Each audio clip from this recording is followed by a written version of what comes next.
Hello, everyone, and welcome to the second edition of the She's Tech Conference. My name is Marina, and I'm honored to be here today as the representative from She's Tech Conference Committee. I'm truly grateful to be here with all of you for this meaningful and empowering event. Today, we're not just hosting a conference, we're bringing together a global community of over 2,500 women from across the tech industry. Whether you are tuning in from Europe, Asia, Americas, or beyond, I want to extend a warm welcome to each and every one of you. The energy and the passion this community are truly inspiring. Before we dive into our program, let's take a moment to connect. I would love to know where you're joining from. Please write in the chat, tell us what country you are in and how you're feeling today. It's always amazing to see the global reach of this event and feel the collective energy of women in tech from all over the world. I also want to take a moment to express our deepest gratitude to the incredible lineup of speakers and stage hosts who are with us today. We are the privilege of welcoming inspired female leaders, tech innovators, HR experts, and women who are breaking barriers in their fields. They've generously agreed to share their experiences, their expertise, and their journeys with us. These voices will provide invaluable insights and inspiration, and we are so grateful for their participation. Now I know there's so much to look forward to today. You can find the full agenda on our website where we've outlined all the sessions. We have multiple stages running simultaneously, so feel free to explore the sessions and join the ones that resonate most with you. There is truly something for everyone, no matter your area of interest or expertise. To help guide you through the day, let me briefly introduce the three main stages of our conference. The workplace stage, this track focuses on strategies and best practices to bridge the gender gap in workplaces. You will hear about how organizations are transforming to create better environments for women, covering everything from talent acquisition to ESG initiatives. To tech stage, here we dive deep into tech innovation. We will explore the latest trends, tools, and technologies that are shaping our world with expert insights from women who are leading in this space. The leadership stage, this is where we focus on breaking barriers and growing into leadership positions. You will hear real stories from amazing leaders who have overcome challenges and opened doors for others. They will share practical advice on how to succeed and grow in your tech career. Now, I'm honored to introduce someone who has been a driving force behind our efforts to empower women in the tech industry. Regina Viadro, the Senior Vice President and Global Head of Digital Technology Services and President of North America at Intellias. Her leadership is not only recognized within our organization, but across the industry, where she has been a vocal advocate for diversity, equity, and inclusion. Regina's dedication to advancing women in tech and her passion for creating opportunities for growth and success are truly inspiring. It's an honor to welcome Regina to the stage to share her insights and kick off this year's She is Tech conference. Please join me in giving a warm virtual welcome to Regina Viadro. Thank you so much for that warm welcome, Marina. It is quite an honor to talk to such a wonderful audience of talented women from around the world. I am feeling inspired. I've worked in this industry for 20 some years, and I've seen firsthand some of the challenges that women face at work. Not so long ago, I was the only woman in the room almost every time. And did you know that just 9 years ago, women made up only 17% of C-level positions? Today, that number has grown to 29%. We've made some strides, but there is so much more to accomplish. I've also seen many women struggle as they balance their work and their family life. And as a mom of four who has always worked, I understand how difficult it can be at times to find this balance. Yes, there is improvement, but not enough. A Deloitte report found that women still carry a disproportionate share of caretaking. And I want to acknowledge that outside of family and workplace demands, some of you are dealing with so much more. But there is something I've learned along the way. I've had the privilege of watching many women overcome obstacles and pave their paths with incredible grit and grace. And I'm truly inspired by these women. Here at Intellias, I'm very proud of the fact that we have 48% of management positions held by women. And I've seen our women juggle the many aspects of their lives while working on mission critical projects that literally change the lives of others. And I want to share with you something that, in my opinion, truly makes a difference. And that is inspiration. That inspiration often comes from knowing that someone else has done it before us, that another woman has broken through the barriers, that she has shattered the glass ceiling, that she's taken a leap of faith and succeeded, not only because of her qualifications, but in spite of the hurdles in her path. We need to know that we too can overcome the limitations others have placed upon us and rise to the occasion. You know, it's not enough to have upskilling courses and opportunities for advancement. We have that, and that is terrific, but it's not enough. What we as women need to see is inspiring examples, examples of other women that are thriving in the workplace. Women who find balance in their lives but can still build a career. Women who ascend the corporate ladder if they want to. Women who stumble, even fall, but get up again and climb even higher. Women who achieve great things. This inspiration is what often makes our work meaningful, and it is, in my experience, one of the more critical aspects of a successful company. This is why She is Tech is so important.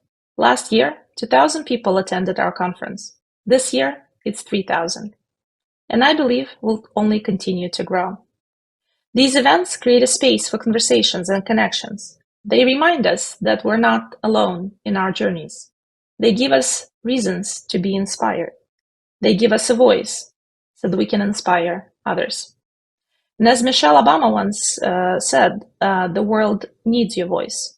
Because when we women come together, when we share our experiences and our knowledge, we can inspire others and we can inspire each other to create long-lasting and meaningful change. So let's cultivate a culture where we don't only discuss the difficulties that life throws at us, but where we also celebrate a community of strong women who are getting things done. Let's continue to not only support each other, but also inspire each other so that we can achieve great things together. Now, before we proceed, I'd like to also extend a special thank you to our partner, UN Women, and for their support of gender equality and gender diversity in the tech industry and beyond. Thank you for that. And now it's time to hand over the mic to our wonderful stage hosts who will guide you through today's sessions. Thank you.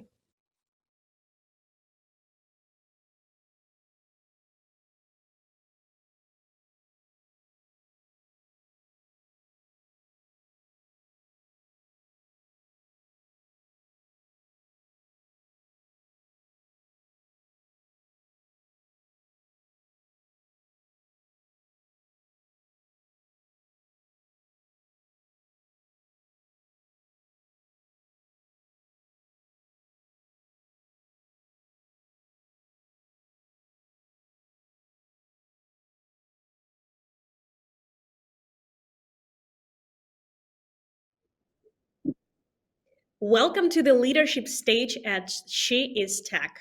My name is Daria Stepko, and I'm thrilled to be your host today. Let's dive together into the heart of women in tech leadership. In a world where women in IT leadership roles are under 20%, our speakers today will share stories of overcoming barriers. We'll hear inspiring stories from our female founders and explore balancing full identities while challenging traditional gender roles for success. Now, let me highlight a few key topics you can expect during this session: overcoming imposter syndrome and career transformation, entrepreneur's journey, breaking the glass ceiling and sticky floor, female leader stories, and embracing delegation. Before we dive in, I'd like to express our gratitude. This conference is organized by Intellias, and we are honored to have the support of you and women in our mission to empower and celebrate women in tech. Remember, this event is all about engagement. So we encourage you to get involved. If you have any questions, thoughts, or comments, do not hesitate to drop them in the chat. Our team is actively monitoring and we'll make sure your questions get answered during Q&A sessions. Let's keep the conversation going and make the most of amazing opportunity to learn and connect. So get ready for an insightful and empowering journey, and let's meet our first speaker. I'm excited to introduce Patricia Hinojosa van Dionant, the CEO of Grow It. Patricia holds a law degree and has an extensive background in the human resources industry. She has worked across consultant firms, SaaS companies, multinationals, and startups in competitive markets in LATAM and the US. Currently, Patricia is leading Grow It, a leadership consultant firm. She's also a mother, speaker, author of Work and Success, and passionate sport lover. In this session, uh, Patricia will tell us more about mastering delegation for effective leadership. Patricia will guide us through key strategies to enhance leadership through delegation. By the end of the session, you will have practical strategy to improve your delegation, build cohesive teams, and drive better outcomes. But before we dive in, hi, Patricia. Good morning. I'm honored to be here. Good. How are you feeling today? I'm feeling great. How are you? Yeah, everything's fine. So, where are you joining us from? I'm joining from Madrid, Spain. Cool. How was the weather in Madrid? It's great. It's great. These days is actually very, very good. Nice, nice. Thanks a lot for sharing. And now I guess the stage is fully yours, Patricia. Thank you very much. Well, welcome everyone and good morning. I want to begin asking all of you a question. Who here wants to be a great leader? And who wants to have the tools to be even better at delegation, which is the skill that we're going to talk about today? And as I would like all of you to participate, I would love to read your notes and say, I do, me, I want to. So please keep engaged. And want to begin with a say that says that 80% of success is just what? Showing up. So I want to thank you all for being here in this mastering delegation session, and I promise that I will make everything I can to make it as useful and productive as possible. Sounds good? Well, ladies, we're about to dive into one of the most important aspects of leadership, which is delegation. Today, it's about leveling up. You're here because you want to lead at the highest level, and let me tell you something. The leaders who understand how to delegate are the ones who truly drive their teams and themselves towards a better success. So, we're going to amplify your leadership impact, and it all starts now. Why is it important? As women in the tech world, and as you know, is a space often dominated by high expectations, you have a unique set of challenges. Each one of you, I'm sure that you have your own challenges. You might be expected to be the visionary, the project manager, the strategist, and sometimes the do it all leader. But here's the truth, you can't. If you're going to try to do everything yourself, you're holding yourself back. But the moment you start mastering delegation, that's when you will truly unleash your leadership potential. So let's get started because you deserve to be the better leader and to be at your highest level.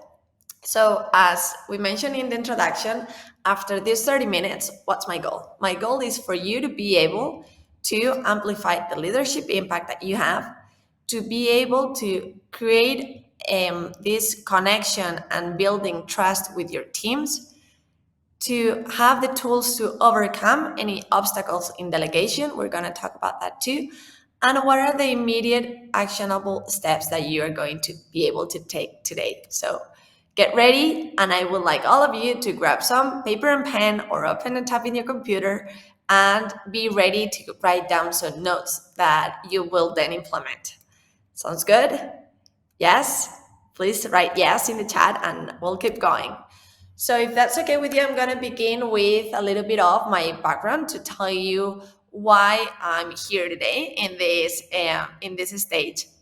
And I want to give you a little bit more of my background. And when I graduated from college, I became a lawyer, but I was completely lost in what to do next. The only thing that I had clear is that I wanted to help people, but I had no clue on how to start. I don't know if anyone has felt lost at some point in their careers. If you have a friend or a nephew or someone who's close to you that didn't know how to proceed, well, that was me.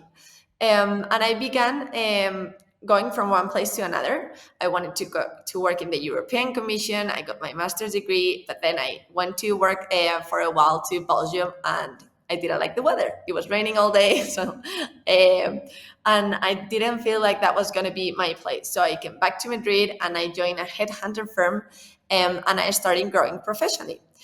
It was an amazing company, amazing team, but I was missing a mentor, a coach. My boss was great about teaching me KPIs, what to do, but not how to solve problems, not how to manage difficult situations. I was not ready yet. So I don't know if any of you at some point has had a boss in your life that is very good at teaching you what to do, but not how to do it. And I felt a little bit lost. Then I went to live to Mexico. I don't know if we have anyone from Mexico here, or if you have visited, amazing country. And I worked there for a couple of years. While I was in Mexico, same thing happened. I didn't have any model to inspire me. Great boss, poor leader.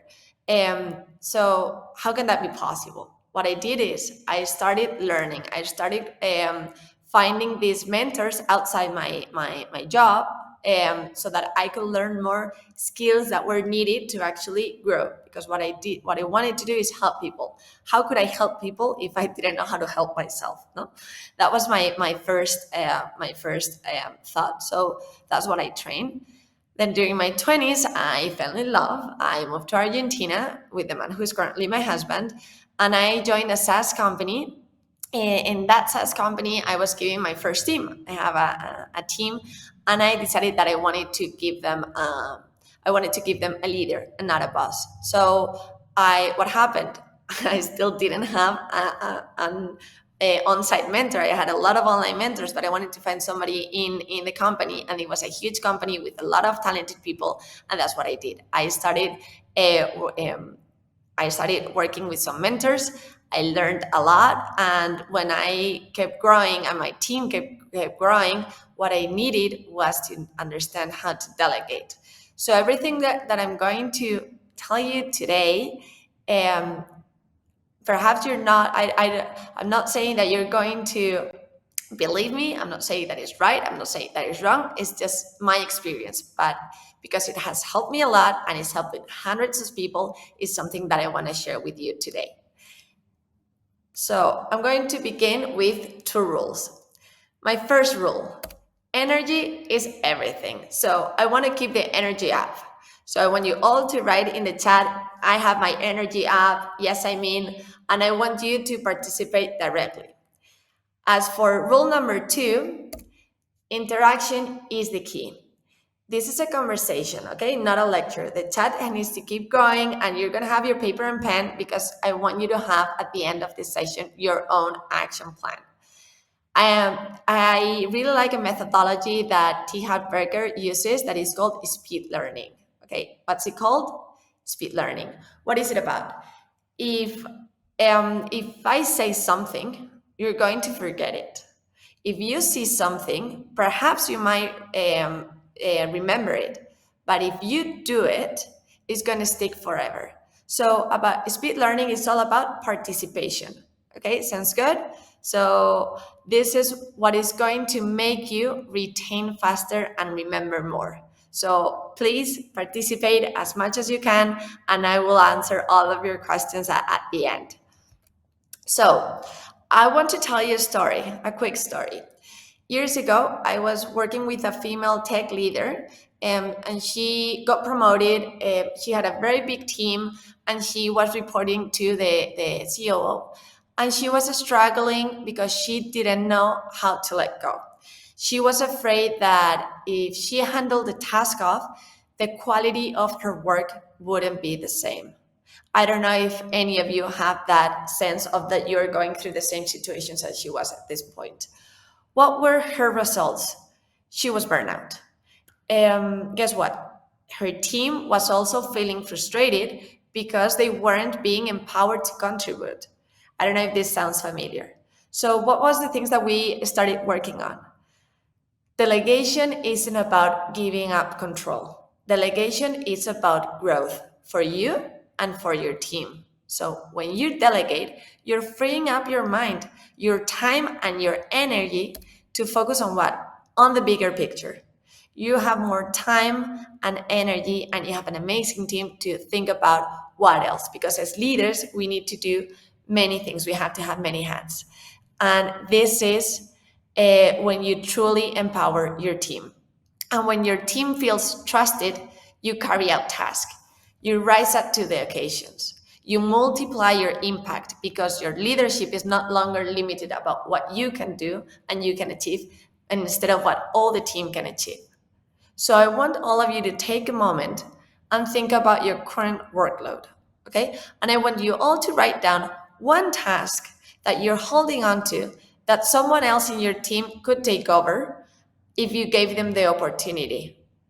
Okay? So hold on to that thought, write it down, and then we're going to come back on how you're going to do it. Okay? So today is about giving you all the tools, not just what to do, but also how you can do it. So here's the real secret behind delegation: trust.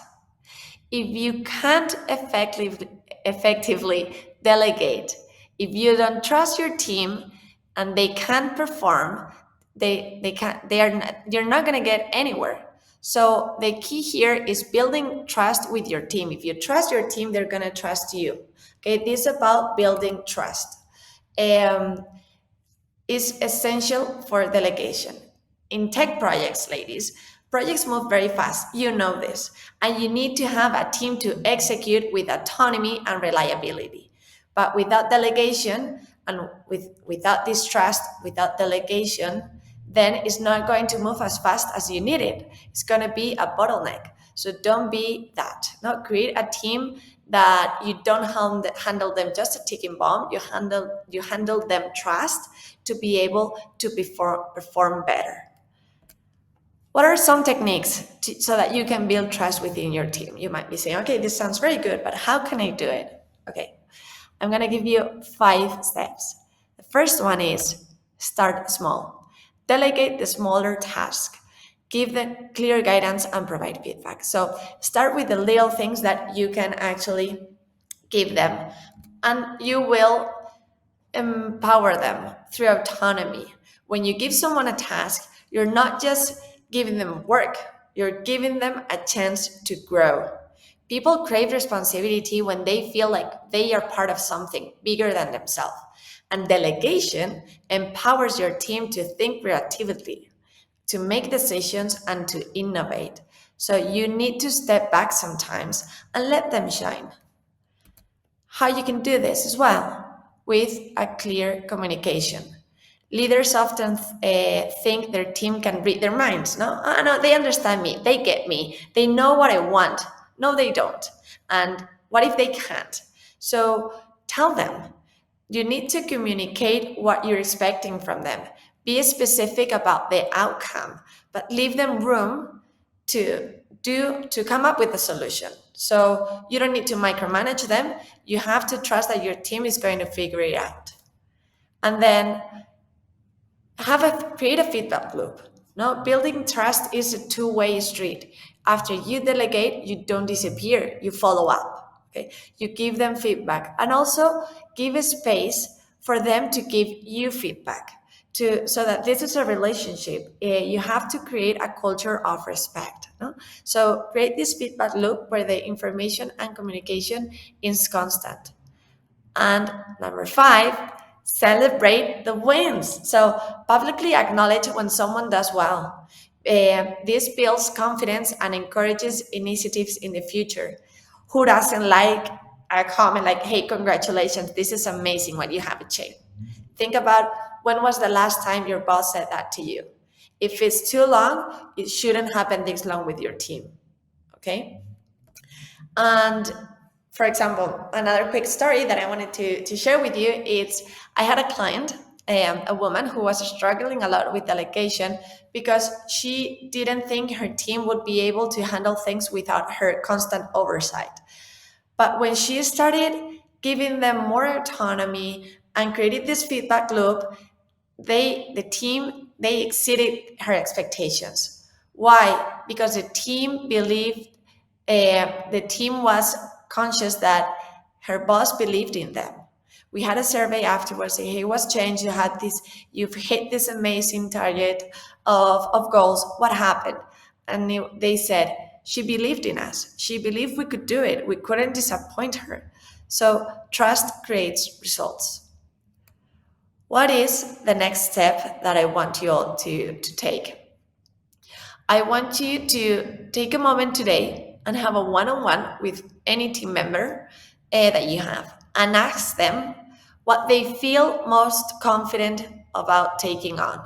This building trust relationship that we're telling you about, because you're going to align their strengths with the delegation opportunities. So take a moment today and think about who would you like to work on delegating with your team, and ask them what is the thing that you feel most confident taking on. No? So let them also be an open communication about it. Okay, obstacles. No, sometimes we say, okay, this is fun, this sounds very good, but no, here comes the but. Well, there's no elephant in the room here. We're going to talk about what is holding you back, no, from delegating, and how can you overcome it. I'm going to share three main obstacles. If you have any other obstacles, happy to talk about that afterwards as well. So how are we going to overcome them? The first of obstacles, the perfectionist trap. What does this mean? Ladies, let me tell you this. How many of you have trouble delegating because you think no one can do it as well as I can? Say me, me in the chat. Well, I see you. We get trapped in this belief that we can only deliver the best results. But here's the reality. Perfectionism is just fear in disguise. When you hold on to task, you are not only burning yourself out, you are depriving your team to have a chance to excel. Okay? So remember this. If you don't delegate, you're going to become this bottleneck of your team's success. What is it that you can do? I would like to redefine your standards. Yes, you have to aim for excellence if you're thinking that. I don't want to lower my standards. I'm not saying that. Raise your standards, but redefine them. Understand that done is better than perfect, but perfection is subjective. So as long as the work meets the objectives, that is good enough, at least for the beginning. And you're going to be surprised how often your team meets or exceeds the expectations when you let go. Okay? Obstacle number 2, the fear of losing control. No? Here is the thing. Real control doesn't come from doing everything yourself. Real control comes from setting clear expectations and let it go. When you let go, you actually gain more control over your energy, your time, and your team's performance. If you think, if I delegate, things might fall apart. Well, flip it. No? You might don't continue to do it all. One thing that you can do is start small, delegate one task a day, and perhaps simple things, and watch what happens. You'll see that not only your team is going to deliver, but your team is going to feel more in control of your leadership because you're focused on the bigger picture. And then A third obstacle that is very common is the lack of confidence in the team's capacity. Ladies, if you don't trust your team to handle the work, either you have the wrong team or you haven't trained them enough. You haven't trained them properly. Training is key to be able to delegate. Leadership is about elevating your team skills. No? It's about how you train them. So, as leaders, we need to be able to grow our team into leaders themselves. And that's something that we can never lose focus on. So if you ask yourself, what happened if my team drops the ball? And that can happen. Well, build a delegation framework. And what do I mean by that? Start by delegating tasks that have a low risk of failure and gradually increase responsibility. Don't wait until they're ready. Think about yourself, no? Were you ready when you were giving your first big task? Perhaps you weren't, but they were giving to you the tools to do that. So also trust your team. They're going to be able to do it and have this delegation framework when if something happens, there's a plan B or there's an action plan or something you can do to avoid any bigger mistake. So, what are the actionable steps that you can do to enhance these delegation skills that we're talking about? And what I mean by immediately is because you can do it today, which is define the outcome, not the process. Okay, ask yourself, what is the outcome that I really need? And how can I hand it over without micromanaging the process? Okay, if I'm going to delegate, think about the task. Now I'm bringing back the idea that we began with. What is the task that you want to delegate? Okay, thinking about that task now is what is the outcome, not the process, the outcome. And that is what you're going to have to transmit. Then match the task to the right person. Look at your team. Who has the skill sets? Who is going to benefit from taking that task? Because delegation is not about just getting task off your plate. Hey, here's everything. Your team, go and do it. No, it's about developing your people. So be strategic. Understand your team strengths and don't just dump the work. No, be strategic about who takes what, no? Who takes on what. And that if you align those tasks with their career growth, you have their engagement forever. So also building accountability. You can create milestones or check-ins, but they make these check-ins or milestones checks collaborative. What do I mean by that? Instead of demanding the progress, ask them, how can I support you in getting this done? No? What do you need from me? How can I make sure that you have everything that you need to get it done? With these questions, you're going to build a confidence that shows that you have invested in their success. Okay.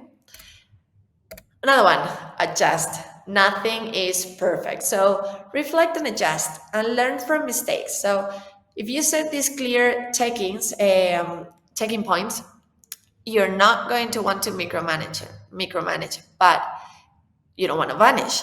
So make sure that you are available to support and to make sure that everything is staying on track. If everything is not going on track, be able to adjust, no? And pivot. And then provide recognition. Same about celebrating results. Here is about providing recognition. When your team succeeds, celebrate it. No? Recognition fuels motivation. Remember this, recognition fuels motivation.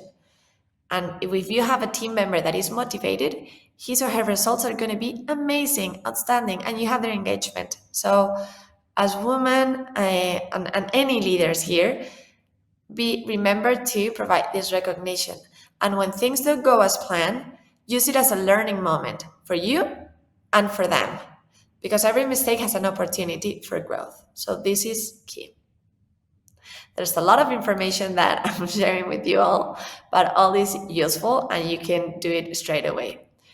So, what I always say, people are not born as leaders. We learn to lead. We're learning. This is a constant. And we're also in technology. If whoever doesn't keep learning, we are outdated. So, Keep learning how to lead, keep learning these skills. Effective delegation, remember, amplifies your leadership impact. You're going to build trust with your team. You're going to have more engagement with all of your team members. And you're going to be able to overcome these obstacles that might be holding you back. So you've got this. You've got the tools of how to delegate with confidence. And here is your challenge. Starting today, delegate one task. Take immediate action. Empower your team to free yourself from focus on the bigger picture. And remember, mastery is all in doing. So if you can commit with just one thing today, remember, trust your team, empower them. You're going to unlock not just their potential, but the potential of everyone around you because your leadership will go to a level you've never imagined. You've got this. So I want all of you to write, I've got this in the chat. Yes, I've got this. I can do it. And I think now we're going to open the floor with questions. And I would like to encourage all of you to participate because I'm sure there's many interesting ideas or situations that we can cover. Yeah, sure. Thank you, Patricia, for such an engaging session and sharing your knowledge with us. So, uh, I guess that we are ready to with some questions. So, yeah. Well, how can I manage my own feelings of control or anxiety when delegating important projects? Please share. Okay, it's a very good question. First, you have to be aware of your feelings. If you want to be able to take control of your own feelings on how to delegate, be aware of what is going to perhaps frustrate you and be ahead of that. So, what is it that you're going to delegate? Make a plan. I'm going to delegate. Remember, I want see teach the outcome, not the process, and everything that it is going to make you angry or feel that you want to jump in and have this micromanagement and you should be stepping back a little bit, have this checkpoint. So everything that we said before, it all begins with getting to know you and getting to know what frustrates you so that then you can make a plan. I don't know if that answers your question. I guess definitely, yes, it sounds wonderful. So, yeah, let me check the chat. Yeah, so I guess we are done, and unfortunately, we're running out of time. So, Patricia, thank you again for such an insightful session. I'm more than sure that everyone took away a lot of valuable insights. So, thank you so much. Thanks for opening this leadership stage, and have a nice day. You too. Thank you very much. Thank you. So, before we proceed, I'd like to take a moment to introduce She's Tech Hub, a community designed to connect and inspire women in tech. It's a space where you can stay updated on the latest events, discuss industry hot topics, share your expertise, and build meaningful connections. What's more, She is Tech Hub. Here you can earn She coins by participating in diversity driven activities. She coins can be exchanged for great learning opportunities and mentoring sessions in our shop. Join us as we continue to empower and support women in tech. So let's grow, learn, and inspire together. And next up, we have an exciting discussion on breaking barriers, women CTOs leading the future of tech. I'm honored to introduce our two incredible speakers, Mary Williams, CDO at Pleo, and Priya Kanduri, CDO at Happiest Minds Technologies. And now, guiding today's conversation, we have Irina Karankovska, Head of Planning and Execution at Intellias. Right?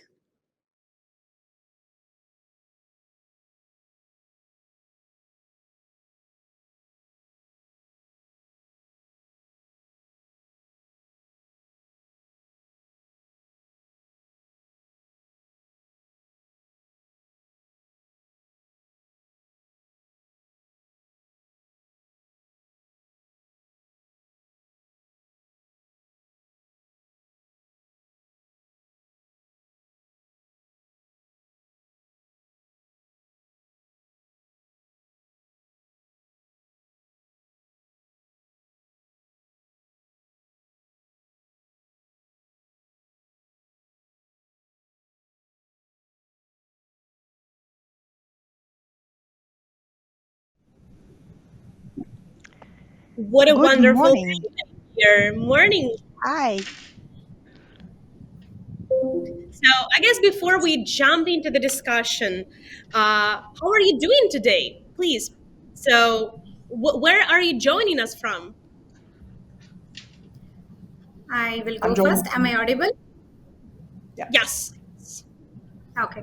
I'm joining from Bangalore and it's great weather here today, so I'm doing fantastic and really Nice. pleasure to be here.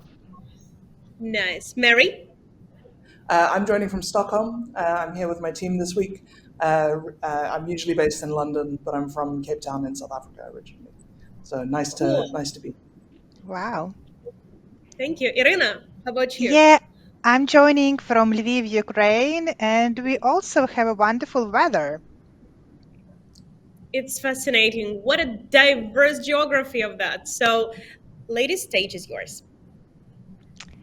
Great. So I'm really thrilled to be here with all of you today at She's Tech Conference, and it's a great honor for me to be a part of such dynamic and inspiring event, where we get dive into important conversation about women in tech and innovations.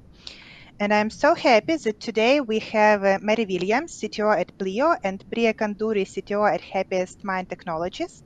And we are going to explore their unique journeys in leadership and technology and how they're shaping the future of the industry. Both Mary and Priya have an impressive range of experience from scaling technical teams across various industries to pioneering cybersecurity solutions in a rapidly evolving digital landscape. I'm eager to dive into their insights on leadership, technology, and the future of the tech workspace.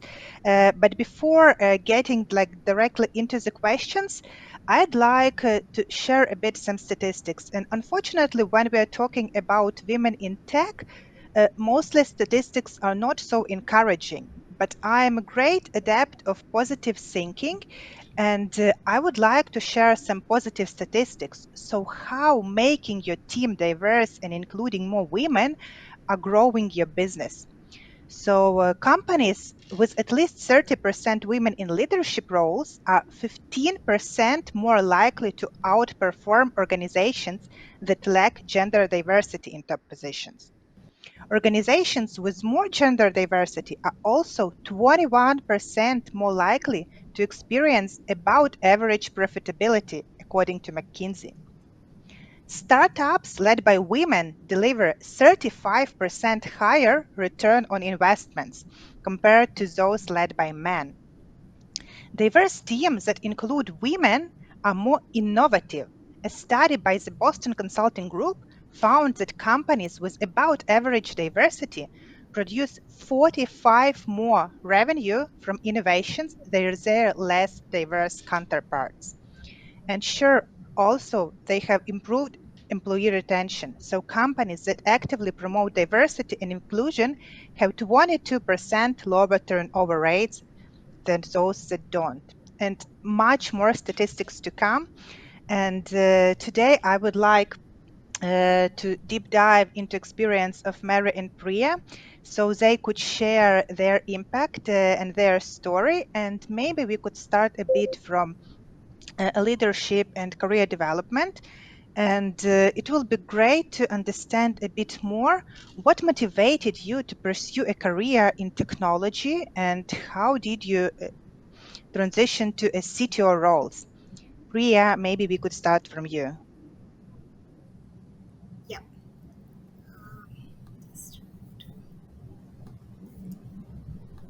Oh, you can see me all right, right? Yeah, I just Yeah. lost the screen for a bit. I'm back here.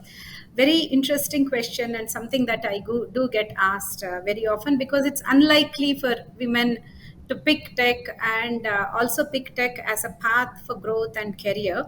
What really motivated me was my hunger for technology. I've always been a techie right from my graduation days, where I really loved programming and what computers can do with the code that we develop. So from those days till now, the passion and the hunger that I had for technology has definitely driven me so far. But along with it, there are few things. Tech is also a challenge, maybe for the women who are on the who are who's listening to this. I want to let them know that even if it seems tough in the beginning, what kept me going can definitely keep you all going as well. Specifically, it's there's never a boring day when you pick tech. It's always challenging. There's a lot of learning. There's a lot of interactions. It's very fulfilling. As you proceed along the path of tech, these are things that you can definitely look forward to. And another factor that cannot be discounted is the job security and the growth potential financially and otherwise are also very strong and motivating when it comes to tech. So fulfilling job security, financially better opportunities, all of it put together, it's what tech is all about. And then of course CTO, being a CTO is a lot more fulfilling than anything else that I could have imagined. Wow. Yeah, thanks a lot. Mary, what about you? So I started out as a bit of a hardware hacker as a kid. I built my first computer from broken parts that my dad brought home from the factory he worked at. And then I ended up in software just because that seemed like a good career path. But really, honestly, when I went to university, I was choosing between classics, so ancient Latin, film school, and computer science. And I was an overseas student in the UK, and so it was going to be very expensive. So the honest answer is I chose computer science mostly because I knew it would pay back what I invested in it. And then in terms of becoming a CTO, I was really lucky. I grew up at Procter and Gamble. I was there for the first 10 years of my career, and they're really, really good at investing in leadership development. And so I think by the time I left P&G in my late 20s, I had already led a team of 300 people. I'd managed a budget of $100 million, and so actually it wasn't that scary to go into startup and scale up CTO roles because they weren't actually bigger than what I'd done in this huge company earlier on. But it was obviously different to be the most senior technologist in a company for the first time. Yeah, thanks a lot for sharing. Actually, I've spent 7 years with PMG and I understand how it could boost your thinking. So, great insights. Thanks a lot. Mary, and can you share also some of the biggest challenges you faced as a woman in a leadership position in tech and how you overcame them? I mean, I think we all face quite similar challenges, not being listened to, not being heard. I read a great article about the Obama administration, the second Obama administration, where a bunch of women realized that this very typical thing that happens to women was happening, that they would share an idea and it wouldn't be listened to until a man in the same meeting repeated it. And so these women got together and decided to echo each other. So anytime somebody had their idea stolen, they would go, "How's that different from what Jane said a minute ago?" Or, "Yes, I agree with you, agreeing with Stacey's point from earlier," and just making sure that that attribution happened. And so I've done that with a couple of colleagues in the past, where we made a real effort to echo each other and make sure that our voices were heard. Um, I also have a lot of people assume that I'm a lot less technical than I am. And I think that, I'll be honest, I built part of South Africa's first satellite when I was a teenager, and I mention that a lot, partly because it means that people argue with me a lot less about whether I'm technical. When you soldered something that went into space, it's a fairly decent way of proving that you might know what you're doing with computers, right? But I know that I have to defend my technical ability a lot more than my male colleagues do. Yeah, that's tough. Thanks for sharing, Priya. And what about you? What was your biggest challenges? Yeah, what Mary said, and also Mary said that it's something that everybody would face. I'm no different. Especially in tech, things have changed a little bit now, but I've been doing this for over 25 years now. And if I go back by 10 years, being taken seriously in this field has been a challenge. You know being taken seriously as a tech leader, being valued for what you bring on table, for the opinions that you carry, it's never been easy, and it still continues to be the way. India at least has come a long way, but still some of those tech leadership roles and tech positions, and especially CTOs, are still very far and few. And making your way through to those boys clubs and being taken seriously and being heard is still a challenge. And then in maneuvering all these challenges and building the kind of ecosystem that you need, so you can depend on or reach out for support, or look at growing together, is definitely still a challenge for women who are in tech leadership roles across the globe. Maybe a little less in India, because number of techie women in India are more, but nevertheless it's still a challenge.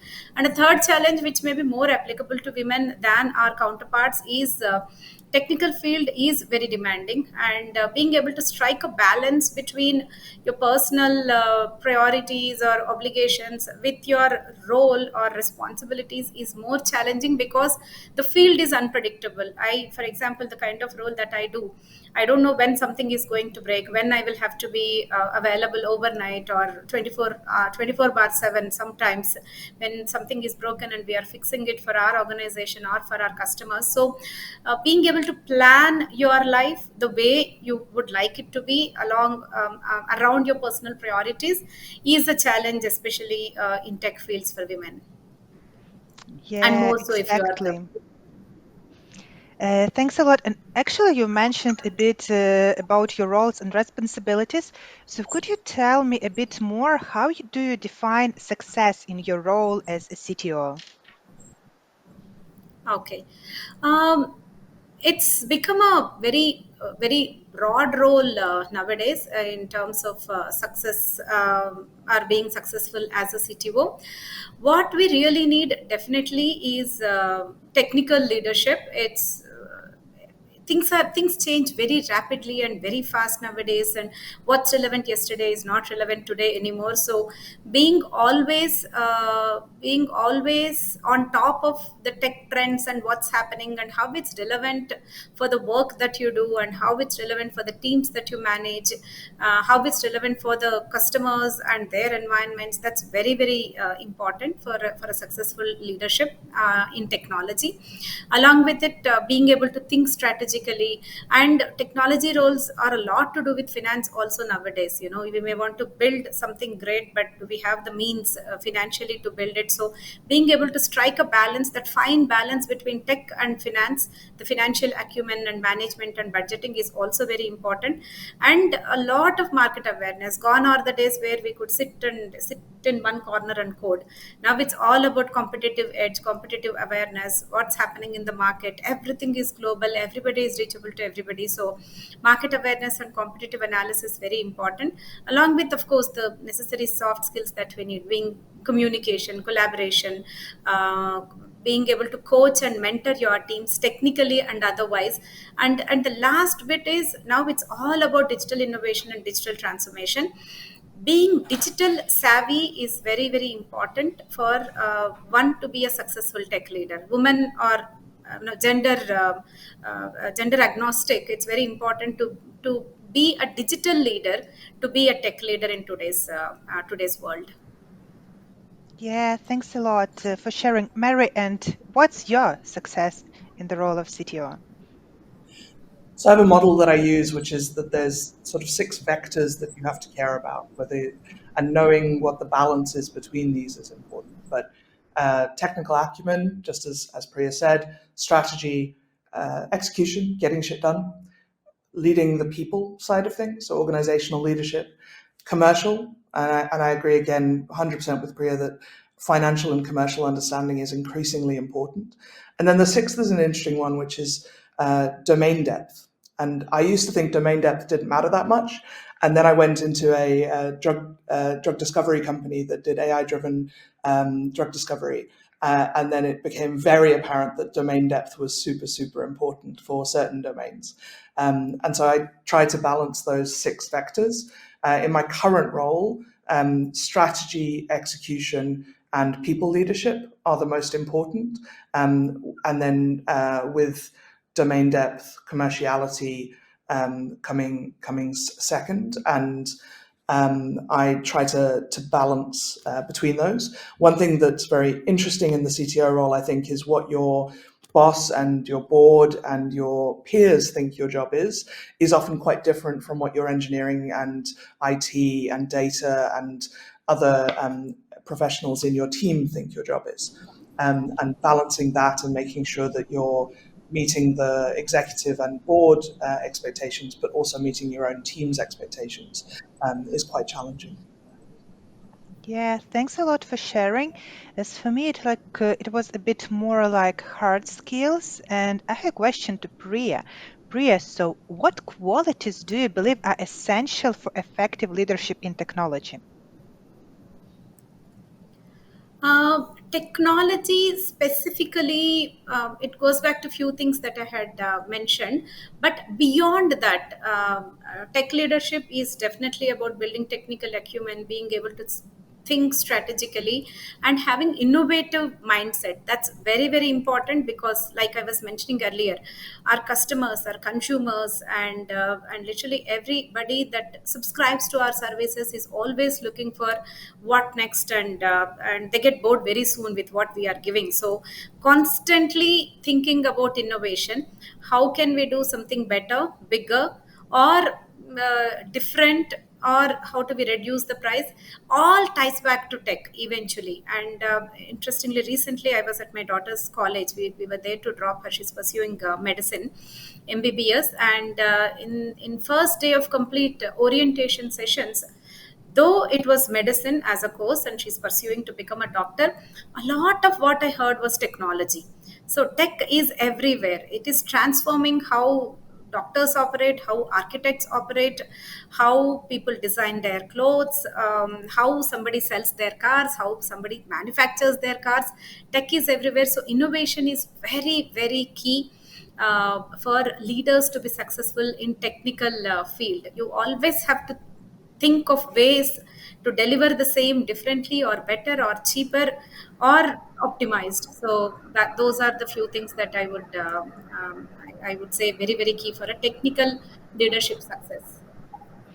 Yeah, thanks a lot. Definitely, innovations are crucial. And now I have really one of my favorite questions, and I'd like address it to you, Mary.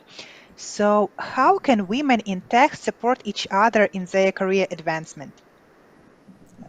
So I think the thing I mentioned earlier, stolen from the Obama administration about echoing each other and helping to stop that thing that happens where our ideas are stolen or disregarded or we're not listened to is a really useful tactic. The other thing that I think is true, Lara Hogan's written about how women tend to be over mentored and under sponsored. And so the other thing I think that we can do is we can mentor each other, but we can also sponsor each other. And mentorship is when somebody's giving you advice, they're doing it with you face to face often, or over a call or whatever. Sponsorship is what happens when you're not in the room. Sponsorship is when somebody helps make sure that you get that really interesting next project or that challenging assignment or the opportunity to really prove yourself. And I think that sponsorship is really important, but so is telling people that you believe in them and why you believe in them. When I used to run the internship program at P&G for IT, we did a like a role modeling session in the middle of the internship, and every year some brave intern would ask the director or VP that they were talking to, did you always know you were going to get this senior? Did you know that you were going to be a future leader of the company when you were an intern? And almost universally the men said, I always backed myself. I knew I'd make it. I just had to have confidence and keep backing myself every step of the way. And the women universally said, no, I never thought I'd get this far. And sometimes I had to believe my mentors and my sponsors when they said I was ready, because I didn't feel ready. And I think we're so much more likely to have imposter syndrome because we're underrepresented. We're so much more likely to have discrimination and bias play out against us, that I think you have to have that circle of support that tells you when you're ready and reminds you that you can take on these challenges, because it is we don't all have the innate confidence that some people get to rely on because they're in the majority and they're the typical expected like view of leadership. Yeah, thanks a lot. It's so important to have someone who could say, like, I believe in you, you're doing great, you can do it. Exactly. Thanks a lot. And Priya, you talked a bit regarding innovations, how crucial they are. So maybe you could tell us a bit more what emerging technologies are you most excited about and how do you see them impacting your industry? Yeah, yeah. Um, my favorite topic. And we are presently living in a world where tech is driving everything. And we are also lucky to be in today's world because there's so much happening in technology, so many exciting things, and difficult to choose from kind of areas. And I would like to list a few things which I'm personally excited about, which are likely to rule the world for the next few years. And yeah, those who are looking at a career can definitely pick one of these fields because they are definitely here to stay, and they're going to transform how the world is operating today. One is definitely AI/ML. It's been around, but it's going to become more and more popular because it's getting everywhere, because the use cases have become more and more clear and doable and practical. So AI/ML, specifically the areas of deep learning, and the areas of explainable AI, reinforcement learning, they're going to be transformed in a way that we've not seen before. And then definitely edge computing is another area, which is all about real-time processing, reducing latency, industrial automation, because there's a lot that's going to happen in manufacturing field as we move forward, because that's going to be the next big advancement area possible in tech. Even consumer IoT, all of that I'm putting together in terms of edge computing and IoT specifically. And then 5G and 6G is another big thing. We are already seeing it, but this what we've done is only scratching the surface as of now in terms of 5G and 6G. There's going to be a lot more innovation possible. The areas around 5G and 6G in terms of taking it more towards the consumer and enabling the ultra high speed connectivity, being able to develop low latency applications, gaming, VR, a lot more. Entire world is going to get into their smartphones and devices, and 5G and 6G are supposed to enable, along with everything that goes together, the packaging, the apps that we have to develop, delivering low latency networks to the homes. That's going to be a next big area. And I briefly touched upon biotech and healthcare earlier. Entire drug manufacturing industry, R&D, the healthcare device manufacturing, the way healthcare is delivered to patients, there's going to be a lot of innovations there. So healthcare and biotech are few areas where there's going to be a lot of innovation. Autonomous systems, we are already seeing self-driving cars and drones and robots and whatnot. So that's another area. And definitely sustainable and green energy, that's the next big wave. Everybody is already getting onto that bandwagon, and there's a lot more that's going to happen there, because now everybody is environment sensitive also. People take pride in reducing carbon footprint, contributing to green energy, contributing to green offices, green facilities. There's going to be a lot more innovation in that space that's going to take place, because everybody carries the responsibility to save this earth. And so people will invest more and more, and that's definitely an area to look for. And of course, the field in which I work, cybersecurity, there's going to be a lot more happening in that space, because with so much tech advancements, it just becomes more and more easy for bad guys to operate, which means there's going to be a lot of cyber tech also that's required. Advanced threat detection techniques, advanced cyber forensics techniques. There's going to be a lot more happening in the security field as well. Yeah, great. And with all these technologies, like an innovation, so how do you ensure your team stays innovative and adaptable to changing technologies? Mary, what's your opinion on this? So I think staying current is a really challenging part of every technologist's role, and figuring out what your personal learning style is and how you best stay on top of things is something that everybody has to do for themselves. So I tend to do that by attending conferences and events. It gives me a list of things to go and look up and go into more detail on. Equally, when before Twitter became what it is now, it used to be a good way to keep up with what was happening in technology, what the current discussion was about. I think a lot of that discussion's moved to LinkedIn because X has gone down the drain so much, unfortunately. And then I think what I do with my team is that we both give time and funding for people to do conferences or buy books or any of those things, depending on what their learning style is. But we also made a big investment in the last year with a company called Skiller Whale, who do small team coaching.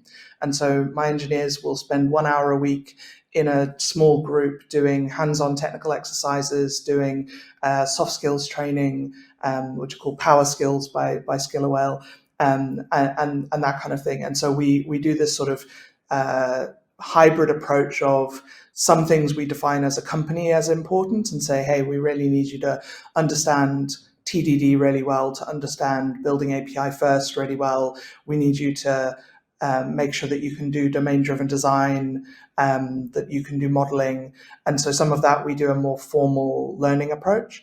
And then on the other side, we give a lot of support for people to figure out what they want to learn, how they want to keep up, and then support them with time and funding to spend some of that that energy and that time staying up to date. Yeah, thanks a lot. It's like really valid points. And like let's combine it, diversity and innovation. So what role does diversity play in driving innovation within the tech teams? Priya, what's your perspective here? Unlike before, once again, in today's world, having a very diverse tech team is very, very important. And as I mentioned, now the demand and the expectation from consumers is creativity, is innovation, and there's no team delivers it better than a very diverse team, because that way you are catering to larger markets, you are catering to larger audience, you are also bringing in innovation, because it's proven that diverse teams, especially more women in teams, are likely to bring more creativity and more innovation. So it's very, very critical that we have that, and unique perspectives as well. They, diverse teams bring distinct experiences, distinct viewpoints, and there are a lot of problem-solving approaches also that come together when we have diverse teams. And decision making is definitely better, because with a lot of diversity in teams, you are likely to make better informed decisions and reduced biases definitely. So to enhance creativity and innovation, to bring in larger perspectives, and also to be able to reach larger and global markets, it's proven that we have to have diverse teams in place. Not just that, it definitely improves employee engagement. So happier work atmosphere obviously delivers happier customers and happier results, better results for organizations. And it's also proven that diverse teams, companies who have prioritized diversity over other objectives have definitely outperformed their peers. So, diversity is the only way for success in today's world and for the years to come, definitely. Couldn't agree more. Yeah, exactly. And ladies, both of you mentioned like this financials as crucial part of your job and like understanding. And I'd like to know a bit more, how do you approach decision making when it comes to technology investments and strategic directions? Mary, how do you see it? So I tend to have a broad tech strategy that I work on with my leadership team, and we, as part of that, lay out some principles. Like we prefer to buy rather than build in almost everything. Anything that is not our what we call our secret sauce, it's fine to build or use. Sorry, buy or use open source. And then we try to focus our energy really on the things that we do particularly well that make a big difference for our customers. So for Pleo, that means having a really amazing user experience in our spending and our app. If anybody doesn't know what Pleo does, we're a spend management organization, and so we basically equip your team with cards that they can use to buy stuff for themselves and for the company, and then you just, as soon as you spend, you take a photo of the receipt, and then that's your expenses done. You don't have to worry about anything else. And we use a lot of AI and machine learning and similar to make that as easy as possible for you, but always with a human in the loop. And so when I'm thinking about technology decisions, I'm weighing up whether it's really worth the time and investment and energy from my team to build something, how important that thing is to our central mission and to our customers, and then making sure that we, to the extent that it's possible, link those innovations to really important business impact and business results. And I think that sometimes we can, particularly as technologists, we can fall into this trap of speaking in techie terms rather than remembering to speak in business terms or organizational terms. And I think that role of being a translator is a really important part of our job as technology leaders, is to help it make sense to other people. Same as great finance leaders help the numbers make sense to their peers and their teams. I think great technology leaders help translate between what's possible technologically and what business success looks like.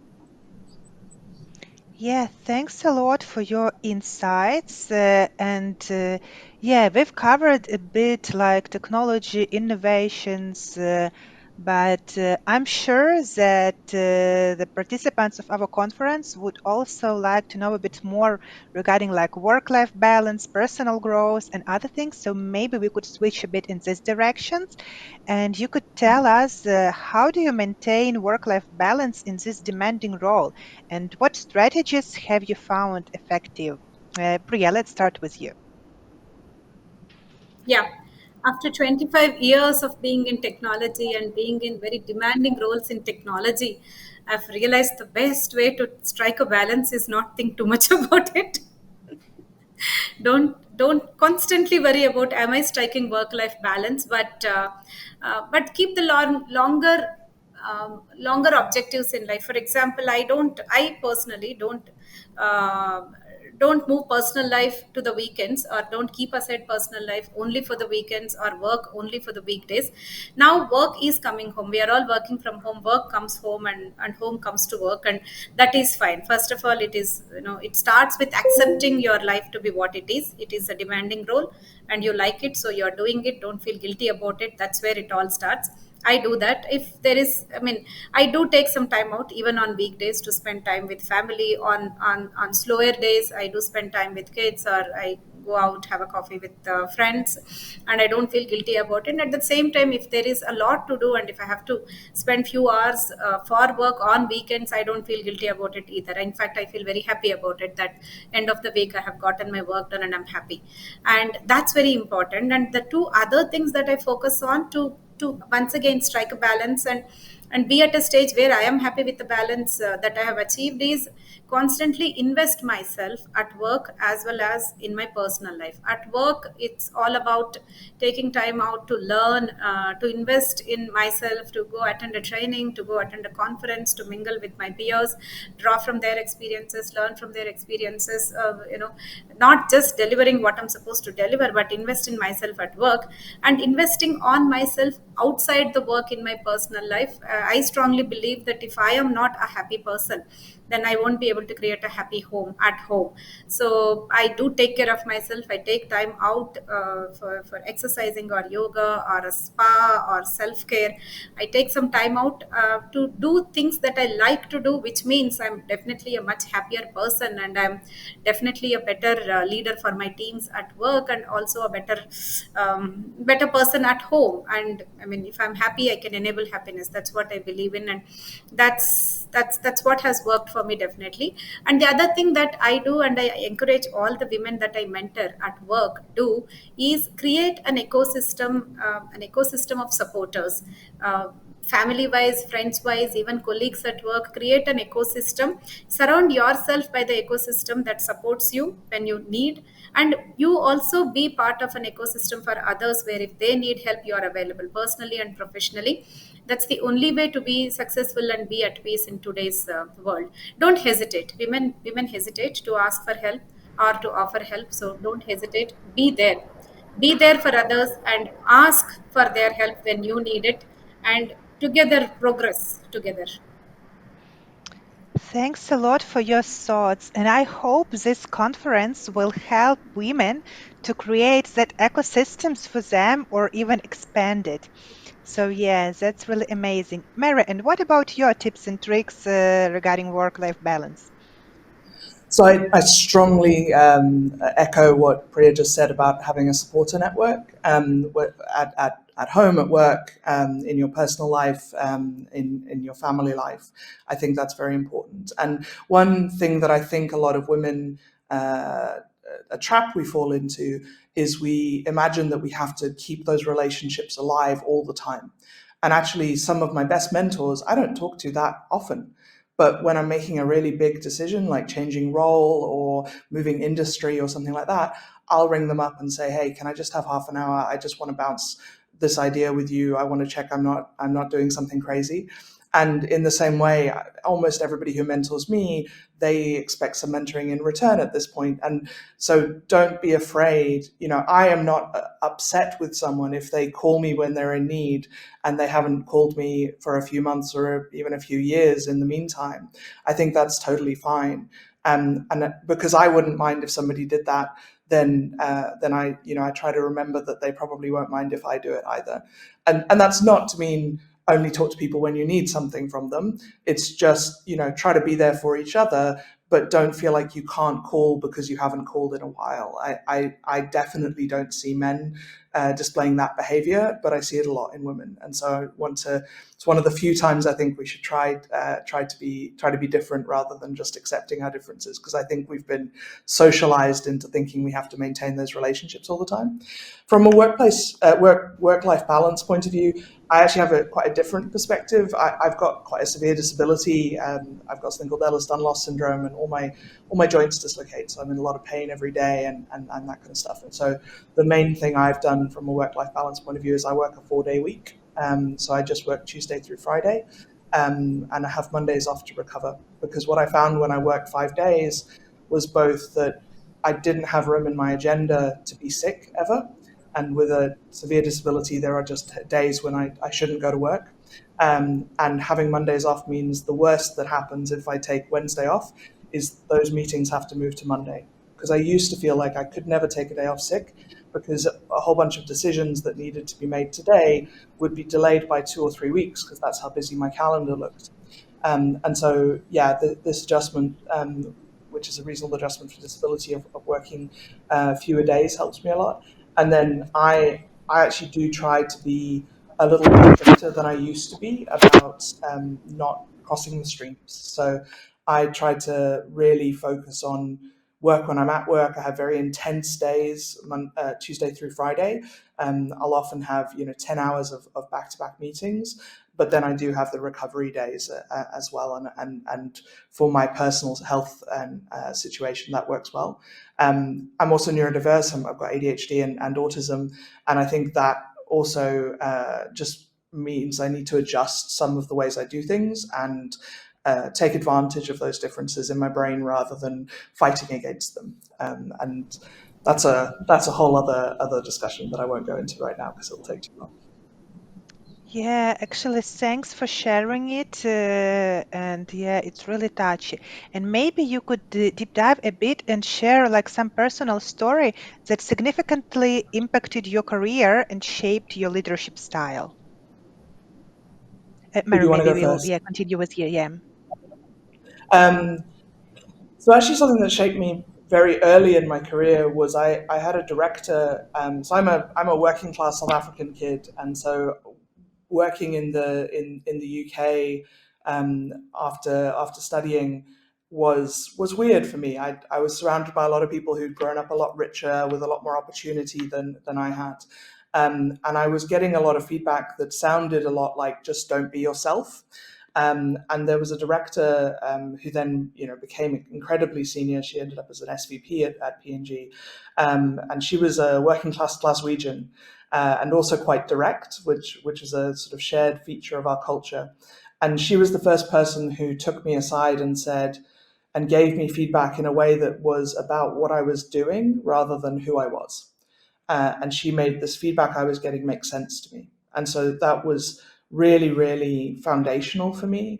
A lot of other people were saying things that sounded like be less South African, be less direct, be less honest.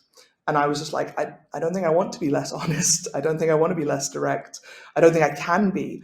And she was the first person who said, hey, when you are super direct and you're very technical, it makes people feel like you're trying to make them feel stupid. And that was a real light bulb moment for me, where I suddenly had feedback I could do something about, because I definitely wasn't trying to make people feel stupid. And if the way that I was explaining things was doing that, then I wanted to change that. And so I think that was one of my most sort of formative experiences, was somebody translating feedback for me in a way that made it about my behavior rather than about myself. And then I could do something about it. Yeah, exactly. It's like a game changer when people are sharing not only the feedback, but what behind it, how it could influence others, and sharing like a bit wider perspective. Great story. Thanks a lot. Priya, and what about you? What was your personal story? There's this one incident, Dana story, that completely changed my perspective towards not just work, but in general, how I look at life, which probably transformed me from a professional to a leader, or at least that is when it started. Was this scenario where I had a colleague. It was, I mean, for a work related activity, she had to travel to this remote place where she had an issue that. I think I mean, there was a group that traveled, and whoever was receiving them didn't expect there to be a lady in the group, and they didn't really worry about the women specific washroom situation. So she had to spend 4 hours somewhere at an offsite, but there was no washroom.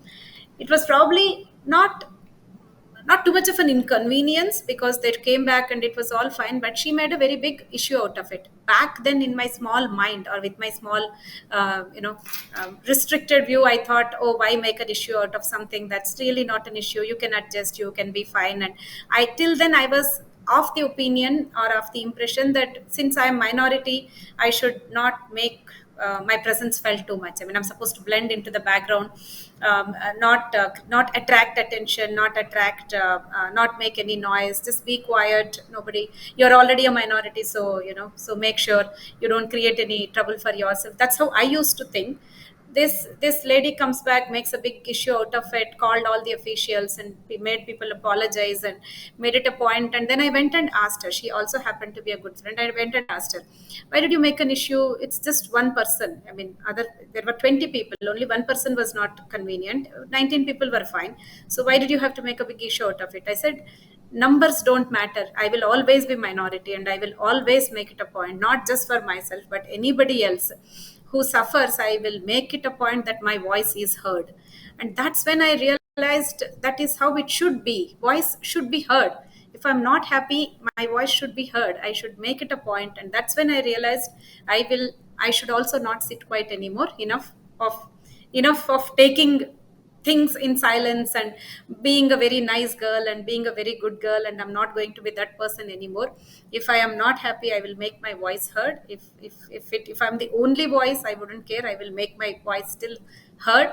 And not just for me. If I see any injustice happening, somebody being unfair, I realize I decided that day that I'm going to raise my voice, not just for myself and for others. And that's really been the game changer for me, for my career. The moment I stopped sitting quiet, the moment I started making my voice heard, I was actually heard. My opinions mattered. I was noticed. I was standing out in the crowd. I was being, no, people started seeing me as a leader. That gave me opportunities. So, that one thing that colleague of mine or friend of mine did was a game changer for me in my life. And I keep telling people, do not sit quiet. Make your voice heard. No, there's no need to be good. It's fine. You just be truthful to yourself. Absolutely. That's really amazing.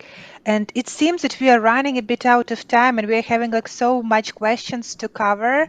But we have also some question from the chat, and I'd like you to cover it also. It's also a bit like about work-life balance, but a bit more extended. So maybe you could share what daily practices do you incorporate to manage stress and maintain work-life balance as a CTO? Uh, Mary, maybe we could start with you. Sure. Um, so I can't meditate. My ADHD brain doesn't let me do it. And so I've had to find other activities that are similar for me in terms of how restorative they are in terms of like meditation. So I play video games, I go snorkeling and do underwater photography, and I build Lego, like really complicated Lego. And something about those activities like fully engages my brain, gets me into a flow state, but it's very restorative. It gives a lot back, gives a lot of energy. And so those are the main things that I do to make sure that I get some rest and recovery. I'm also very into my biometrics. So you can see I'm wearing an Oura ring. I've got a watch that tracks my heart rate. I've got another heart monitor. And so I'm very good at tracking stress and sleep and constantly improving both of those things. So I keep track of what's causing me stress, what's causing my sleep to be better or worse, and then I've actually got 10 years of sleep data now, so I've been slowly improving my sleep over the last 10 years, and that's made a big difference both in terms of how healthy I am, but also to how effective I am as a leader. Because I think if you can get good sleep, then you make better decisions. You're calmer. You tend to be more in control of your emotions and those kind of things as well. How about you, Priya? For me personally, the technique that's been helping is yoga. I'm a regular practitioner of yoga, and I find calm and peace in that. Followed by the breathing techniques that you do. Meditation not always happens because the kind of attention or concentration that you need to get. I do get few days, but I believe in meditation and yoga, pranayama, which is the breathing techniques, followed by meditation, is something that definitely helps me. And also taking time out for my hobbies, if not every day, at least on a weekly basis or on weekends, read a book or watch some stupid sitcom where you can just switch off your brain. And sometimes that's also meditation. You're not giving your brain any work, and it helps your brain relaxes. Watch something that it may be funny, but just watch something. Or I cook, because that also is another kind of relaxation or meditation technique for me. I spend time on that. And in general, another thing that off late I've started following since I touched my 40s, I realized life is short. Surround yourself with positive energy. If there are people bringing negative energy into your life, no matter who they are, stay away from them. One or two less people in your life doesn't hurt you, and I follow that very strictly, and that's also been a great technique to achieve that Yes, balance. thanks a lot for sharing, Priya and Mary. It was such an inspirational speech. I hope all the participants will be really inspired. And I know that we are like out of time, but last question to close, just one sentence. What advice will you give to young women aspiring to be CTOs or leaders in tech? I Mary, can go One first. sentence. Um, one sentence Yeah, go on, advice. Mary. uh, Okay. Stay Believe in technical as yourself. long Don't quit. as. I am so sorry. I will go first. Yes. Believe in yourself. Don't quit. That's one sentence from me. Yeah, I would say stay technical as long as you can, because if you leave the technical stream a little too early, it can stop you progressing when you get further down the road. So stay technical as long as you can, and that makes you better at strategy at the point that you move into those leadership roles. Thank you so much. And mine will be just do it. Believe in yourself. You can do it. Thank you so much, ladies. I'm so happy to be here with you today, and the like happy to have you here. Same here. Thank It you was so an much. amazing experience. So much. Thank you, Mary. Thank you, Priya. Thank you, Ira, for being here with us today. And thank you for such a thought-provoking conversation. It's been incredibly inspiring to hear from two women at the top of their fields, and I'm sure everyone took away some valuable insights.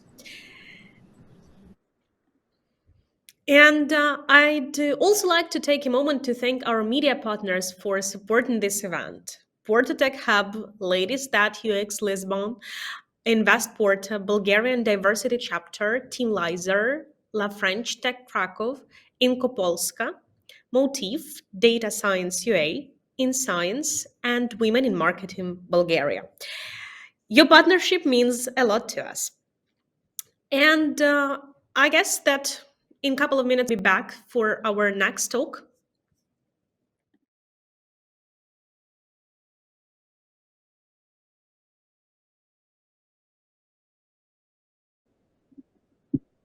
Hello, everyone, and welcome back. I hope you're all feeling energized as we dive into our next session. And it's my pleasure to introduce Alexandra Bohuslavska, the CEO and founder of Data Science UA. Alexandra is an international expert in AI solutions, leading the way in developing cutting edge projects for global giants like Ernst and Young and Deloitte.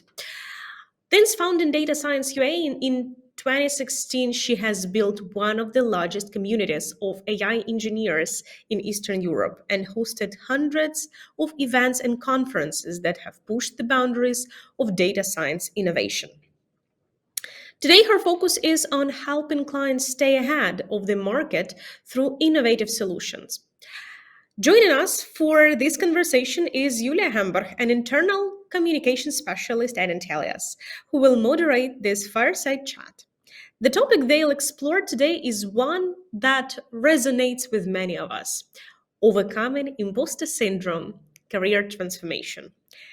This promises to be enlightening discussion about navigating self-doubt and driving professional growth, especially in tech. Alexandra, it's fantastic to have you here.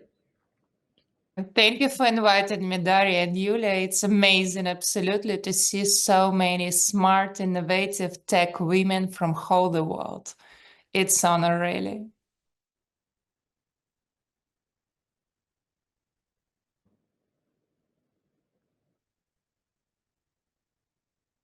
Do you hear me, Yulia? Okay, hi everyone. Thank you, Daria, for inviting, for presenting me. Thank you. And hi, Alexandra. I'm happy to see you again, and really fascinating about the upcoming conversation about the imposter syndrome. And yeah, today we will talk about the imposter syndrome. We all are familiar with such thing, and also I think that women are pretty much more suffering from the imposter syndrome than men. So this conversation is meant to be here during this conference and in this stage. So Alexandra, I've heard about you and Data Science UA a lot, about your career, and it truly sounds like an incredible journey. And I think that this journey at the same time have had its own challenges which you overcame, and one of them can be the imposter syndrome. But before we will start with the imposter syndrome itself, let's get to know you a bit better. Please tell us a bit more about yourself, your professional background, and the present. Thank you, Yulia. Thank you. A few words about me. My name is Alexandra Boguslavska. I'm CEO and founder of Data Science UA. Data Science UA is a IT service company with strong expertise in artificial intelligence and data science. We started 8 years ago. Oh my God, it was 2016, before COVID, ancient times. We started in Kiev, in capital of Ukraine, that we organized first technical data science conference in Kiev. I didn't expect, and our team didn't expect, that all data scientists will come from whole Ukraine, from all Europe to our conference. Even the founder of Data Robot arrived from Boston. If you know, it is one of the biggest machine learning companies in the world. My reaction was, oh my God, what is happening? It was huge interest to technology and a lot of developers, data engineers, DevOps engineers, they were interested in data science. It is how our company was born. Now we are more than 70 people who are working full time. Now we have clients all around the world in UK, in US, in Europe, in many regions. Best engineers, male, female, are working in our company and we are growing. During these 8 years, we organized 9 data science year conferences. We organized hundreds of data science meetups, workshops, courses. We help to find thousands of great positions for developers around the world. We launched hundreds of AI projects. We implement data science and AI. That's why it was excited, absolutely journey, 8 years long. Yeah. Great. It's actually, yeah, fascinated to listen about your experience, all the numbers and the scale, of the whole journey of yours. And yeah, here it is. When you're reaching that much success, when you're reaching such heights, the imposter syndrome can appear unexpectedly. So, during your career transition, during your career journey, can you recall maybe the most strong, the one that you can recall, the moment of when the imposter syndrome came up? Mhm. I think the most important and the most difficult it is first stages when you are starting and when you're launching your company. And in past you were employee and now you need to be responsible of everything, of your teams, of your clients, of all financial things. That's why I think first year of the company is the most vulnerable year. It was for me quite difficult, but I felt huge support from my family, from my friends, from my team.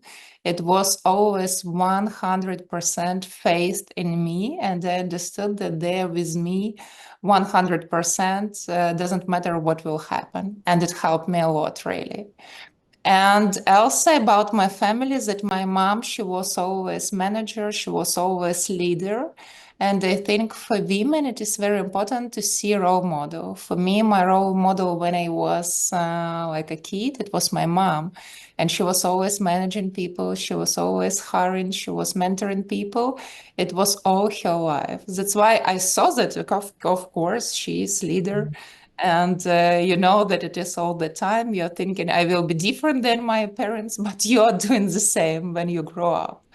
That's why I think for me, role model mom. And after that, I saw so many absolutely amazing leaders in IT sphere. It was like 10 years ago. And I saw that women, the manager, general managers for IT companies with thousands of people, with thousands of developers. And I was thinking, oh my God, I want to drive it. And I want also to be a leader. That's why I think it's very important what you are doing today and yesterday, that you are showing how many amazing women we are working around the world, and no one of us, we were not born as CEO, as founder, as CTO, a senior developer, or like architect. It was a journey, and it was quite a long journey, but we did it. And we did step, next step, next step. It was failures, we were coming back, but after that, we did it again and again. That we were doing everything to aim our like journey and our target. That's why I don't know how many amazing women they're looking at us now, but please write your aim and do everything for that every day. Try to do it every day. Don't stop, please. We believe in you. And what I see now is that we have so many amazing women in all IT professions. But still, it is not enough women in such technologies as DevOps or data engineer, as architect. And there I see that we have so huge room for women who is working in IT.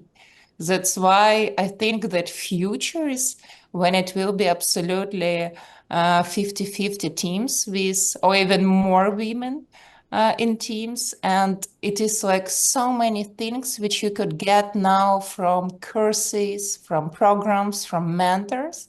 It is so easy now to get all knowledge as it was 10 years ago or 20 years ago. That career path could be so quick right now.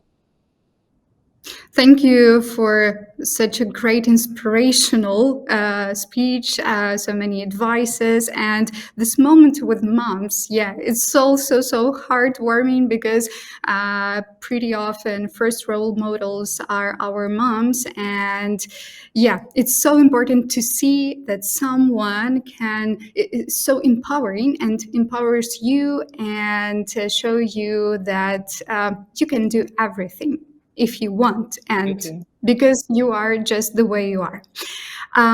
Okay, I would like talking about women in tech in general. I think that also your story can be inspirational because, as far as I know, your career transferred from working PR in HR to founding a data science UA tech company. So please tell us about this way a bit, and also how it had influenced your confidence as a leader. Mm-hmm. Before I launched my company, before Data Science EA, I was working in American IT product company and I was COO. I was doing pretty much everything except coding. I was doing HR, PR, finance, operations, everything. And we had absolutely great team of developers and they were so smart and all of them, they were interested in data science and AI. It was 2015 and AI was not so popular as now in 2024. That's why hobbies, courses, meetups, everything in our team, in our company, it was all discussions about AI, how AI would change the world of technologies. And I decided that I will organize first technical data science and AI conference in Kyiv. And I thought that only my friends, family, and developers from our current company will come. And I didn't expect at all that all developers will come and arrive from all cities in Ukraine and Europe. And I think the most important for me it was that I didn't plan that it will be a huge conference. I was thinking I will try. I will organize small meetup, but it was huge conference in the end. And I think it helped me to make next steps, to organize first data science courses in Kyiv, to launch first AI recruiting agency in Ukraine after that, to launch AI consulting in Ukraine. And we were working and still working with insurance, with agriculture, with fintech companies. That's why I think for me it was the most important that I was always thinking, okay, what will be next? I will try. We will try with our team. And team was always supporting me. Doesn't matter how crazy were my ideas. I remember that first years I was telling guys, let's organize these courses. Okay, let's organize the biggest course for you. Okay, let's do it. That this thing was the most important for me, that it was no criticism, it was no like nothing bad. No one told me, Alexandra, are you crazy? How we would organize it? No one is interested here. No one telling, no, just try, let's try. We are very happy to see what will happen next. I love this approach of just let's try and let's see what happens. I think that sorry, such approach helps to do great things. Okay, let's talk about some other things that helps you on your way. And even now, you mentioned your team. You have a huge community. Which else things helps you to be confident, to overcome the imposter syndrome when it pops up, and maybe it's about knowledge, maybe it's about your degree, maybe it's about people you work with not only as a team but also like clients, partners, etc. I think it is a mix of everything. It is a huge professional cocktail which helps to grow. First of all, of course, it is a team. I think the most important it is team. And I would not be able even to think about all achievements which we did without my team, because they're incredibly supported. They're extremely professional, and it is really the best people, the best team, which I couldn't imagine before, really. We are working as a team in all things, that we understand that I can't handle everything because we have so many directions, and I understand that people, team members, they're absolutely professional and reliable, and they will manage projects which they're handling. That's why first ingredient, secret ingredient, it is a team. Second one, it is to be surrounded of smart people, because you know that our people, our friends, our colleagues, they're influencing us a lot. Our mindset, our ambitions. That's why I'm communicating every day with a lot of founders of service companies, of product companies, our clients, and I understand that they're growing every day, that they are doing so many challenging things every day. That's why I understand that I'm not alone in this hectic professional IT world.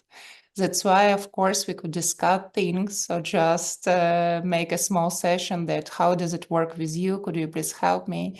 Could you please make helicopter view to my situation? And it really helps.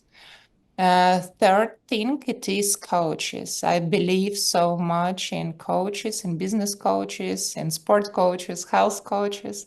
In every sphere now, you could hire the best people from this sphere, and they will speed up you so much.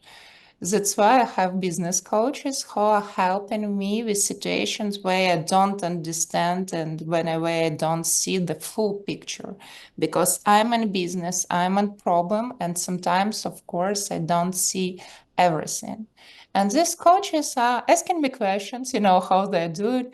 What will be the worst in this situation? What will be the best? You know, all these questions. I think a lot of you had sessions with coaches. And with these questions, you're launching your thinking process and to other direction, that you change your direction of your thoughts.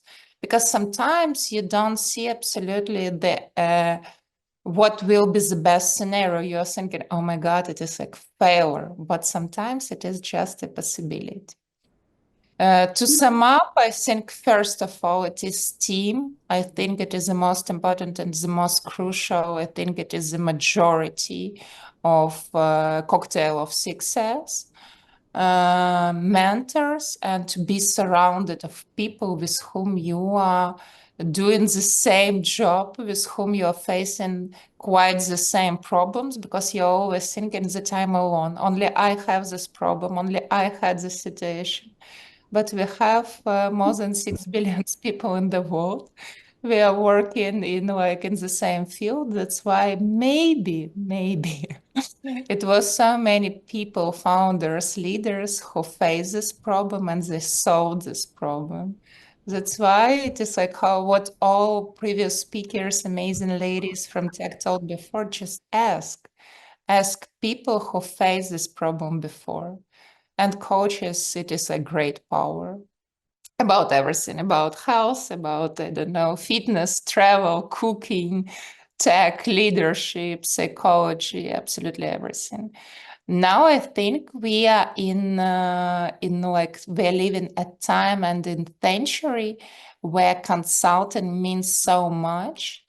When we have problems in marketing, we are hiring consulting marketing agencies who are helping us. When we have problems with some technologies or HR or sales or whatever, we are hiring consultants and they are doing the best consulting. And after that, only we are hiring people in-house who are helping us.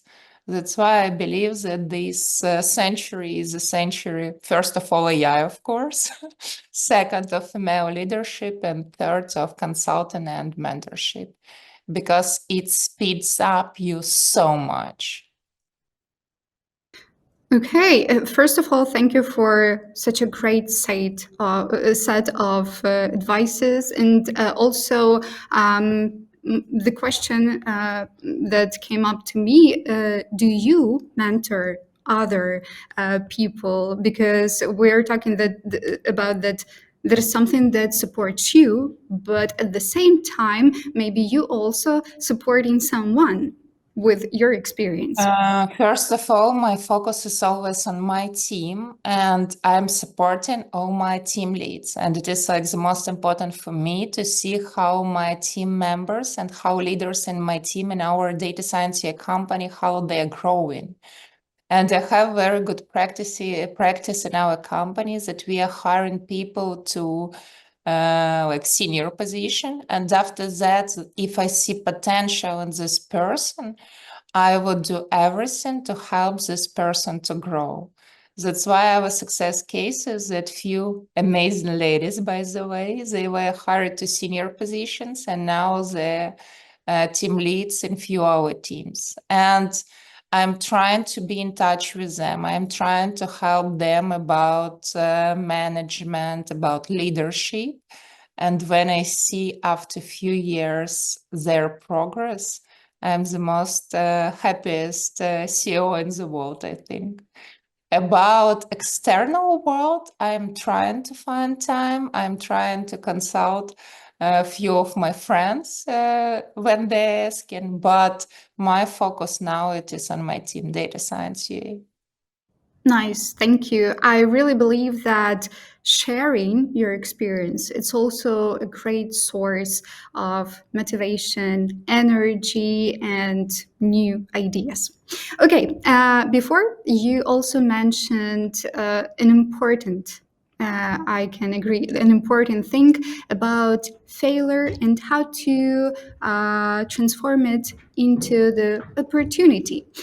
So please tell how have you learned to reframe rejection or failure, which can trigger imposter syndrome, into opportunities to growth? And what would you advise to our listeners, ladies and gentlemen, how to do it in their way? Mm-hmm. Very good question, by the way. I think business and long term, especially business, is not possible without failures, without mistakes, because we are humans. It is like everything is changing so quick is in modern world. What we are doing, and it is all my team knows this practice. It is from psychology. Do you know reflexia? What we are doing after all situations, bad or good, especially after bad situations about failures, we are doing reflexia. If somebody doesn't know how does it work, I will explain that we discussing what was the situation, why this situation happened, what could we do in better way next time, and which scenarios could be possible according to all the circumstances. It is like super quiet, nice, without stress, without anything. It is just discussion. I would say that it is like psychology tricks. And after all failures, we are doing these reflexia sessions with my team about business.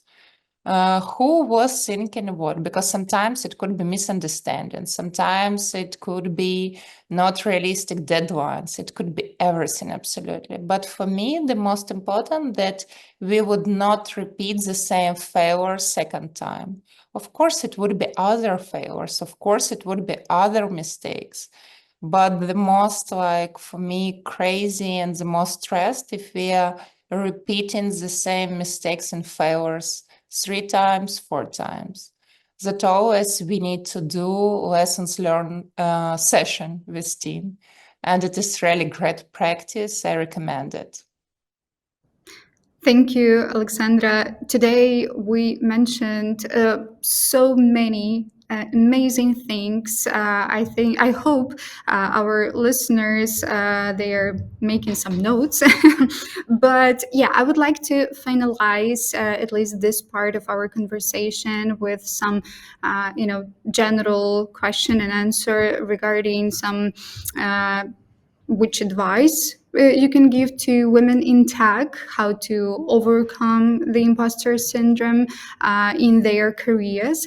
Just to sum up everything we discussed today, or maybe to add something extra. And also, I will remind our listeners to add your questions to the chat because in a few moments we will have a session, Q&A session, where your questions can appear here in our conversation. So, Alexandra, let's sum up your advices to women in tech who are struggling with imposter syndrome. I think the most important it is to work with self-confidence because without self-confidence it would be quite difficult. I can't tell that impossible. I would say quite difficult to achieve something. That's why my advice is think to do everything to make your self-confidence as high as possible in normal way, because sometimes it is like people that are too self-confident and they don't listen opinion of other colleagues or team members. I would say that to grow self-confident to adequate and normal way. And the most important to find people who believe in your ideas, who is supporting you. For me, it is always my family, my team members, and without that, I couldn't imagine our growth, because during 8 years, there were so many situations where I was thinking how we would continue. It was COVID. Now we are thinking, oh my God, it was just COVID, but it was 4 years ago and it was quite stressful. After that, big war started in Ukraine. That's why that was so many situations when I was thinking that I can't give up, because I feel this energy, I feel this feeling that I'm responsible on my team. That's why in all the situations, I understand that I just need to do next step, after that next step, and everything will be good. That's why do and work and do everything to grow up and to speed up your self-confidence and find people who will support you always. Yeah. And first of all, believe in yourself and find people who will believe in Thank you you. at Good the point. Yeah. same. Okay, thank Agree. you. So we have a few questions in our chat to you, Alexandra. First of all, how can I stay motivated when I experience setbacks? So it's not even about the imposter syndrome, but about motivation. Mm-hmm. We started to do last few years strategic sessions that we are hiring for that strategic consultant. Do you remember that I'm a fan of consultant to hire the best consultants from whole the world? And this person, it is business coach, he's helping us to make goals for next quarter, for next year. And when you see the big goal which you want to achieve in the end of the year, I understand that we just need to work every day, every week, every 1 month. And every month you need to check how close you are to your goal. That's why to stay motivated for me is to see goals for every day. And I'm big fan of planning, that I'm planning absolutely everything, my weeks, my days, my weekends. That's why I'm waking up, I'm checking my schedule, I'm checking my emails, and I understand that I need to do so much during this day, during next month, during next year. That's why I'm just waking up and doing my job, which I adore, and I love my job so much. That's why I would recommend to plan everything.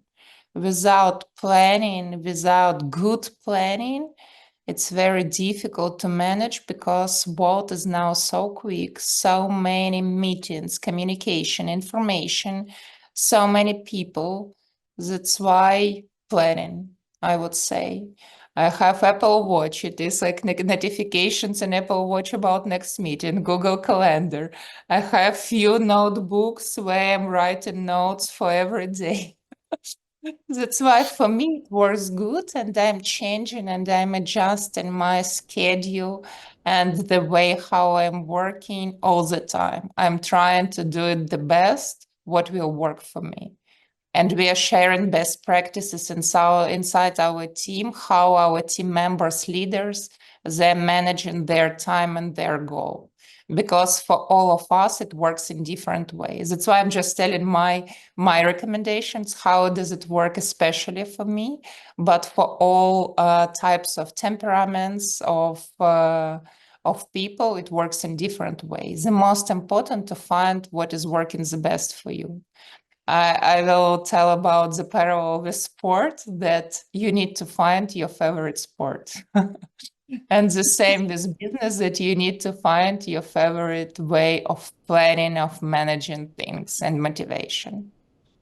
I totally agree with both. And I 100% agree with planning, because it can sound like motivation, it's such a creative thing, but such thing as discipline and planning can make it work so much better. So I agree 100%. As a person with also few notebooks and few calendars, it works great. You Okay, understand me let's very go. well, yeah. Let's go to the next question. It is so difficult to keep up with the pace. I often feel like an imposter even as I grow. When would you recommend to stay true to myself on this personal journey? Mm, I think that it is very nice to start after uni. After uni, because you need to have this knowledge in school and university.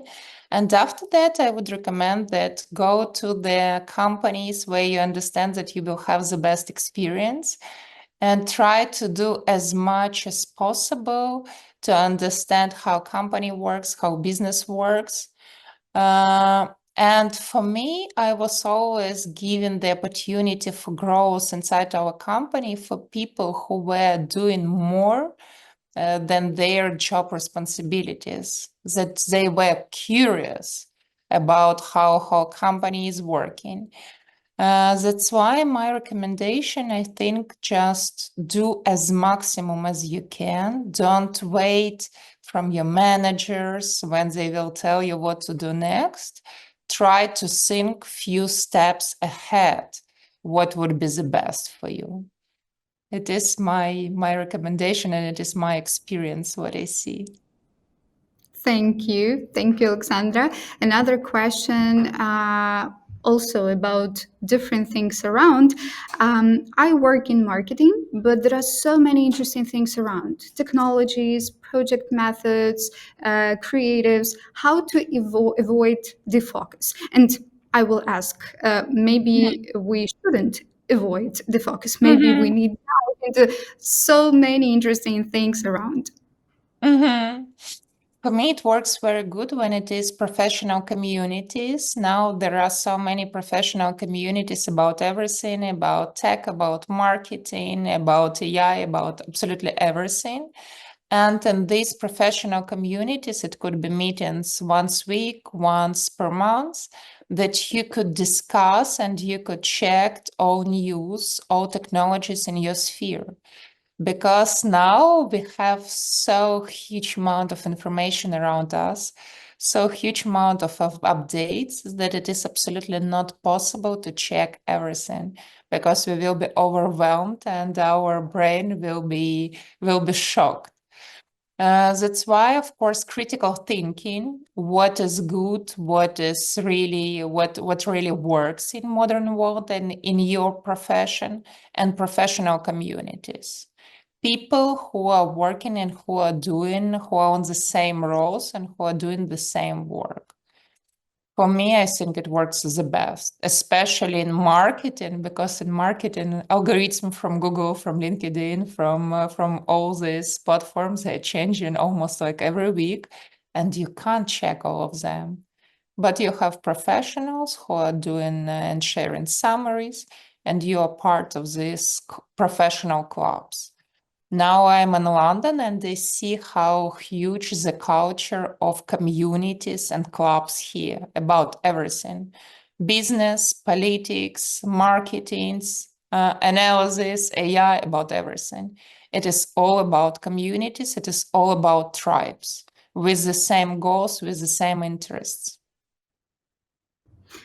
Yeah, I think that we are, it's another evidence that we are tribe individuals. We want to be in some community. And talking about marketing, I think that being in marketing itself means that you can be interested and dive into different areas. So it's not a problem to be interested in different things, especially when you work in marketing. Okay, and we have one more question. I really like it. How do I help another woman who is experiencing imposter syndrome without getting affected or without sounding like a self-help book? And maybe you, Alexandra, have some experience from your mentor experience when you already did such thing. Mhm. For me, I think it is 100% faith in women that they're capable and able to manage the most complicated and difficult projects. And when I see that person is smart but maybe not enough self-confident, I'm trying to give project which is a little bit more difficult than previous. And I'm always telling I'm nearby, I will always help, I will always support, but try to do as much as you can by yourself. Plan it, try to manage the risk, try to manage the deadline, try to manage the communication with all participants of this group. And I'm always telling, but anytime you could ask me and I will be near you and I would help. That's why I think it is like with kids that you are helping to make first steps, but you're always nearby and you are ready to help. But you can't do the steps instead of your team and instead of other people all the time. They will never learn how to do it.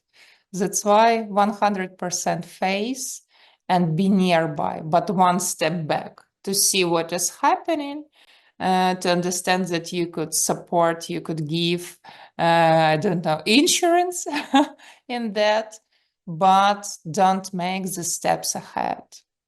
Be like a elder mentor, elder, I don't know, sister, brother who is around in the same space.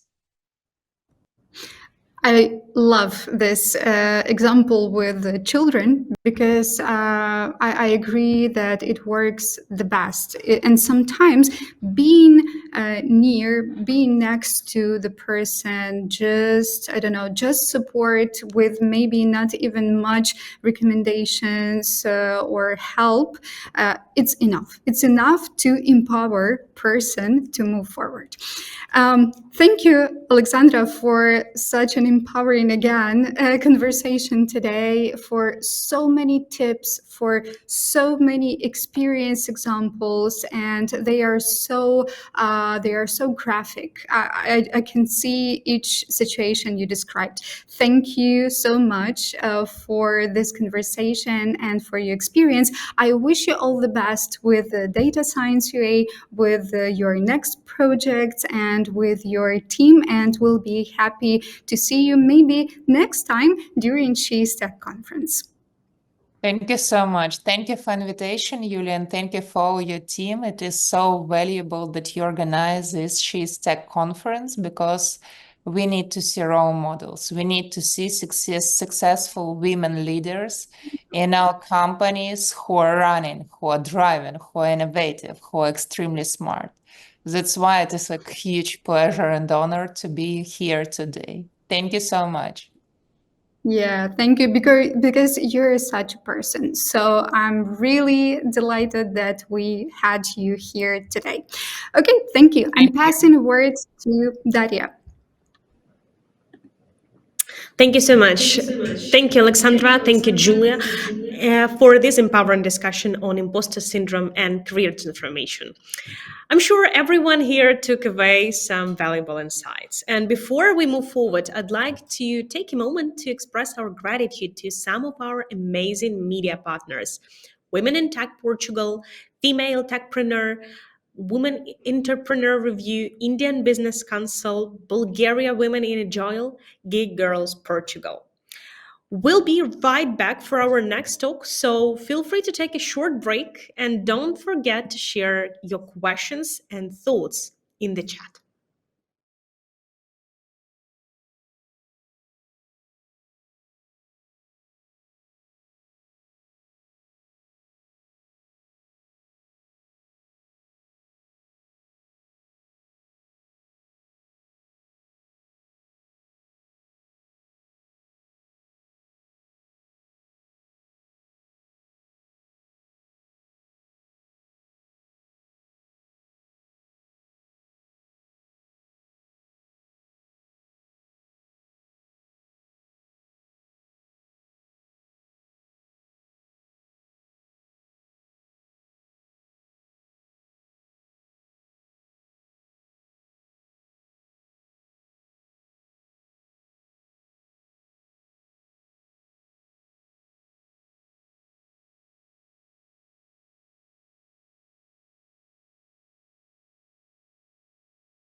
Well, welcome back, everyone. I'm excited to introduce our next speaker, Mariana Salvatera, a leader with over 15 years of experience in engineering and team management. Mariana holds a master's degree in informatics and computer engineering from the University of Porto and has built an impressive career, particularly in managing software specialists and aligning business strategy with process quality. Currently, she is CEO of Zulki in Portugal, a multinational tech company with Swiss roots where she leads national operations. Fun fact: both Mariana and her husband are engineers, though neither of them are programmers anymore. They share their love for tech in different ways, and she's also a proud mother of three. And today, Mariana will be sharing insights from her journey, covering leading life. Can we really have it all? Life as a mother of three and CEO in tech industry, which definitely promises to be engaging and informative. Mariana, we are so thrilled to have you here today. How are you doing? Thank you, and thank you for having me. Thank you to the She's Tech Conference for the invite and this opportunity. So I'm very humbled to be amongst so many great speakers, and I'm just going to share a bit of my journey and experience, and hopefully that will give some ideas and insights to all of the other women in tech out there facing these challenges of navigating all of these roles in their life. Wonderful. Mariana, one more question from me. Where are you joining us from? So I'm joining from Portugal, from Zulcas in Portugal office in Porto, this beautiful city which has a river and a beach, so it has it all. And we are joining from the headquarters here in Portugal. Nice, such a wonderful setup for you. Well, so great to hear that. And now the stage is fully yours. Okay, thank you. So I guess the talk is called Leading Life. Can we really have it all? And my answer is no. Thank you. No, just kidding. So just wanted to challenge you, can we have it all? And what is this all I'm talking about? So I decided to share a bit about me first. So who am I? I'm Mariana Figueiredo Salvaterra. I'm a woman, I'm a software engineer, I'm a wife, a mother of three, and I'm the CEO of Zulke in Portugal. So how come I acquired so many roles? So a little bit of my journey, because they didn't come all together at the same time. So it all really started as I was a woman, well, from the woman side of things, a little girl actually, because ever since I remember myself, I had said I want to work with computers. So that was kind of what I wanted to do. I wanted to work with computers. Maybe because no one told me I couldn't. I don't know. My father was electronics engineer turned software engineer at the time. So I always had access to technology, computer in the house, and I was always incentivized to use it and make the most of it. I guess that the first kind of gender inequality shock I got was when I was 15 years old. And, in Portugal, when you go into high school, you have to choose between 4 areas of expertise, sciences, economics. And I was going into sciences, and I knew a lot of friends, female friends that were going to sciences as well. So I didn't think much of it, because that's what I needed to get to work into computers, which what I wanted. So I vividly remember, 15 years old, a week before school starts, I go into the new school and go up to this, cork billboard that they have there. Nothing was online yet, to try and check what was my class schedules, just to getting ready for school. And I started to look for my friends' names and my name. And, I'm going through the classes, and then I finally find my name in a class of, 30 people, together with other 5 female students, right? And everyone else was male. And it was such a different makeup, that class, from the other classes, that I, just stopped and thought, what was going on, And then I figured it out. My female friends, they were going more into the health area. So they had chemistry and biology. I had chemistry and physics. So I ended up, in the going to the engineering class. And I remember just thinking, did I miss a memo somewhere? Do they know something I don't know? Why are there not more females in this class? Why is it not 50-50? I really never had kind of thought about it that way until I got there. But I powered through. I wanted to work in computers. So eventually I went to college, to engineering college. So I made the most out of being in college, joined a couple of student groups, did different things in college. Eventually I got a boyfriend and became a wife. And a wife, for me, in this sense, it's kind of, I chose a life partner, kind of, I recruited a team member to a team of 2. I became a part of a team of 2 as well. So that was another challenge there. And then eventually, through my work life, I became a manager, engineering manager of Scrum teams, delivering software, then eventually a manager of managers, delivering software.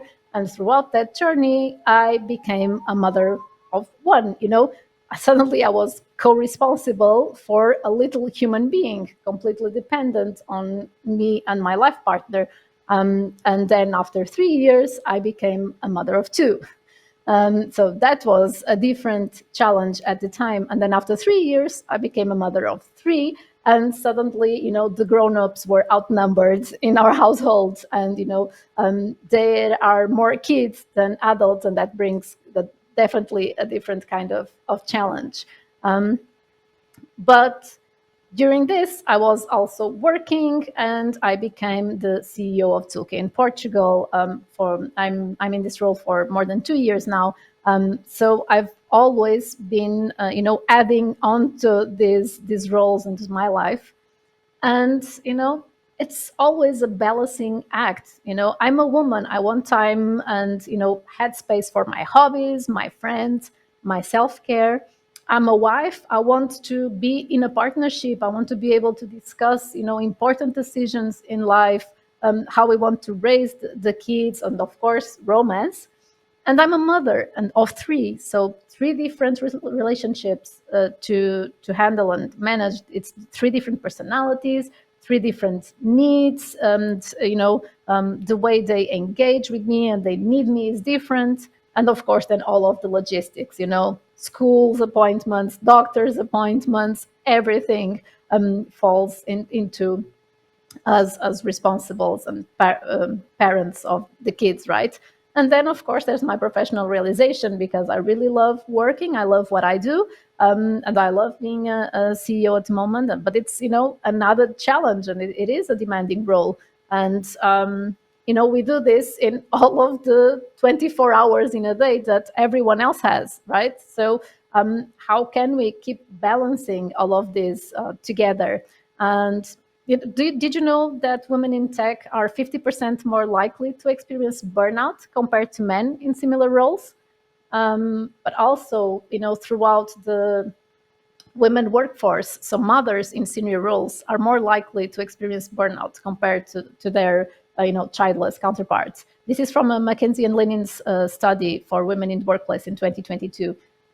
So of course I love all of these facets of my life, but I was having a hard time balancing it all until I figured that actually it shouldn't be a balancing act. It should be a prioritization exercise. So going back to my question, leading life, can we really have it all? Yes, but not at the same time. And when I was kind of preparing this presentation and thinking of what I could share, I was thinking of what works for me and has worked for me in this journey. So I'll share some skills and some tools that are working for me. Hopefully they will work for you, but we will have the Q&A session in the end, and we can have a discussion and see what else we can explore about this. So thinking about skills, I've already told you kind of the main important one is prioritization, right? You can't do everything at the same time. You have to prioritize. So it's important that you focus at one time on what is more important to you. For me, that meant in my work calendar, I have a blocker in September saying beginning of the school year, because I know the beginning of school year for my personal life is chaos, because we are establishing new routines, figuring out new school schedules for the 3 kids, school drop-off, school pickup, extracurricular activities, which ones are they keeping, which ones are changing. So it's chaos. Oh, I know, school supplies, uniforms, whatever they need to start a new school year. So I just have a blocker in my work calendar just to remind myself, do not schedule anything else into those weeks, right? It's business as usual for work, because in personal life, it's going to be chaos. So I just had to figure out a way of focusing, because I might have a tendency to think that I can do it all at the same time. So I have to remember that. And I do that through kind of focusing on my values as well. Who do I want to be? Who do I want my kids to see me be? What values do I want to live by? And what values do I want them to learn from me living them? And this brought me to figuring out my strengths. So if we play to our strengths, we have less work or less energy to do something well than if we try to focus on our weaknesses. So I'm very advocate of this in your work life as well, right? So, you need to work on your weaknesses to mitigate any impact they might have in your life, in those around you. But if you focus on your strengths, you will get more energy out of it. You will spend less energy to get better results. So, focus on your strengths. I always remember the discussion about Michael Phelps, famous Olympic winner, medalist. And if he was focusing in what he did not do so well, which was school, because he had ADHD and he struggled a bit in class, if he was focusing there instead of spending the time in the pool where his strength is, would he be an Olympian medalist now? No, he would be still struggling with his ADHD in the classroom. But it's not easy to find our strengths, because most of the time do you remember kind of the class in school where you were really good at, or do you remember the one that you had to make more effort and we conquered the grade finally conquered the class? But do you remember what your friend from school was really good at and what class he was really good at? Probably you do. So just, get help from mentors, friends, from the family side of things as well, and the personal side of things, to figure out what are your strengths. What would they come to you for advice and help in a situation, personal life and work life, and you will find your strengths. And most often than not, they are those things that you really don't consider that much as strengths because it comes easy for you. Oh, I had never thought that I'm very organized because this makes it easy for me, but actually in my project management role this is very important and it doesn't take that much energy. So also help others around you figure out their strengths, because with that you can work on delegation. So you find the people that have strengths that are complementary to yours, and they can take on the tasks that would take so much more energy for you to do because they're not your strengths. So you find those people, and you find those people in your work life, you find those people in your personal life, and you work on delegation. And delegation means that things will not necessarily be done as you would do them. So just let go of it, right? So you decided to delegate, discuss some guidelines, and you let go. And this is also true for your personal life, right? So things that at the house, you can do it all. So someone else will pick up some chores. They will do it their own way, and that it has to be good for you. Okay, so that has to work. So these are the skills I would say that I've practiced, and I'm still practicing throughout life. And this kind of brought me and my husband to come up with a set of tools that help us in these discussions. So we have these tools that help us in our day-to-day, not just in the logistics of working out day-to-day stuff, but also in the more meaningful discussions. So I wanted to share those with you here. And the first one is our calendar. We have everything in our calendar. I've already shared that I have a blocker in my work calendar about the beginning of the school year. I will also have blockers in my calendar for when the school says that there will be a parents week for activities with the kids. I have that in my work calendar, because I know that I want to be there for my kids, or share that load with my husband, to be there for my kids. So I have that in my work calendar. So I have my work calendar, I have my personal calendar. He has his own personal calendar. We have our calendar with activities that we are expected to do together and with the family. And our kids also have their own calendars that we manage about their extracurricular activities, school field trips, things like that we might need to know about.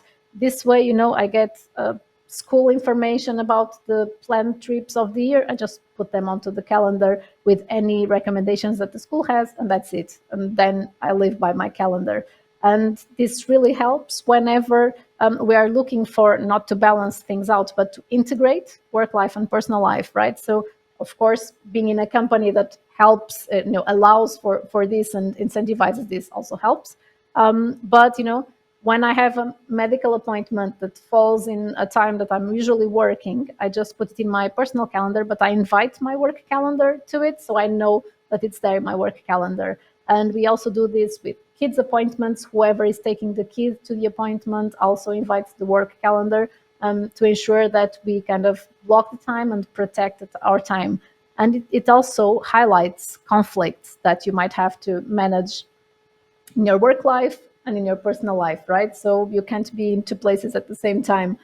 You will have to have a discussion with those involved and figure out who should attend what. And this is also true for your personal life. And this has all actually been helping a lot with just freeing up the mental load of everything that's going on, because everything is in the calendar. And then, I was looking at some studies when I was preparing this presentation, and arguments about money are the top predictor of divorce, regardless of income level. And these disagreements often revolve about spending habits, saving, debt management, financial priorities, where you want your money to go to. And so me and my husband, of course, we track expenses. I think a lot of people today, well, if you're not doing it, at least track expenses to see where your money is going. But actually, we found a tool that helps us with meaningful discussions about money. It's called YNAB. You need a budget, YNAB. And it not only tracks your expenses for you to see where your money went, but you have a task of giving every dollar a job, pretty much like you do if you are business executive in a company. You have to have a budget for the year. You have to decide upfront how much money you want to allocate to certain costs and investments for your time, right? So you can do that in your personal life as well. So you define the priorities for your money. You define, where your money needs to go each month. Here we usually have monthly salary payments, so each month. And you also can work on some financial goals. For instance, if you go into my YNAB account today, shared with my husband, you will see that we have kind of some budget goals for the kids' birthday parties, for instance, for next year.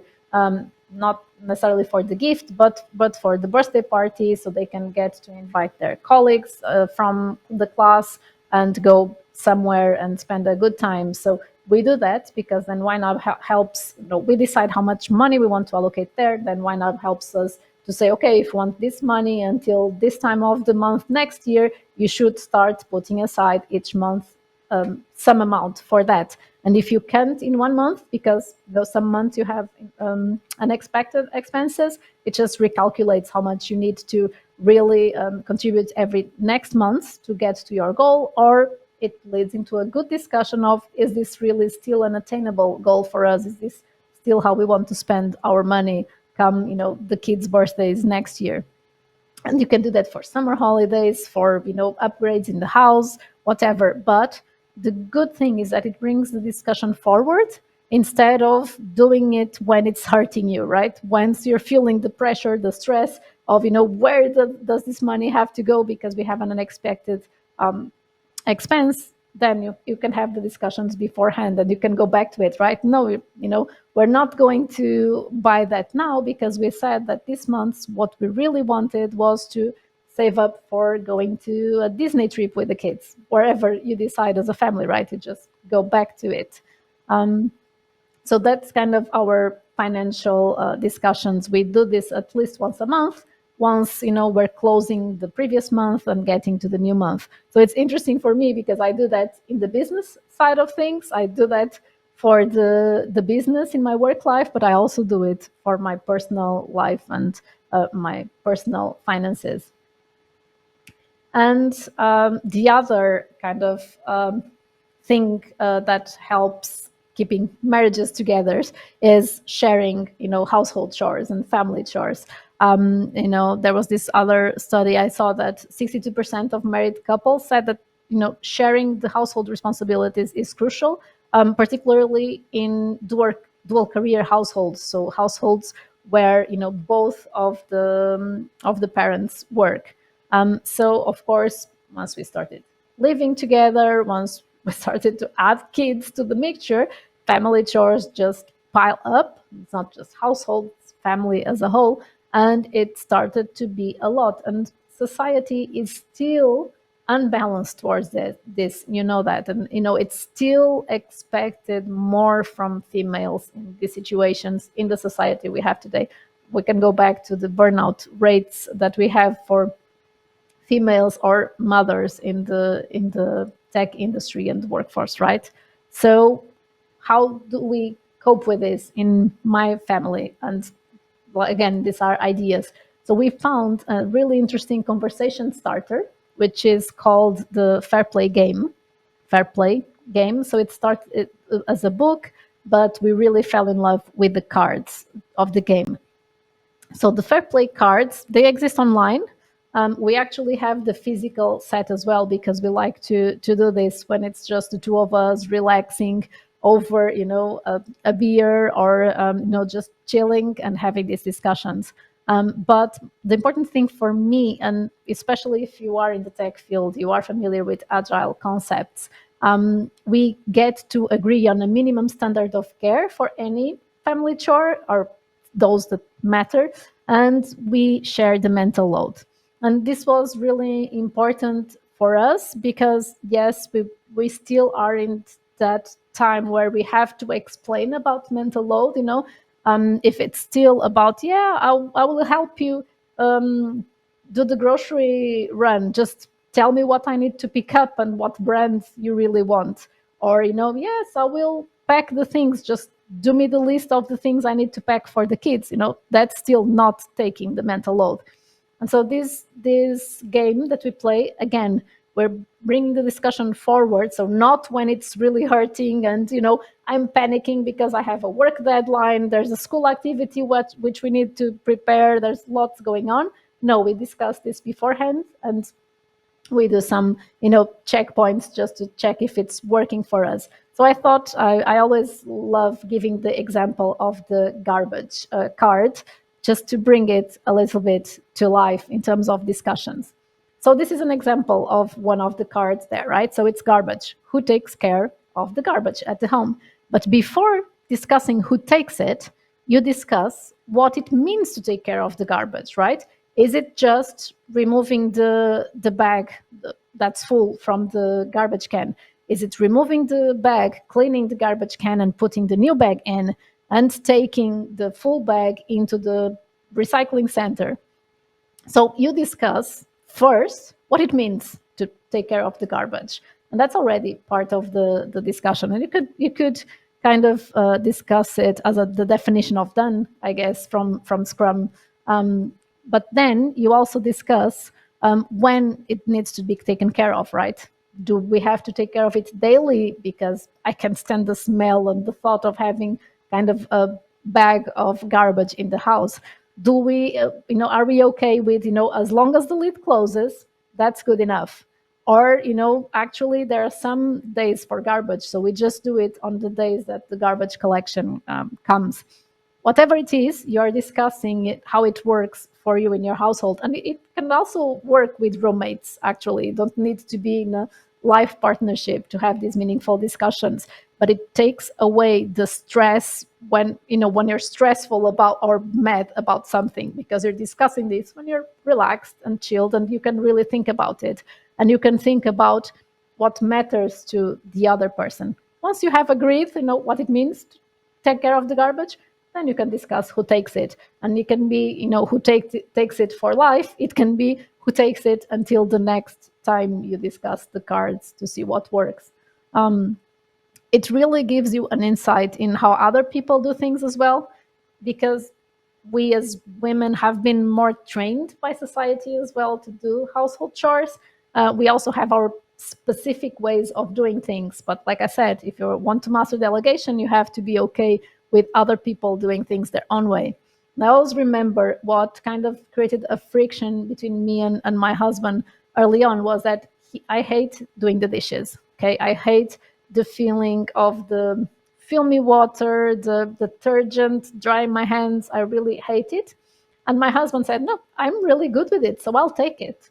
But then he would let things pile up in the sink, and I couldn't understand, because if it was me, I would just put things in the machine as I went. I would never let it pile up. And then we found these cards, and we were discussing kind of, okay, doing the dishes. My husband said, okay, I'm taking this card because I do the dishes and I like it and you don't. I said, yeah, but what does it mean, doing the dishes? Sometimes I get uncomfortable because there's lots of dirty dishes in the sink, and why is it then? And he explained it to me like, no, I actually do it on purpose, because for me, loading the dishwasher is a puzzle game. But I can only do a puzzle game if I know all of the pieces of the puzzle I have to play. So I like to let it pile up a bit so that I can kind of load the dishwasher in the best way possible to take as many dishes and other things as possible. So I like it to pile up a bit so I can kind of manage how I load the dishwasher. And that helps me. Now when I see the dishes in the sink, I know there's a purpose to it, right? I know it's not just forgotten. I know it's not that he's being lazy about it. He's letting it pile up so he can know how he's going to load the dishwasher. It's just bringing the conversation forward. So there's lots of other discussions as well, and some of the cards we just decided, yeah, this doesn't entail a discussion, and it's fine how it is. And it is interesting because for the first time we did this exercise, we split the cards. Then you can check, how's the load balance and between the cards that you're taking. And then when the next time we did the exercise, we figured that some of the cards had slowly and quietly shifted to my deck instead of his. So they were on his deck, and we were surprised, like, oh, you were supposed to take this card, but I've been doing that. So it helped us, figure out how still some things are hard to change and manage. But like I said, bringing the discussion forward from financial reasons, for family chores, all of those daily grinds that can tear away your relationship and let you feeling a bit burnout and too much on your plate. I think it's really important to bring those discussions forward and helping you along the way and along the journey. So it's the skills to try and live through this, you as well, and then some tools that help us get there. At least to me, my husband, and our household, it works really well. So that's what I wanted to share with you. I was hoping that we could get still some time for a Q&A session. So, this time is a thank you for real. You can follow me on LinkedIn. You can find me on Instagram with the same handle as well, my three names. But let's see what you have in terms of questions and answers. I'm looking forward to it. Thank you so much, Mariana, for sharing your experience and knowledge with us today. It was very insightful, and I'm sure everyone has learned something valuable. And now let's finally open the floor for a Q&A session. So everyone, please feel free to drop your questions in the chat, and we'll address them. And I already have a couple of them. So the very first one. How has your family or partner helped you in your roles? What advice do you have for others looking for support? It's interesting because I think the first realization is that they don't know that you need help or support if you don't ask for it, right? So you have to figure out what you want or what would you like to have and just say it. Sometimes you just need, a shoulder to cry on or someone to vent to. Other times you need someone to work out a solution, or sometimes even just rubber ducking the problem. It's not programming, it's something from work or life with someone. And it might be your life partner, your family. It might be a friend that has gone through the same. It might be, someone from work that could have a different angle and just help you. But I think the main thing is that you have to ask for it. You have to ask the questions. And I think that sometimes, and especially as women working in tech, it's kind of a man field, we have concerns about showing some vulnerability, and sometimes we don't ask about this support and help and just brainstorming ideas when we need, or it would be helpful for us. So I think that would be the first step. Be okay with finding some mentors, someone that can help you through this, be it work or personal life, and just discuss the problem, explain the solution you're thinking of, see how they feel about the solution. Maybe they have other things to work on, and that will help. But you have to ask first. Thank you so much, Mariana. You are so inspiring, and thank you so much for being so sincere. Thank you. Well, another one. Have you ever encountered any biases in the workplace as a mother? How did you have navigate these situations?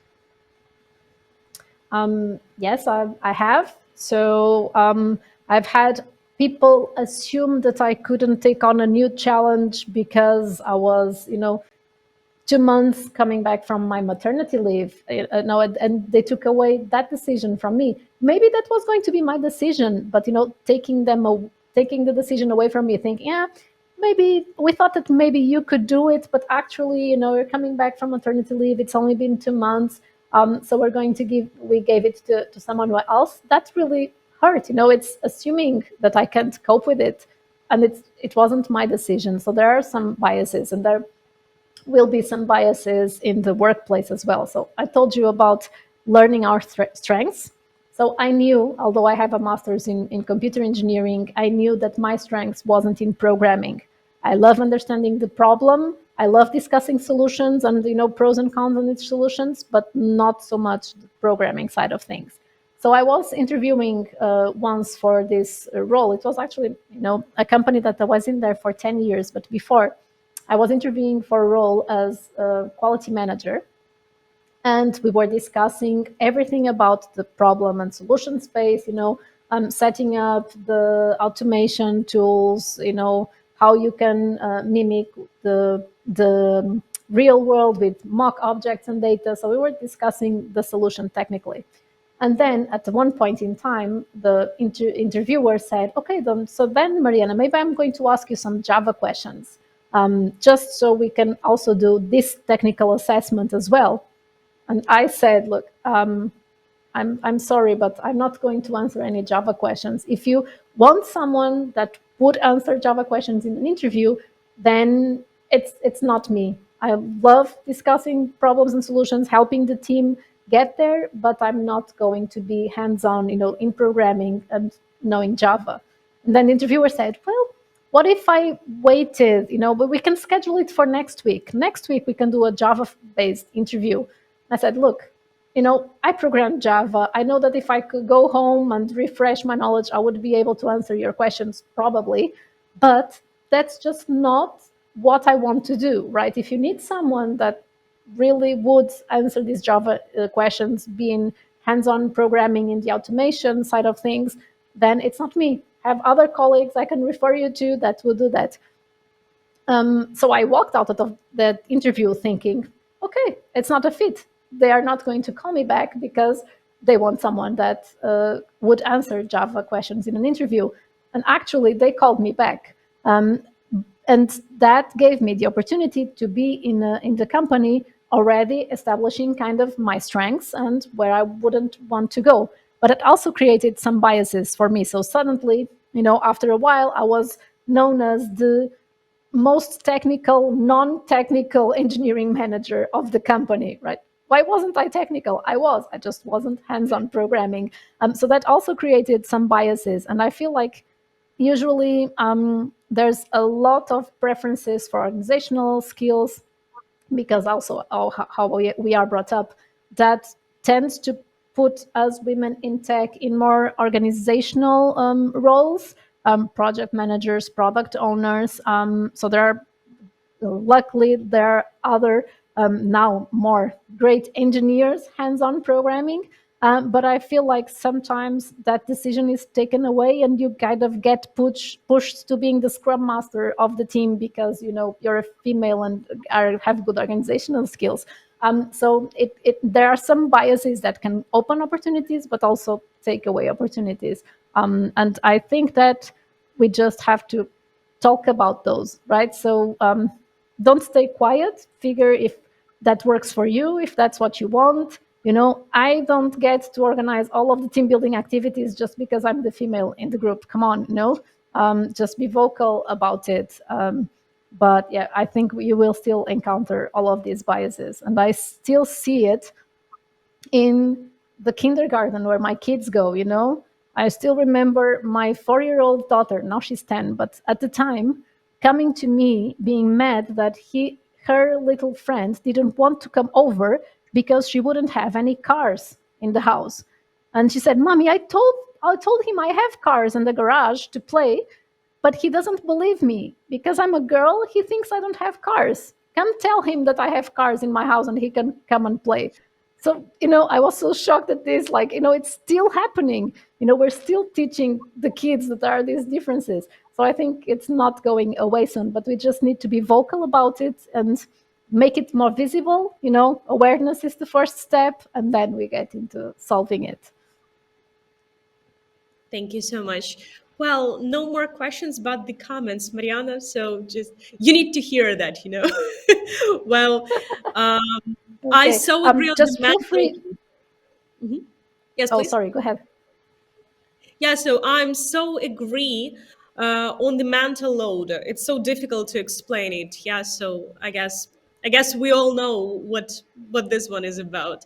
And great presentation, Mariana. It was very insightful, even for the couples who doesn't have kids yet. Thanks for that. So I guess that's about the part with the flashcards. Yeah, so it resonated me a lot as well. So I was all my ears. Thank you so much for that. So, and thank you again for your great presentation and for your thought provoking talk and for answering all of these great questions. So, thank you so much and have a nice day. Thank you. And feel free to reach out to me on LinkedIn. I try to reply to the messages as I get them. Sometimes you will see that I'm more loaded because I will take more time, but I do try to get them. So just reach out if you want to share some thoughts and have any more any specific recommendations from this. I would also love how to know how you or other people solve these problems as well, because I feel like we can learn together and improve the solutions as well, as we face these challenges. So thank you for having me and enjoy the rest of the conference. Thank you. So, and with that, we'll now having a break for lunch. This afternoon promises even more insightful sessions, so make sure to be right back at 2 p.m. Central European Time for our next speaker. And I'll be passing the host baton to on after the break. So I want to say a big thank you for joining me today, and have a great lunch. See you soon. Bye. I hope you had a great lunch, so now get ready for an insightful and empowering journey. As we go through the sessions, I encourage you to be part of the dialogue. Please feel free to leave your questions in the chat, and we will make sure to address as many as possible during our Q&A session. Let's make this an interactive and engaging afternoon together. So, I'm thrilled to kick off our afternoon with an exciting fireside chat on the art of leadership and self advocacy. Claiming your seat at the table. Today, we have two incredible women joining us. First, we have Sienna J. Brown, the head of growth at Power to Fly. Sienna is a leadership strategist with over a decade of experience dedicated to ensuring that every individual has the opportunity to reach their full potential. Her work elevates diverse talent while scaling organizational impact. You may have seen her thought leadership on global platforms like TEDx, NPR, Vogue, Essence, and many, many more. She is here to share her expertise on leadership, inclusion, and self advocacy. Sienna, it's wonderful to have you with us today. How are you and where are you joining us from?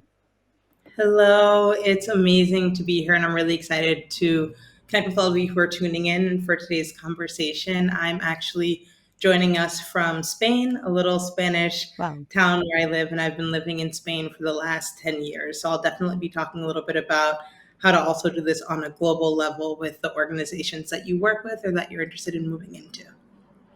Great, thanks for sharing. And moderating today's discussion is Irina Karenkovska, our head of planning and execution here at Intellias.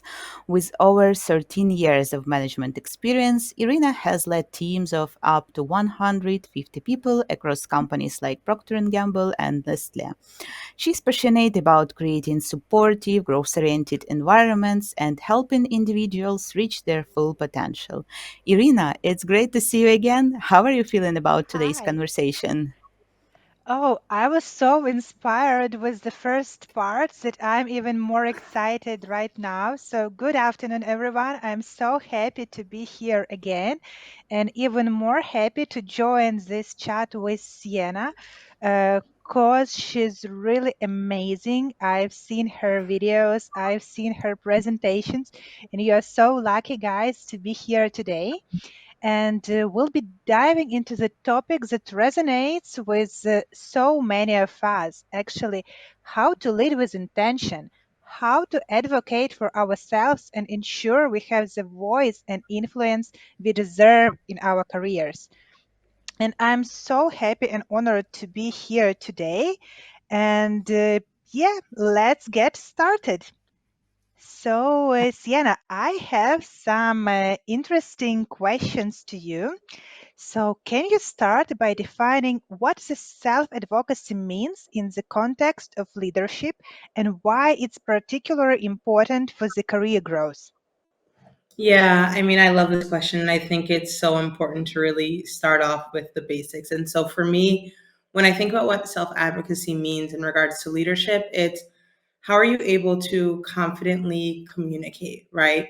Communicate your needs, communicate your contributions, communicate your value, and also really becoming more comfortable to make sure that you're your first best advocate or cheerleader and really making sure that your work is seen, respected, and then also, of course, appropriately rewarded.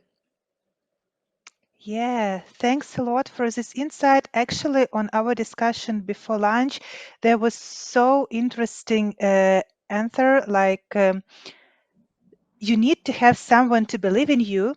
And I'd like to rephrase like with your answer. You need to be the person that believes in you. You need to be the first one to believe in you. Yeah, thanks a lot for this. And maybe you could tell me a bit more. How can individuals effectively embrace and amplify their voice in the workplace, especially when they might feel overlooked? Yeah, I love this question. And I think it ties back to a little bit of what you had asked before in regards to career growth and being your own first advocate. And I really think that that starts with how are you taking ownership of your narrative? And how are you taking ownership of your story? Because I think so often we have so much brilliance inside of us, but it's hard for us to be able to talk about that, to communicate that, to really identify our story, especially if you're in a moment where you're looking to grow in your career, if you're looking to shift and or change your careers. And so I think when we start off about what that is, it's really being able to say, okay, if you feel like you might be overlooked in the workplace, first understanding and auditing why, and also asking yourself, who do you want to be seen by, right? This might be leadership, this might be your colleagues, this might be externally with your personal career brand as well. And so the first thing that I like to say is, how can you start identifying your story? How can you start connecting the different pieces of leadership, experience, expertise, your skills, and really creating that story of how you've evolved during your career journey, but then also the value that not just you're providing now, but that you want to be providing. And I think the second thing I would really say is, how are you understanding who your core audience is, right? What is important to them? So, you advocating for yourself with a colleague that you're trying to collaborate with versus advocating for yourself with your direct manager, your leader, or your CEO would look really different. So, once you have that core story created, really being able to say, okay, now how can I adapt that story in regards to who I'm speaking to and what it is that they value? And so I think a couple of just really small steps, especially if you're just getting started or more comfortable with self advocacy, is starting small and starting strategic. So thinking about what does this look like doing it in safe spaces where you can practice, where there's not as much of a sentiment of like make it or break it, right? It's more of a sentiment of advocating for yourself in a meeting, advocating for yourself in a Slack group, advocating for yourself as a lot of us are getting ready for performance reviews at the end of the year, and being conscious about using things like data and bigger impact. So let's say that you do an amazing job in regards to project management. Don't just talk about project management, but how has that project management allowed for your team to reach your departmental goals or the company to be able to reach some of those organizational objectives, right? And so I would say start small, but start really thinking about what is your story, who are you speaking to, and who is that core audience? And then also, how are you strategically and consistently starting to test out what that looks like in your own voice and in your own way? Wow. Yeah, that's really cool. Thanks for your insights. And actually, the thing that you're talking about, it's really value and communicate and expose those value.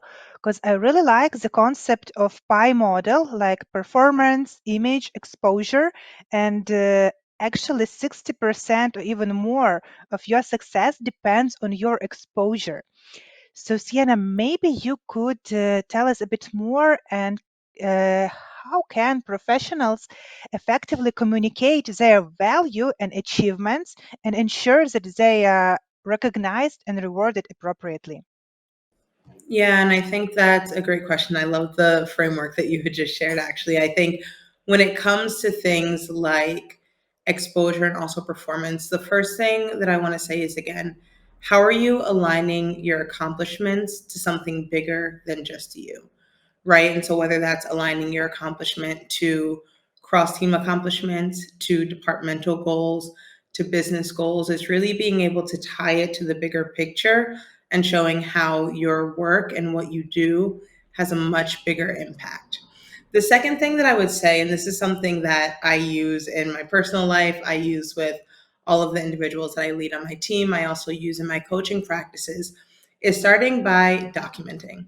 So creating a list, I call it the I did that list, right? And every time that you do something that you see provides value or has impact, writing it down, right? And not just writing it down, but then being able to say, what outcome did that lead to? So again, tying our actions also to outcomes. And the other thing that I would just say in regards to how to effectively communicate this is using storytelling, right? So, how are you bringing individuals along the journey? How are you using storytelling to not just feel as if you're reading off of a list, but to really create, again, that wider arc of not just here's what I've done, but here's the story that I'm going to tell you so you can really see it. And I think something that's really important is that a lot of us, we live in our day to day and our own work, so we know it better than many other people do. But really, when we take a step back to be able to say, imagine that no one has any idea what I'm talking about.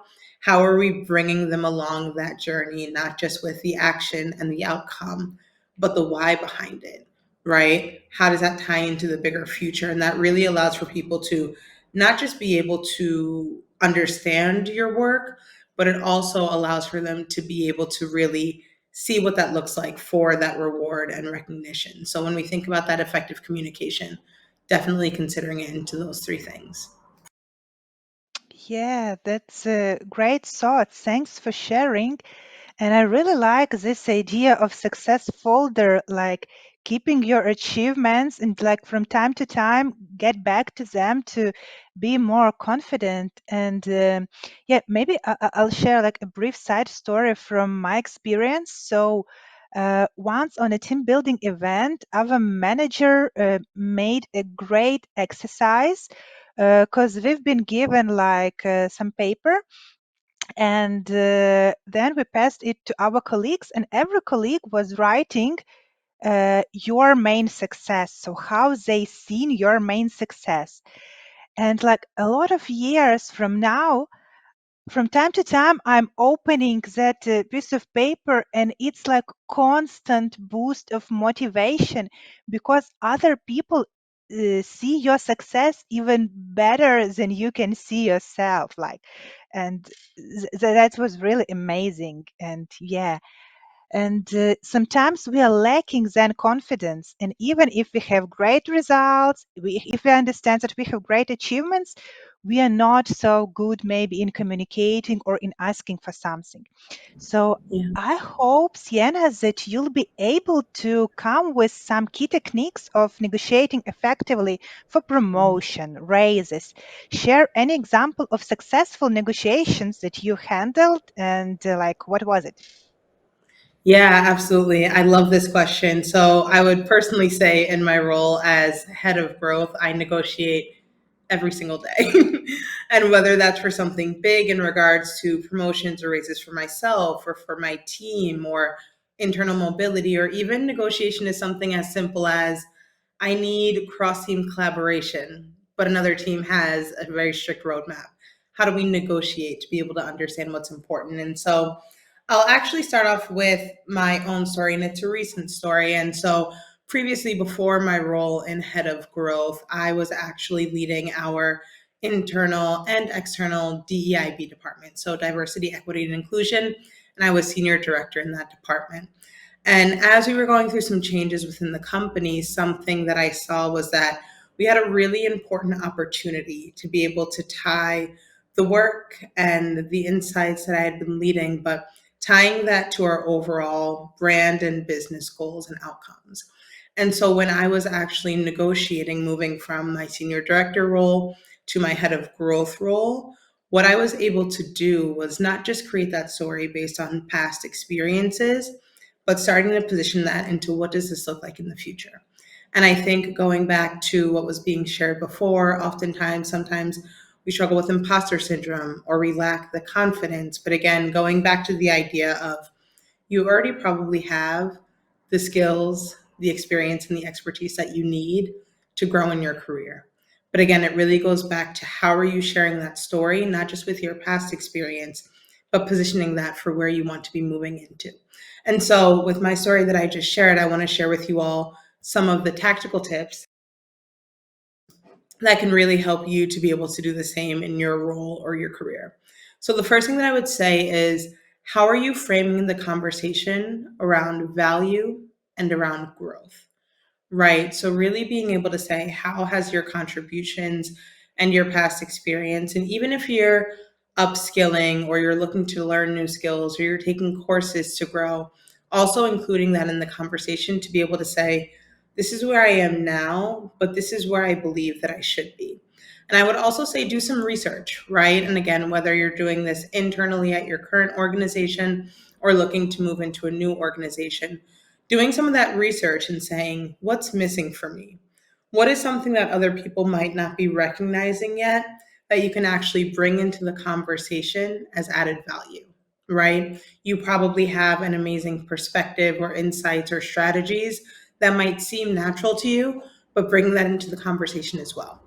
The second thing I would say the second thing that I would say is really doing some work to check your internal limiting beliefs, right? So you might be, or you might have a story that you've created yourself of what's possible for me. Well, I can't move into that role because somebody else already has it, or there's no opportunity or room for growth. And I want to encourage you to really start looking at some of these beliefs that you have around what growth and what self advocacy mean to you, to what leadership and career development mean to you, and throw them out the window. They're probably your brain creating a system to be able to help you keep yourself safe. But I really want to say, thinking about what some of those limiting beliefs are, and then doing a little bit of research to be able to identify what's actually possible. And the third thing that I'll just say is prepare data. If you are getting into a conversation regarding negotiation, I can't just come to you and say, hey, I've really helped increase our visibility with SEO. What does that mean, right? Being able to say in the last 6 months, I've been able to help our team grow our SEO by over 250%.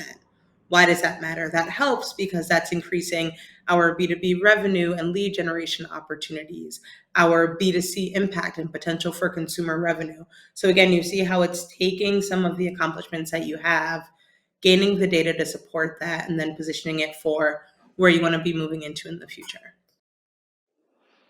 Yeah, exactly.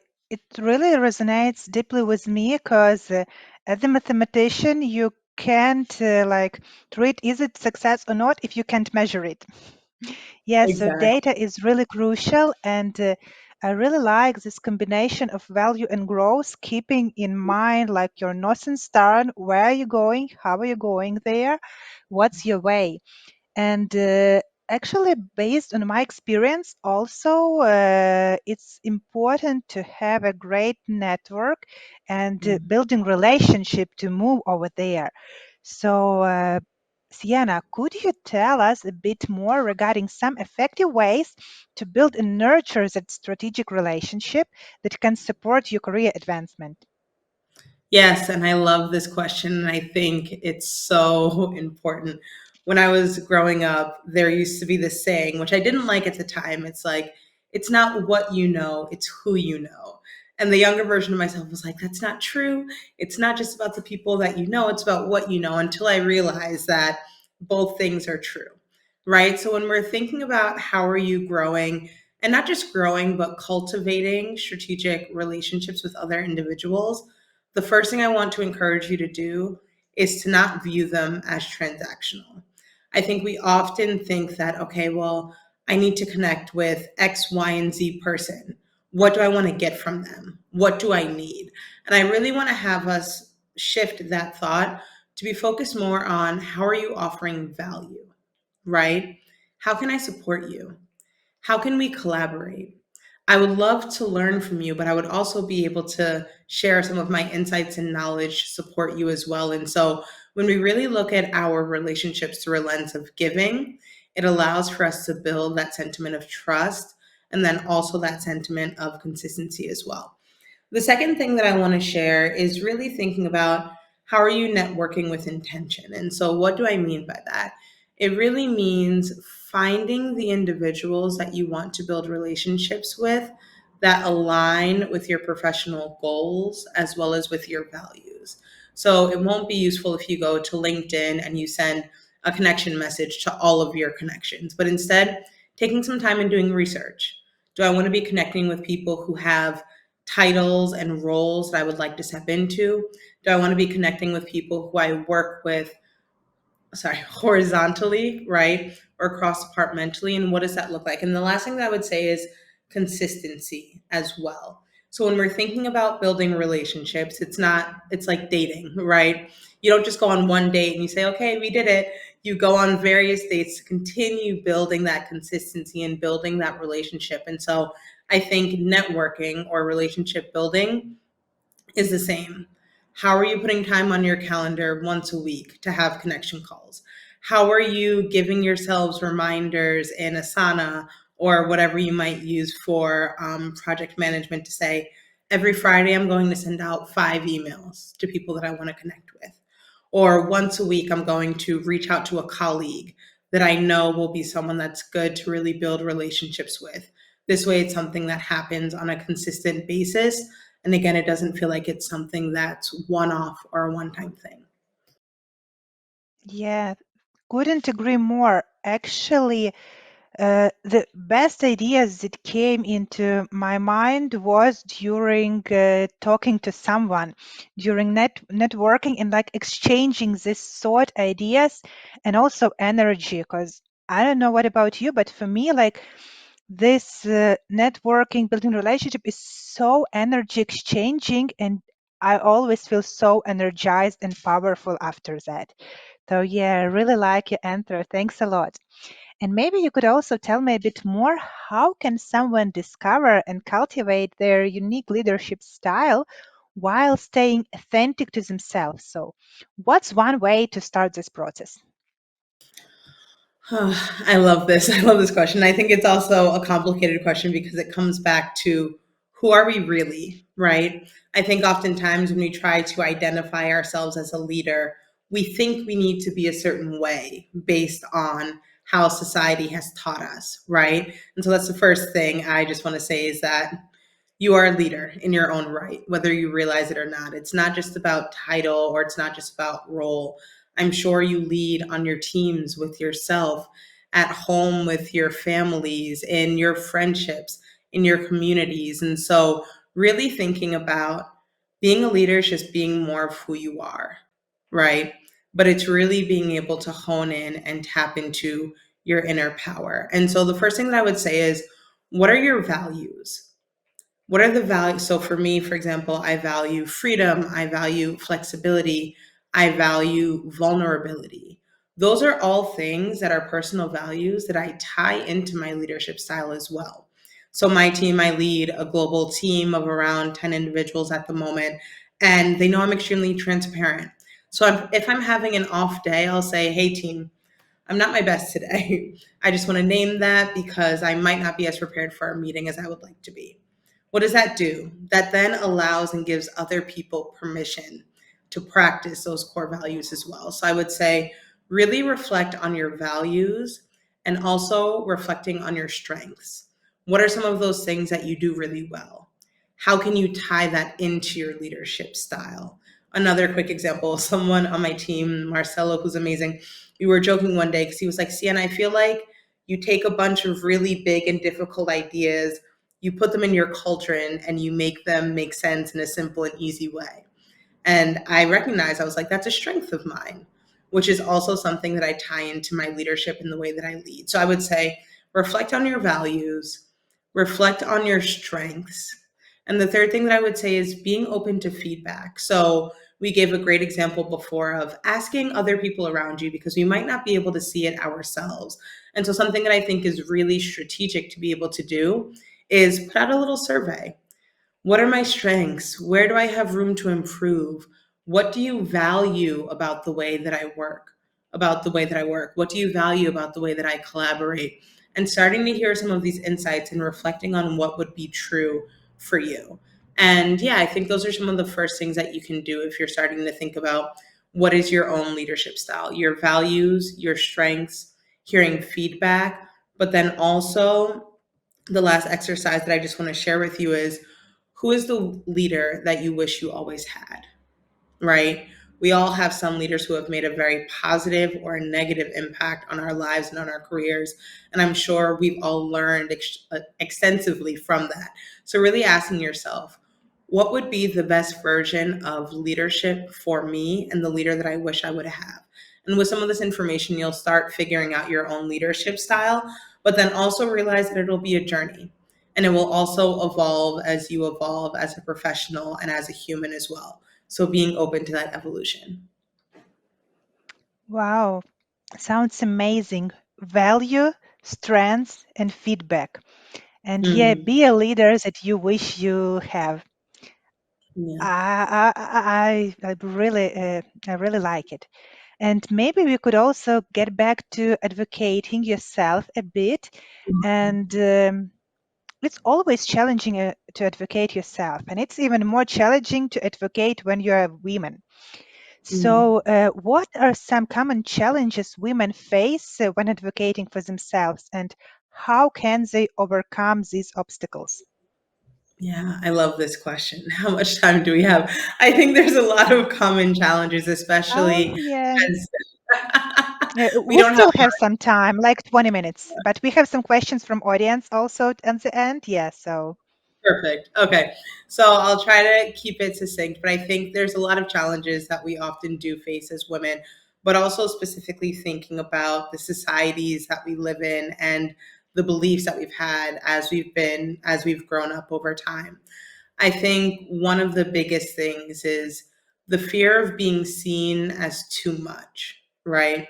Too loud, too confident, too direct, too aggressive. The list goes on. And I think oftentimes, especially depending on the spaces that we're in, when we have this fear of being too much, we end up shrinking ourselves to try to adapt to the situations or the spaces that we're in. Again, that's normal, right? Because we want to have a sentiment of belonging, but also it's detrimental to ourselves because we're not honoring who we truly are, right? And so, one tip I would just say if you are struggling with the fear of being seen as too much, right? Every time that you have one of those thoughts or you find yourself saying, oh, I won't write my email this way because it might be too much, or I might be too sensitive, or I might be too direct. I want you to just recognize that thought. I'm having a thought where I think I should adapt my actions to X, Y, and Z. And then try to challenge yourself. Write the email as you believe that you should write the email. And over time, what we'll see is that oftentimes we create our own expectations of what this looks like, where we actually start shrinking ourselves instead of actually properly advocating for ourselves and overcoming those obstacles. And the second thing that I would just say is I think something and a common challenge that we often face is this internalized perfectionism. It has to be perfect. I need to show up in the right way.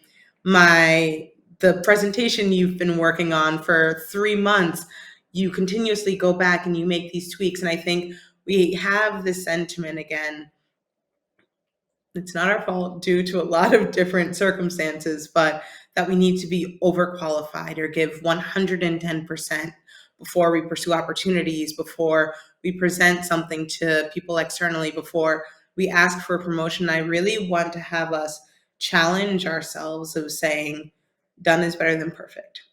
Because oftentimes, especially if you are an overachiever and especially if you're someone who is ambitious and dedicated to your career, we try to have things be just right. And what we do is we end up putting ourselves in this loop, in this circle of never feeling like it's never enough versus really being able to say, I'm sure it's more than enough just as you are. So I also want to have you start trying to say, okay, done is better than perfect.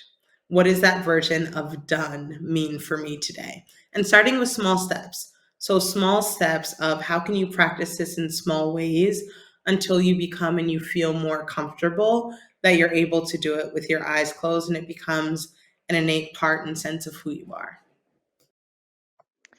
Wow, you touched my strings with that done is better than perfect, because actually I think it's one of the most impactful advices, a piece of advice I've ever received that tremendously switched my whole career and my whole understanding how we are working here. So yeah, really couldn't agree more. And I have like some more questions regarding advice, but I like to keep it to the very end because it's like good closure question. And we have few questions from the audience, so I hope Sienna, you'll be happy to answer them also. So the first question from audience is interesting for me to understand how can I effectively communicate my ideas in meetings without feeling anxious? That's a great question. And I think we were talking earlier about visibility being a part of that core part to career growth. And not all of us might not be extroverts or be the first person to raise our hand in a meeting. So I think your question is so valid, right? The first thing that I would say is before you enter the meeting, just taking a couple of breaths. I'm very into mindfulness and I just say, okay, how can I prepare myself for whatever it is that I have to do before this call even? I put on my air diffuser. I took a couple of minutes to just breathe and say, how do I want to show up in this meeting? So visualizing that version of yourself who doesn't get anxious, who feels confident, who moves through those emotions is a good first step. Now, to go back to what happens if you're actually in the meeting, you have an idea and you want to share it. Start small. Maybe you start by sharing it in the chat. That's it, a small step. You share it in the chat before you before you turn on your microphone or instead of turning on your microphone. And you do a week making a commitment to yourself, I'm going to share my thoughts in the chat. Or let's say that you feel pretty comfortable, but you still come up with a little bit of anxiety while you're sharing out loud. It's okay. It might stay in that gut feeling for about 30 seconds until after you finish speaking, and then you'll realize this wasn't that bad. I got good encouragement, right? And so in those moments, again, I try to focus on facts over feelings while also recognizing the feelings and the emotions that come up for us. So again, anxiety comes up when it's time for you to share in a meeting. That's okay. As you start working through it, what are some small ways that you can push yourself into, I'm thinking of the word in Spanish, into coming to head. This is not the saying, but like enfrentando, it's okay, recognizing what you're feeling and deciding to be able to move through it, and then you'll see, okay, that wasn't that bad, right? And then in the next meeting you'll try again.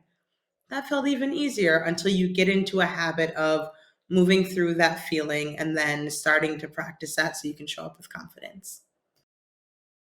Cool, exciting. And while we are moving to the next question from audience, there is also a comment. Wow, really enjoyed this practical advice. Thank you. So yeah, people love it. And moving to next question from the audience. What's a good way to approach my manager about taking on more responsibility? I love this question. Okay. First thing that I would say, right, going back to your story. So if you're thinking about taking on more responsibility, first thinking about how are you showing the value and the impact that you're currently having? Because oftentimes where managers might have hesitation is saying, okay, but you want to take on more responsibility. Are you doing your current job? How is that impact having? Like, what is the impact that you're having? So First things first is creating your story, right? Sharing your story, talking about your impact, backing it up with data, tying it to bigger departmental and organizational outcomes. So taking time to create that. And then you start thinking about, what does more responsibility actually mean? How is that tied to your bigger career growth? So asking yourself and doing a bit of reflection, what do I want to be moving into, right? And then how can you start integrating some more of those responsibilities in alignment with what you want your next career step to be? And the third thing that I would say is, oftentimes you try to negotiate without actually knowing what we want. So we say, I want more responsibility, or I want to raise. How can we be clear? I'd like to have a 25% raise, and in alignment with that 25% raise, these responsibilities that will tie to this bigger impact. So, it creates a much clearer ask than if you were to come and say, hey, I'd love more responsibilities, and most likely, and you should, an increase in pay if you're taking on more responsibilities. Your manager might say, okay, that's great. Like, what does that mean for you, right? So when you come with a very clear plan, it can adapt and change over time, but come with a clear plan, coming with the story of what you're already doing and with that impact, and connecting that future plan to your career growth and a clear ask, it will make it that much easier. And again, use all of the resources that exist out there. I'll use a real life example. Let's say that you're working in marketing and you are currently a content manager, but you want to move into a director of content role. Do some research. What are the responsibilities that a director of content has? What is the salary that a director of content has? What are you already doing that's inside of some of those responsibilities that positions you to say, I can do this role clearly, and there'll be some growth, but it's not that much of a jump. And once you start doing a little bit of that investigation, it would allow for you to go into that conversation with a lot more clarity and confidence in yourself, and that will also show as you have that conversation with your manager. So, as someone who's led global teams over the last decade and has given a lot of promotions, have gotten promoted a lot of times myself, make life easy for your manager. Give them all of the details and the things that they need to know. And again, tying that back to what is the bigger impact that you're looking to have and what is the impact that you've already done in the role that you currently have. Yeah, amazing. So, like for me, word of the day will be definitely value, because you need to have this value, understand what value you are bringing, and also keep in mind your goal. Where are you going? So, why are you doing it? Amazing. Exactly. And it seems that this done is better than perfect, touched only someone else's. Mm. Because we have like one more question of imperfection, and I really like it. Because in Intellias, we started the campaign Real Not Perfect, and it Mm. shows the beauty and benefits of imperfection. So one more question from audience is, how do you fight perfectionism? Does the real not perfect approach works? I love that. First of all, what is perfect, right? Perfect for who? Perfect for you, perfect for your parents, perfect for your partner, perfect for your manager, perfect for your colleague, right? Just thinking about even how we defined perfect is exhausting because it changes based on each individual and their perspective and their values. So, the first thing that I just want to encourage all of us who are listening right now is that it is not our job to be perfect. We also don't know what perfect means. Perfect is unattainable because it changes and it's such a fluid concept that's also, I'm going to be honest, it's not real. No one is perfect, right? So I think when we're thinking about the concept specifically that you had asked about, real over perfect, 100%. A great example. Before coming into this conference, it took me 2 seconds to say, okay, I'm going to put on my favorite cardigan and my favorite shirt instead of saying, what would be the perfect outfit to wear for the She Is Tech conference? It doesn't matter. I'm here. I'm providing value, right? And that's a silly example, but it just shows some of the many ways that it consistently comes up in the way that we move through our lives. And so what I would recommend for all of you is to take a step back and not think about how can I show up perfectly, but thinking about how can you show up as you. And I say that because when we start moving with more of that alignment, it frees up our time, it frees up our energy, it frees up the internal sentiments of incoherence, of having to show up in different ways for different people, which at the end of the day, it's a cycle that will lead you to burnout. It will lead you towards lack of confidence because you're not really grounding yourself in who you are. And so, the encouragement that I want to give to all of you is that please lean into real is better than perfect, or done is better than perfect, whatever that might look like, because that's how you connect with people, right? When you connect with people on a real level, again, I had shared the example of having a bad day, or maybe I might be low energy, or maybe I don't know, whatever could come up. Instead of me trying to put on a happy face and say, hi, I'm showing up and everything is perfect, it doesn't create connection, right? When we allow for ourselves to be real, when we allow, sorry, there was a truck going by, real over perfect. When we allow for ourselves to be real, we allow for ourselves to connect. When we allow for ourselves to be real, we allow for ourselves to let go of society's ideas or standards of who we need to be, because in reality, there is no perfect leader, there is no perfect person, there is no perfect schedule, there is no perfect career, right? What really matters is your values, right?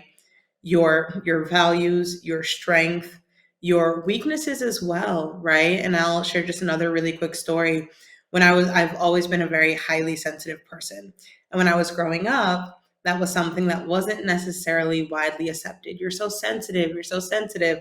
It was exhausting. So I tried to not be sensitive. I tried to be super strong, tried to have it together. I tried to not cry. And that just made me exhausted because I was fighting against who I truly was. And so, on the flip side, when I started integrating and realizing sensitivity is my superpower, it allows for me to tap into some of the nuances that other people might not be saying. It allows for me to have empathy and compassion with my colleagues. It allows for me to treat others in the same way that I would like to be treated. I realized that's actually a leadership strength of mine.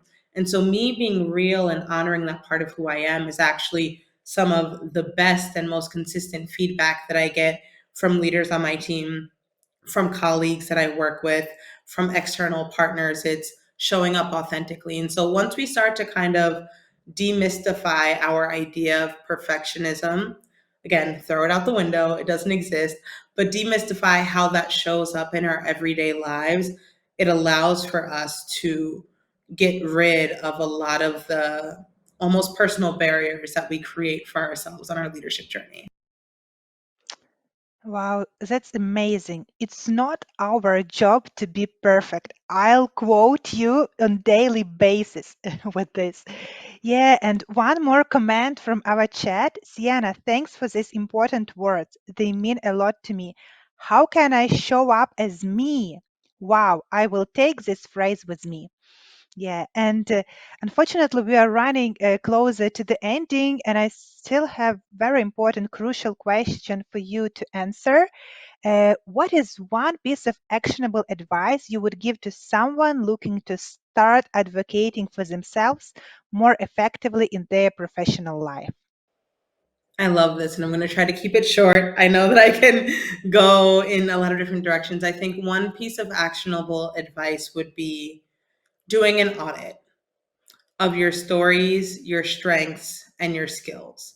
Because when you start with doing an audit, you'll realize just how powerful you actually are. And that will start giving you the confidence that you need to show up in those small ways. So, again, I would say do an audit of your stories, your skills, and your strengths, and start reviewing that and adding to that every day, every week, every month, every quarter, whatever you want, but really thinking about how are you using that as a foundation to go back to review, to check in with. And the other thing that I would say is start small, right? When we think about self-advocacy, it can often feel very overwhelming of how do I go from A to B in a day? And so say start small. Challenge yourself every day. What is one thing I can do to step outside of my comfort zone, to advocate for myself, to negotiate just a little bit more in the workplace? And as you start building those skills, it's like going to the gym. You don't start off with 50 pounds, you start off with three, maybe, or kilos, whatever. But you have to start off small. And then as you start building that confidence, you'll start seeing this isn't as bad. This isn't as hard as I thought it was going to be. And you'll start gaining that confidence to advocate for yourself and continuing to grow in your leadership journey. Wow, amazing. Thanks a lot for that. There is like even one more comment, so let me show it also. Like, yeah, thank you for sharing all of this. So people are really inspired. And as for me, that was like really incredible discussion full of practical advice and deep insights of how we could take these small steps to advocate for ourselves more effectively, like keeping this value of yourself, keeping this goal in mind, this northern star where you're going, like how we could Mm, negotiate our raises, how we could cultivate our authentic leadership style. And mm, I'm not hope, I'm sure that everyone lives today feeling empowered to claim their seat at the table. mm. And advocacy will speak for themselves. And thank you again, Sienna, for sharing your experiences with us. And thank you all, guys, for being part of this conversation, for your questions, for your comments. So let's continue to lift each other up and lead with intention. Thank you so much. And it was amazing to connect with all of you. Feel free to continue connecting on LinkedIn. I'd love to hear what you learned. And thank you so much, Arena. Thank Thank you so you. It much, was a Sienna pleasure. and Irina, for that engaging and empowering conversation. It's truly inspiring to hear about your journeys. For me, I will try to implement all takeaways from today to my daily working routine. It was amazing. Thank you for today's conversation. Yeah, thank you. Hello, everyone, once again. So, before we wrap up, I'd like to remind you about the She is Tech Hub, a space where you can stay connected with our community, access resources, continue learning, and growing after the conference. You can also participate in diversity driven activities, share knowledge, and even earn She coins. She coins can exchange. You can exchange it for learning opportunities and mentoring sessions in the Hub's shop. Be sure to check it out. I'm in the She's Tech Hub, so let's connect, join She's Tech Hub, and let's discuss after all this conversation. Let's exchange knowledge and many, many more.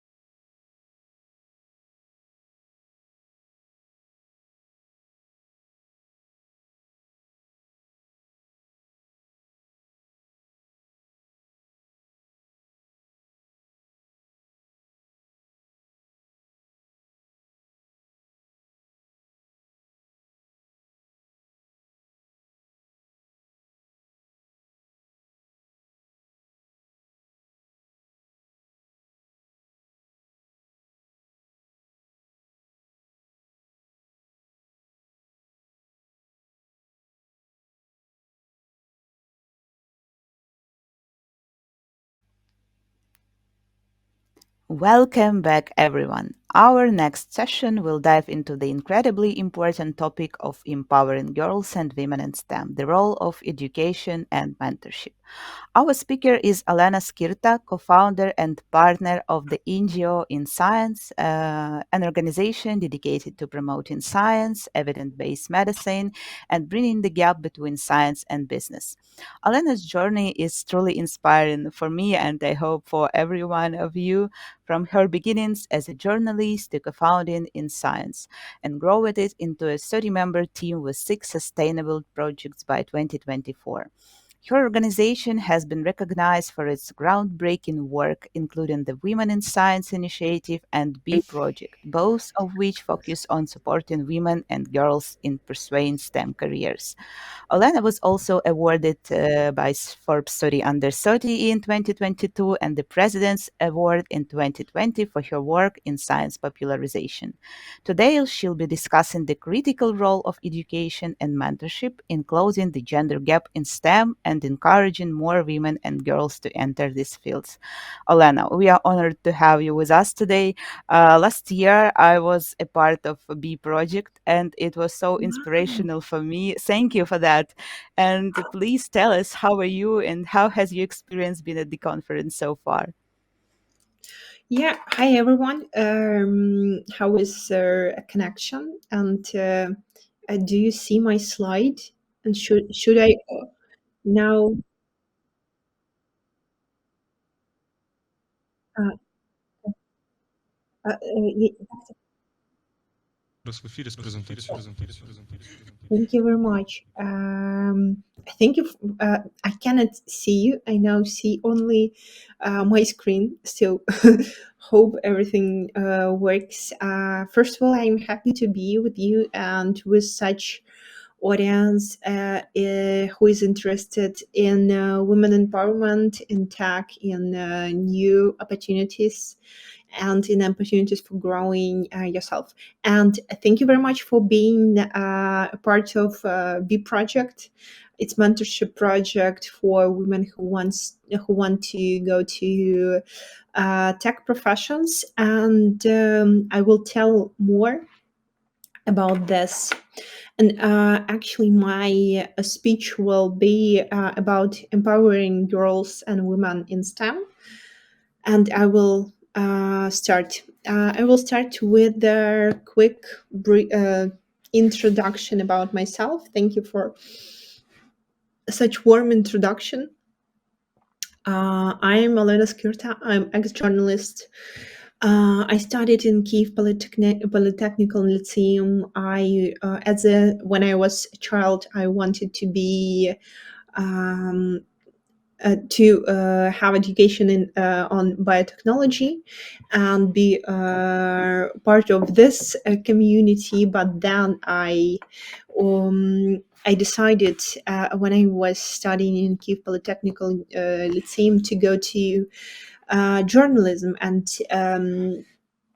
work as a journalist. And I'm from the family of scientists. My grandmother are geologists, and working be with scientists was part of my life and is part of my life now. But when I was studying in Polytechnical Lyceum, their education was not motivational for me. It was my experience that time, and that's why I decided that if I go and become biotechnologist, I don't know where I could work. I think this also inspired me for many projects that we are doing now in science organization, and I will tell more about this because we have now science popular project for kids. I became partner. I actually co-founded in science organization in 2018 and met my partner Anna Orechova, who was also journalist, and we decided to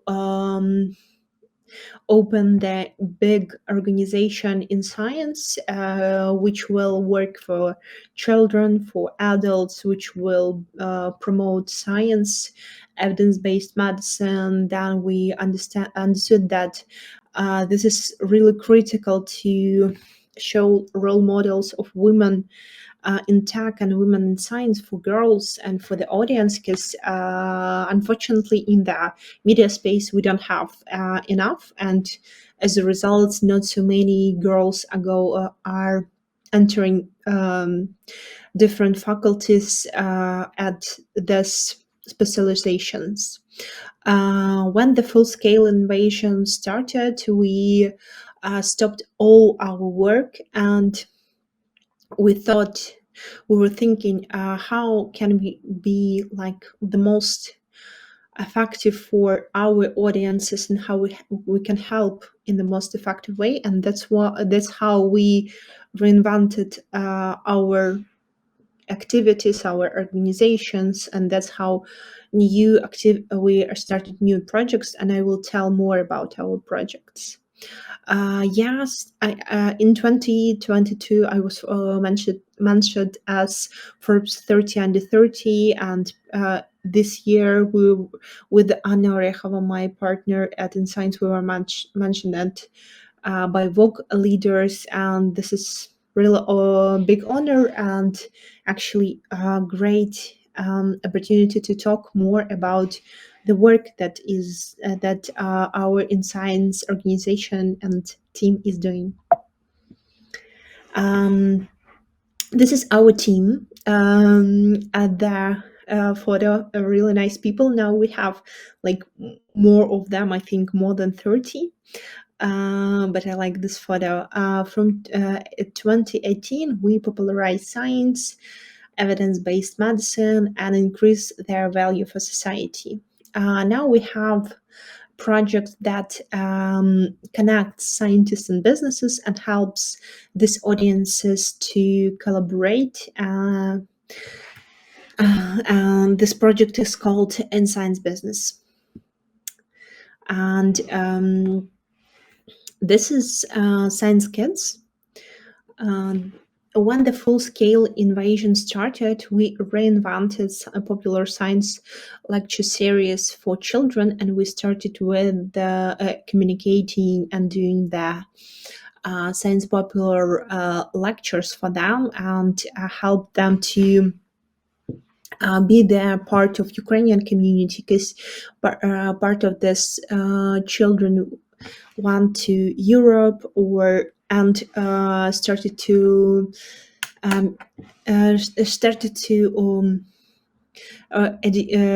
their education in different schools, and this was their opportunity to bridge their Ukrainian children and Ukrainian cultural system and Ukrainian children who were abroad. Now we have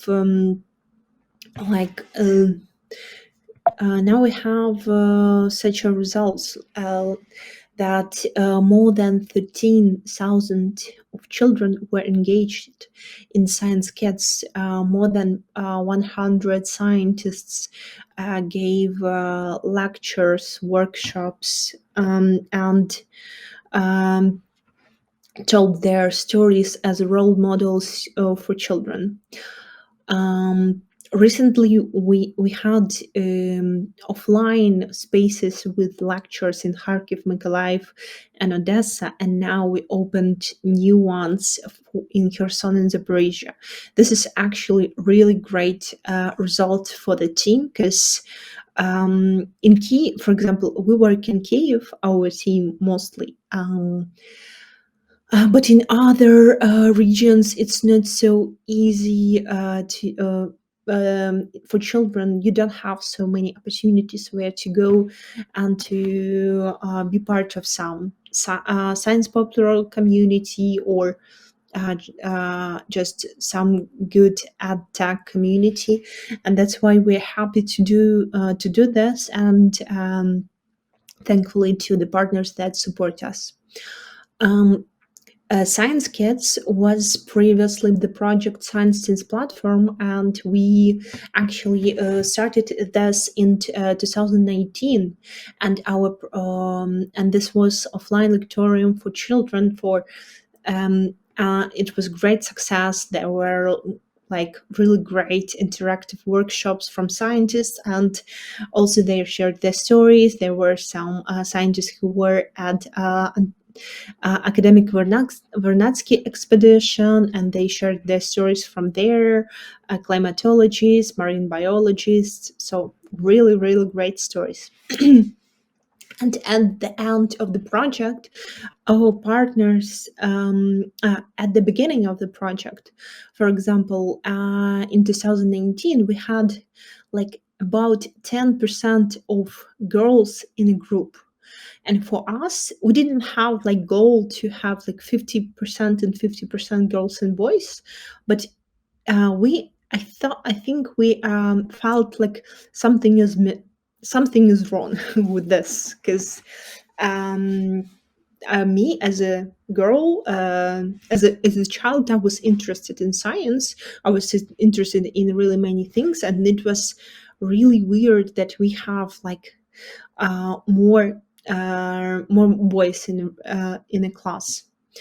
And when we started Science Kids, and we now communicating a lot for children, we have like 60% of girls in a group, and this is actually a really great achievement, because if you were in some scientific class or mathematical class, you remember that you had more boys in a group, and as a result, less girls are going to scientific faculties, to universities, and less girls are interested in science and tech. And this is not because they're not interested. It's just because of some communication that is happening, and we are just communicating in neutral way. First of all, second, we are showing role models of women scientists with their careers, or women in tech with their careers, to children, to just show that that's okay if to have this career in such a difficult field. And also, when we stopped this project in 2020, I remember approximately at that time our partners were doing the research of what are the top professions for the similar our audience that we were working for, to the top 10 profession that children liked.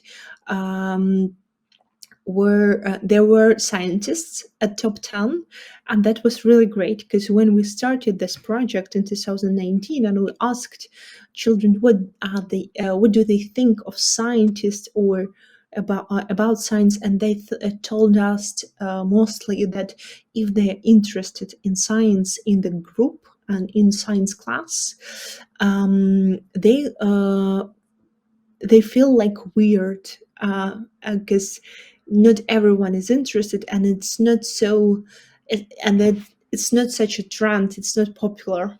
And we were really happy for this result that our partners discovered during their research. Then, and not as a result of all this, but we have the project Women in Science, which promotes gender equality in STEM, and it's now it is stories that you can watch on YouTube about women in science. And I will show you two small videos of our first and the second season.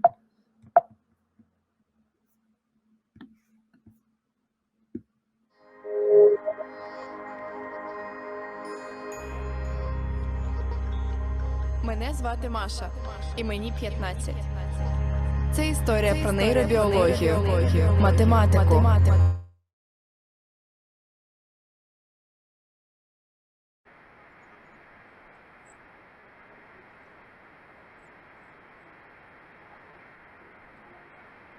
Sorry.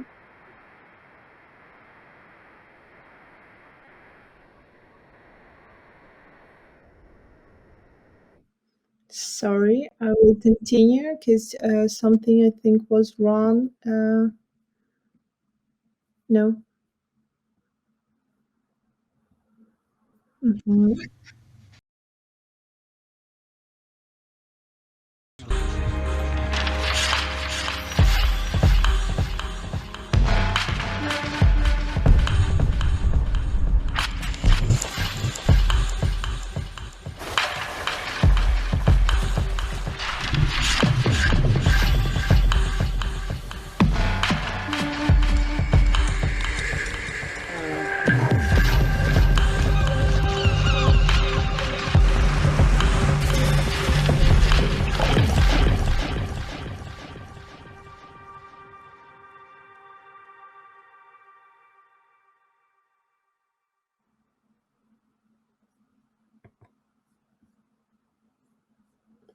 It was first season of No Poverty, Women in Science, and we were doing this in 2021 after the COVID, and had premiere and at Planeta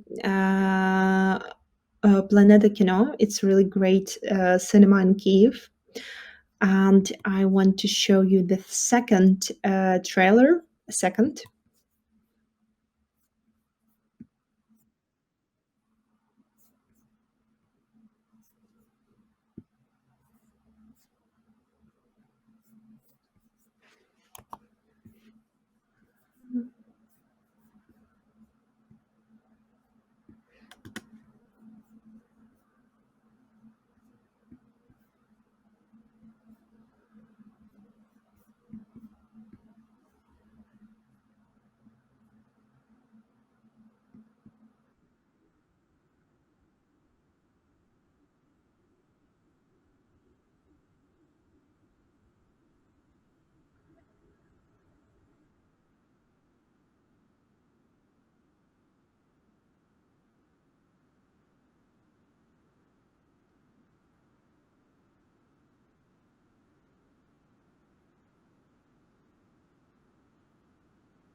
Yeah, this was the trailer of the second season. The story is that first of all, we have like an incredible author of this two documentary series of women in science. Her name is Julia Kochtova. She is World Press Photo winner of this year of the Global Prize. This is like Oscar in documentary photography, and she has this prize in art. It's kind of art prize because according to her work, this is really really great and honor for us. During these two seasons, we had 6 documentary videos about women scientists, about as you heard, about neurobiology, marine biology, and we had the video at academic Vernadsky station, to radio biologists at their second season. We had the story that we needed to do this second season in March 2022, and we were already had all the plans for this, but of course the full-scale invasion started, and we stopped all these plans and reorganized this work. And because of this, we started new project B about, and I will tell more about this. Women in Science has a great mission to motivate women, girls, to become Nobel Prize winners. So just be interested in science, because science is everywhere and it's absolutely very interesting. And I motivate all of you watch these videos and just tell us what you think. It's on YouTube. It's available in Ukrainian and in English. So you can give us the feedback at the end of the presentation. You will have my contacts, and also you will have you can just write the comment on YouTube. And what now we are doing the research about girls in science and what motivates them, and doesn't motivate them to continue their careers in this field. Um, yeah, and that's it. We did the first project with a Ukrainian Cultural Fund and IT companies such as Macpo, Grammarly, Scott, Alex, SoftServe. And the second was supported by our partner, UN Women. And as I said before, when the full-scale invasion started, we relaunched all our work. And I wanted to tell you about one more project that we are now working at. And actually, I have QR codes here, so you can scan them and learn more. At In Science Business, we combine scientists and businesses and help them to work together. For example, we work with companies in AI, alternative energy, education, healthcare, alternative materials, and agrotechnology. The QR code goes to site, and you can actually find our contacts, or just write us, or do the brief as a company or as a scientist, and we will be happy to help you to work with scientists or businesses, and happy to help. Actually, I want to tell you about one of our case, and it's also about women empowerment for me, because about a year ago, I had conversation with CEO of Numo ADHD app, Julia Ovcharenko. We talked with. I told Julia that I have idea of matching scientists and businesses, and asked her, are they interested in working with scientists? And she told me that yes, and she has the idea. And as a result of this idea and collaboration, we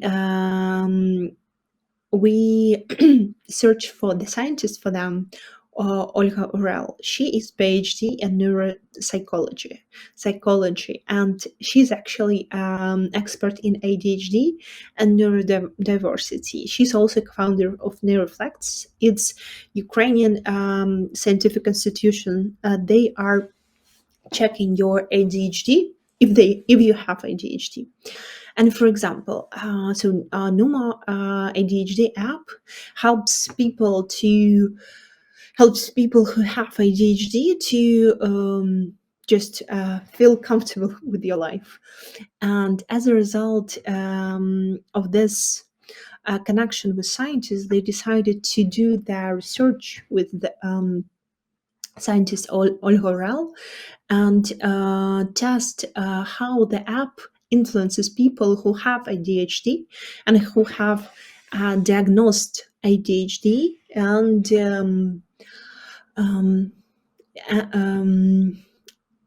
how do they feel. As a result, they understand that people who have ADHD and do like 2 tasks in a day, 5 days in a week, they feel better if they use Numo and are doing some tasks in Numo. Now they are working they already did the scientific research, and scientific research is on the peer review in scientific journal, and we are waiting for the publication. But as you know, maybe you know that publication in scientific journals are not very quick, but that's okay. You just need to wait for some time for the peer review. So for me, it's also about a story about women leadership, because it's not so popular to do such researches, because it could be long. But Julia did a made up this idea as a leader, and it was really successful. They already changed a lot in changed something in the app, and I'm sure it attracted new clients, trust from clients, because there are lots of products that are not so they're not so good for people, but they are saying that they are helping people with some health issues. And it's really important, if you are doing such things, to understand, do you help people or not. And now the Numa ADHD app understand that if people are doing more tasks in this, they feel more comfortable with the ADHD symptoms. And this is really, really great result. Cheers to them. And if you're interested in such collaborations, you can check more at the site and DM us. And at the end, there will be also my contacts. And also our really lovely project B. It's mentoring program designed to help Ukrainian women to get job in IT and creative industries. We are about to start.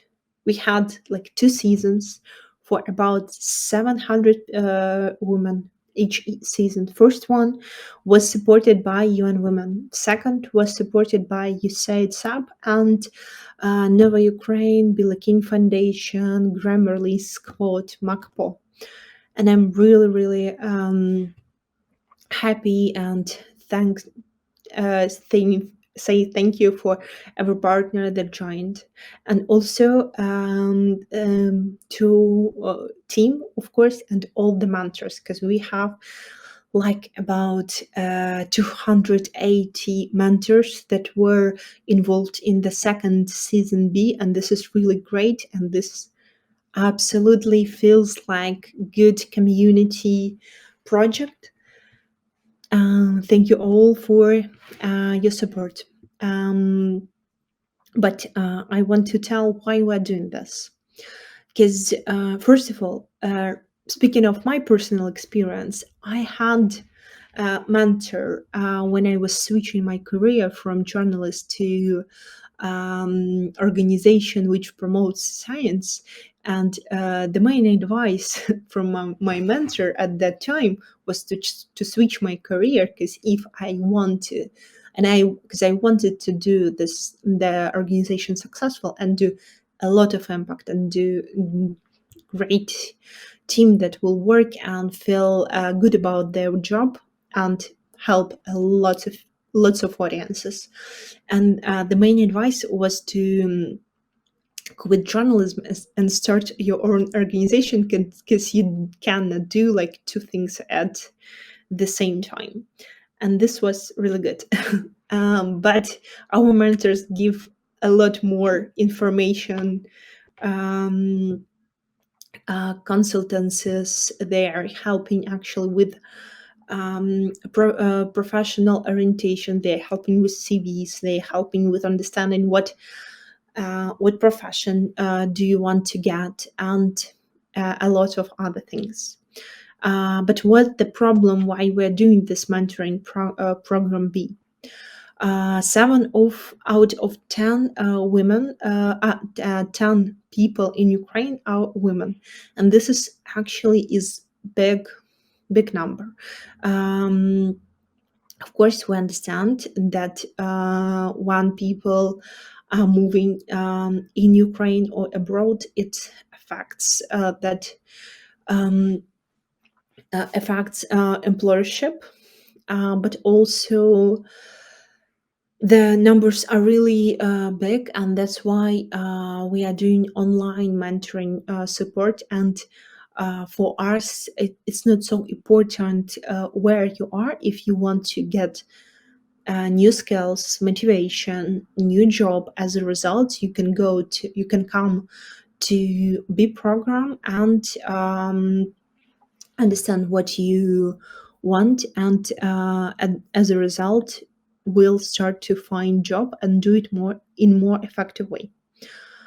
um, for what else, as a result we had at the second season of B, after the program, already about 60 women found new jobs, and I would say that it was like just after the program, and we will gather new results in some time, and we are interested actually how many women get new jobs.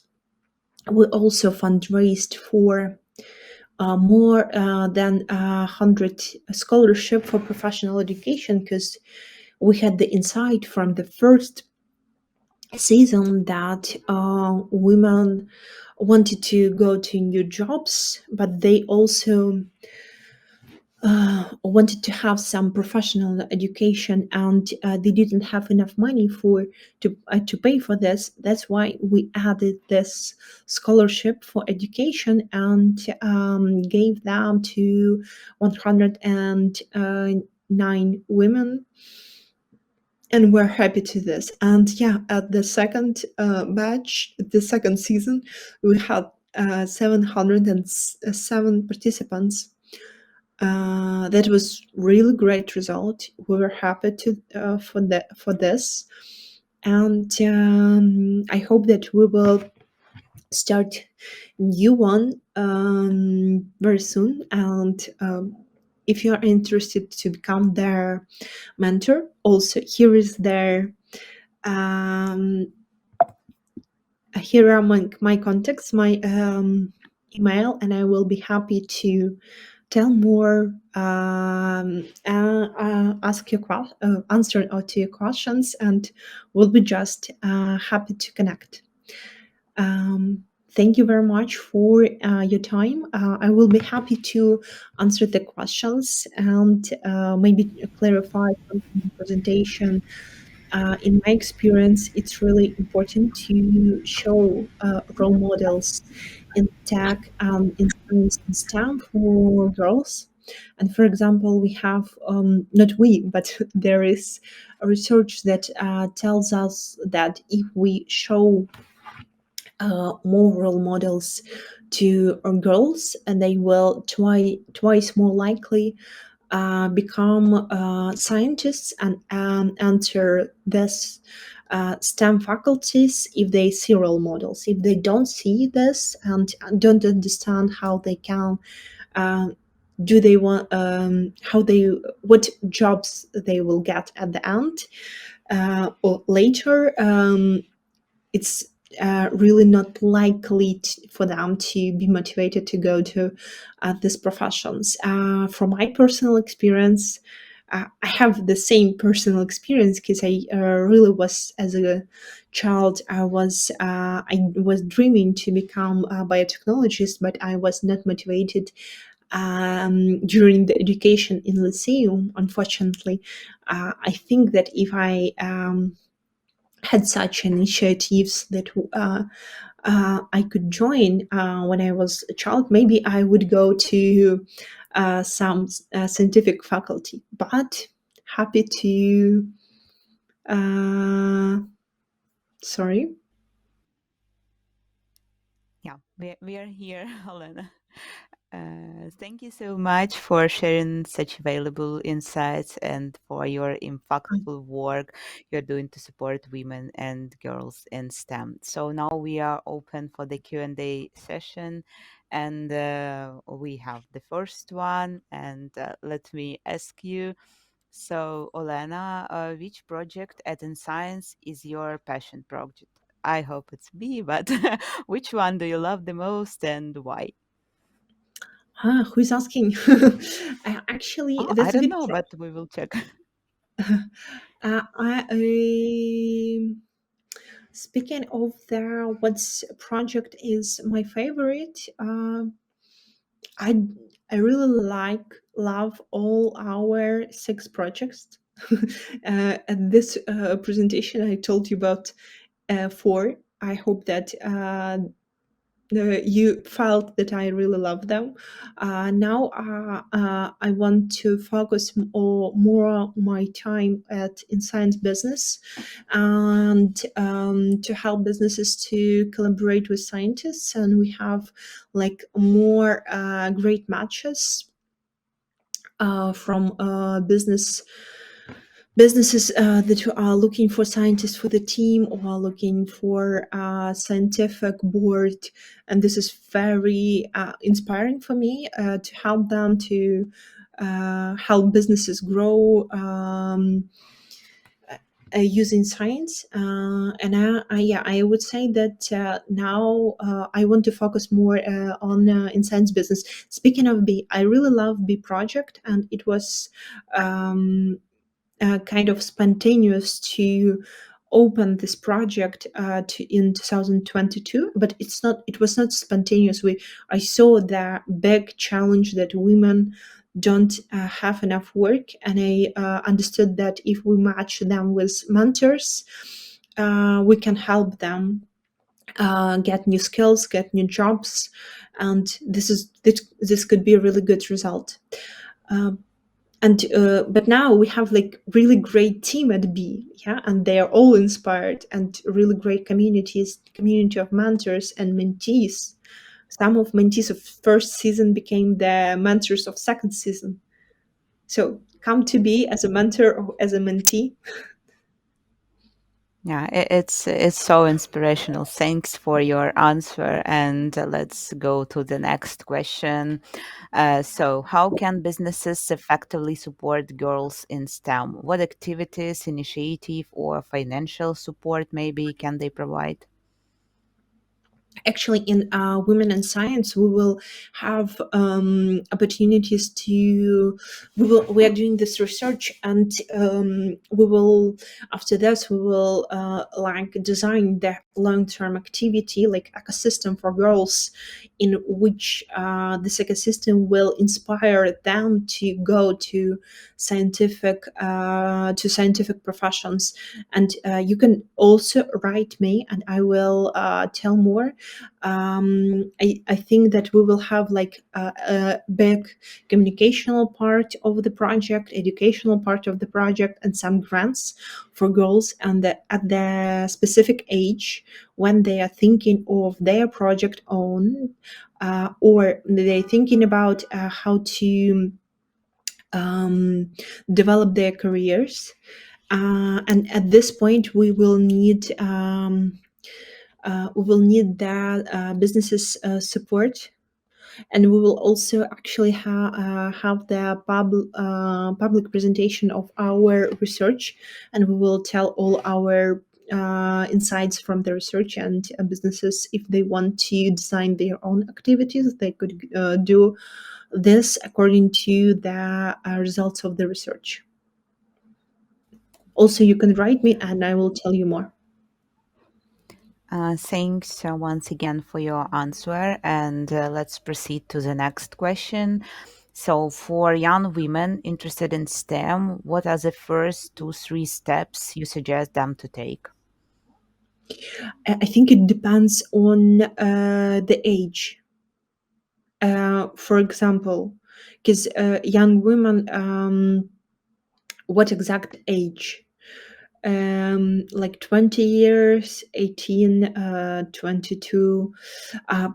But let's focus on one answer. What I specifically advise, I would advise to find a mentor, really, because it helps me a lot for understanding some new sphere and navigate in this whole ecosystem. If you don't have such projects, first you can check our Women in Science sites and videos, and just be inspired by some stories of women in science, and they are sharing their stories, and they how they develop their careers and so on. And my main advice is to find a mentor in your field and ask her, mostly her, because if it's young women, I would suggest women as a mentor. um, ask her for how to develop the career, what faculty to enter, what I don't know, projects to do, or how to um, maybe where to test your work in some lab, and ask for more introductions for people in the field. And if you don't know women in science that you could be interested in, you can write us at InScience Instagram and ask who are you interested in, and we will recommend you and maybe do the introductions.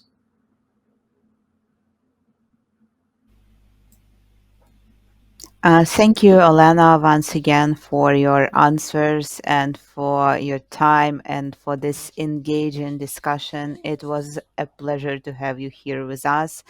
Thank you once again, and please keep doing Yeah. your job as well as you've already done.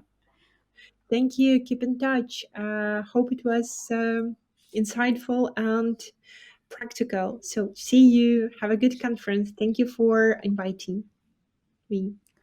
Thank you. Thank you. Thank you. Uh, we'll be back at 3:30 p.m. by Central European Time for our next talk. So stay tuned, make some coffee or tea, and we'll see you shortly.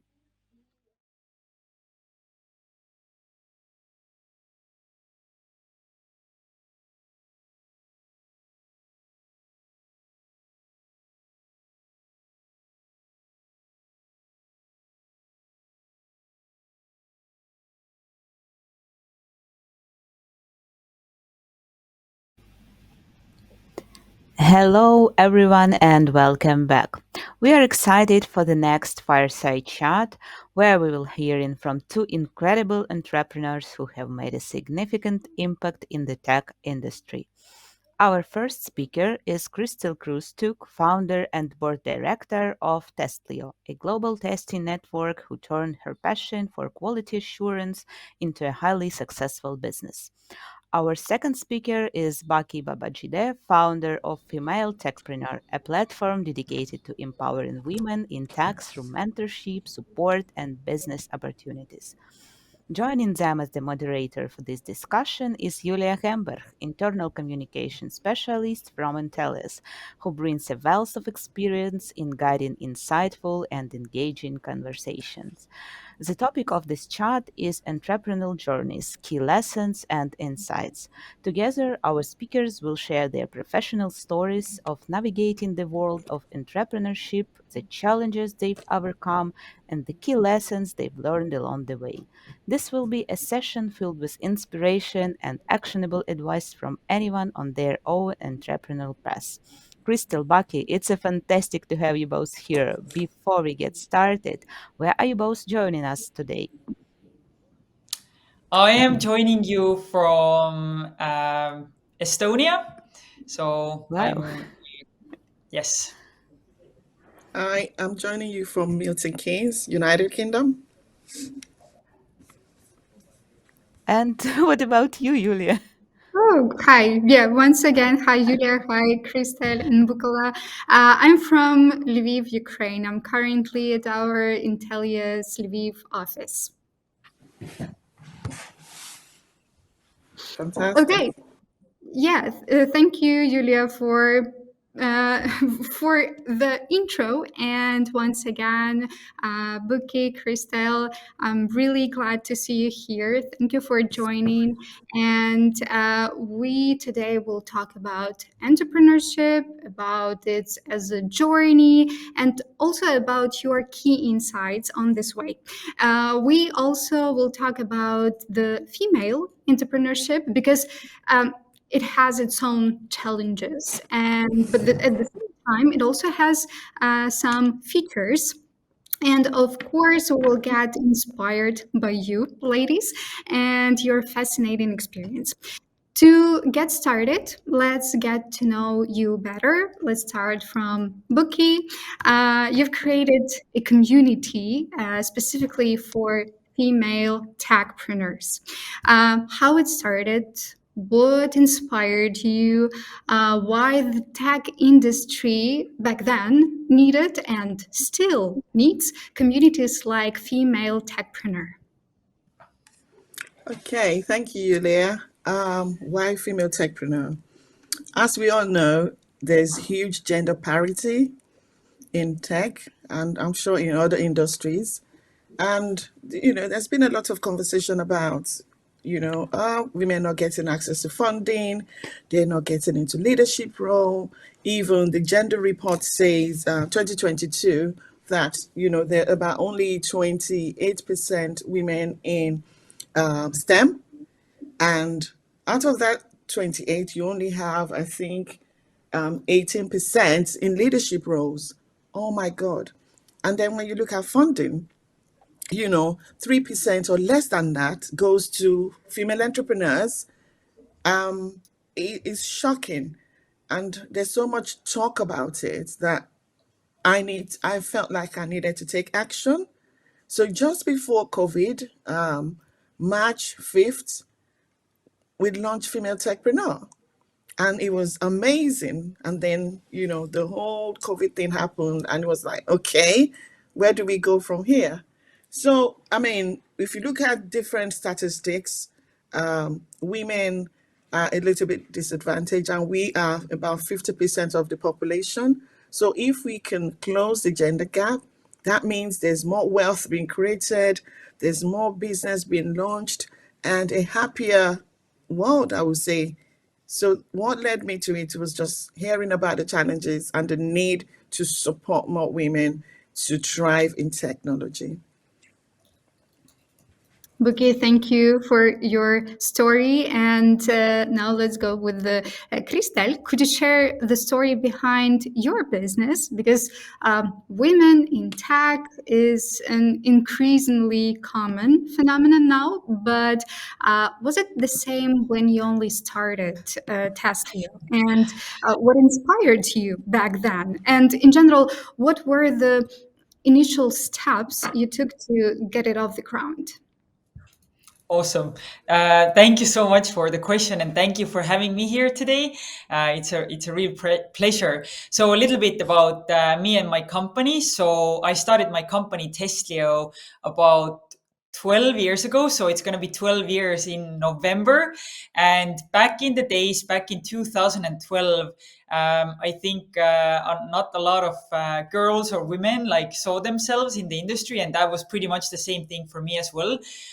In fact, in 2008, when I went to study IT in a local university here in Estonia, there were only 10% of the students were girls. So it was, I think it was, I had a very stereotypical viewpoint of the tech industry. Like it's an industry for guys with ponytails, and like you sit in your cave like the entire day. You don't socialize with anyone. You just write code, and that's all your life. But my sister, who's like 6 years older than me, talked really passionately about the opportunities in the tech industry, and how many different roles are possible, and how many things you can do in the tech industry. You can go to, I don't know, to work in a cosmetics company. You can build an e-commerce site. You can do biotech, whatever it is.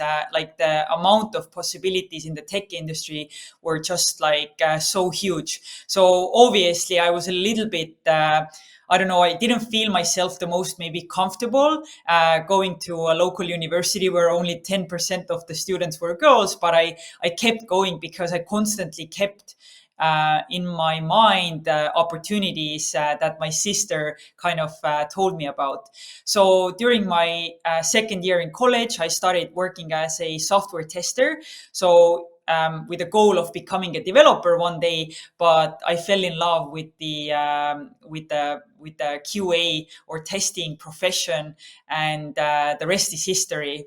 Basically, 2 years later, I moved to London from Estonia with my boyfriend, now husband and co-founder of the company, Marko. and we basically like I continued my full-time career as a tester, and at the same time I just started looking for like additional opportunities to improve my skills as a tester. Like for me, it wasn't. It was all about like becoming better at what in testing, and so I started like reaching out to industry leaders, and at the same time started looking for additional income sources. And that's when I discovered the world of crowd testing, or nowadays we talk a lot about freelancing platforms like Upwork, for example. And I just was fascinated about the idea that you can work for global companies, like you can work for really big companies, I don't know, in the United States, for example, and then earn money when you test their websites and their mobile apps. And so eventually I just became super frustrated about the entire experience that I had as a freelancer. And as nobody was solving the problems in a way I thought that they should be solved, I decided to start my own company, Testlio. So now it's been 12 years, and the company got started during like a hackathon. So I don't know if you've ever been to a hackathon. I fully recommend that experience because you get to see how fast you can develop a prototype, whether it's 24 hours or 48 hours.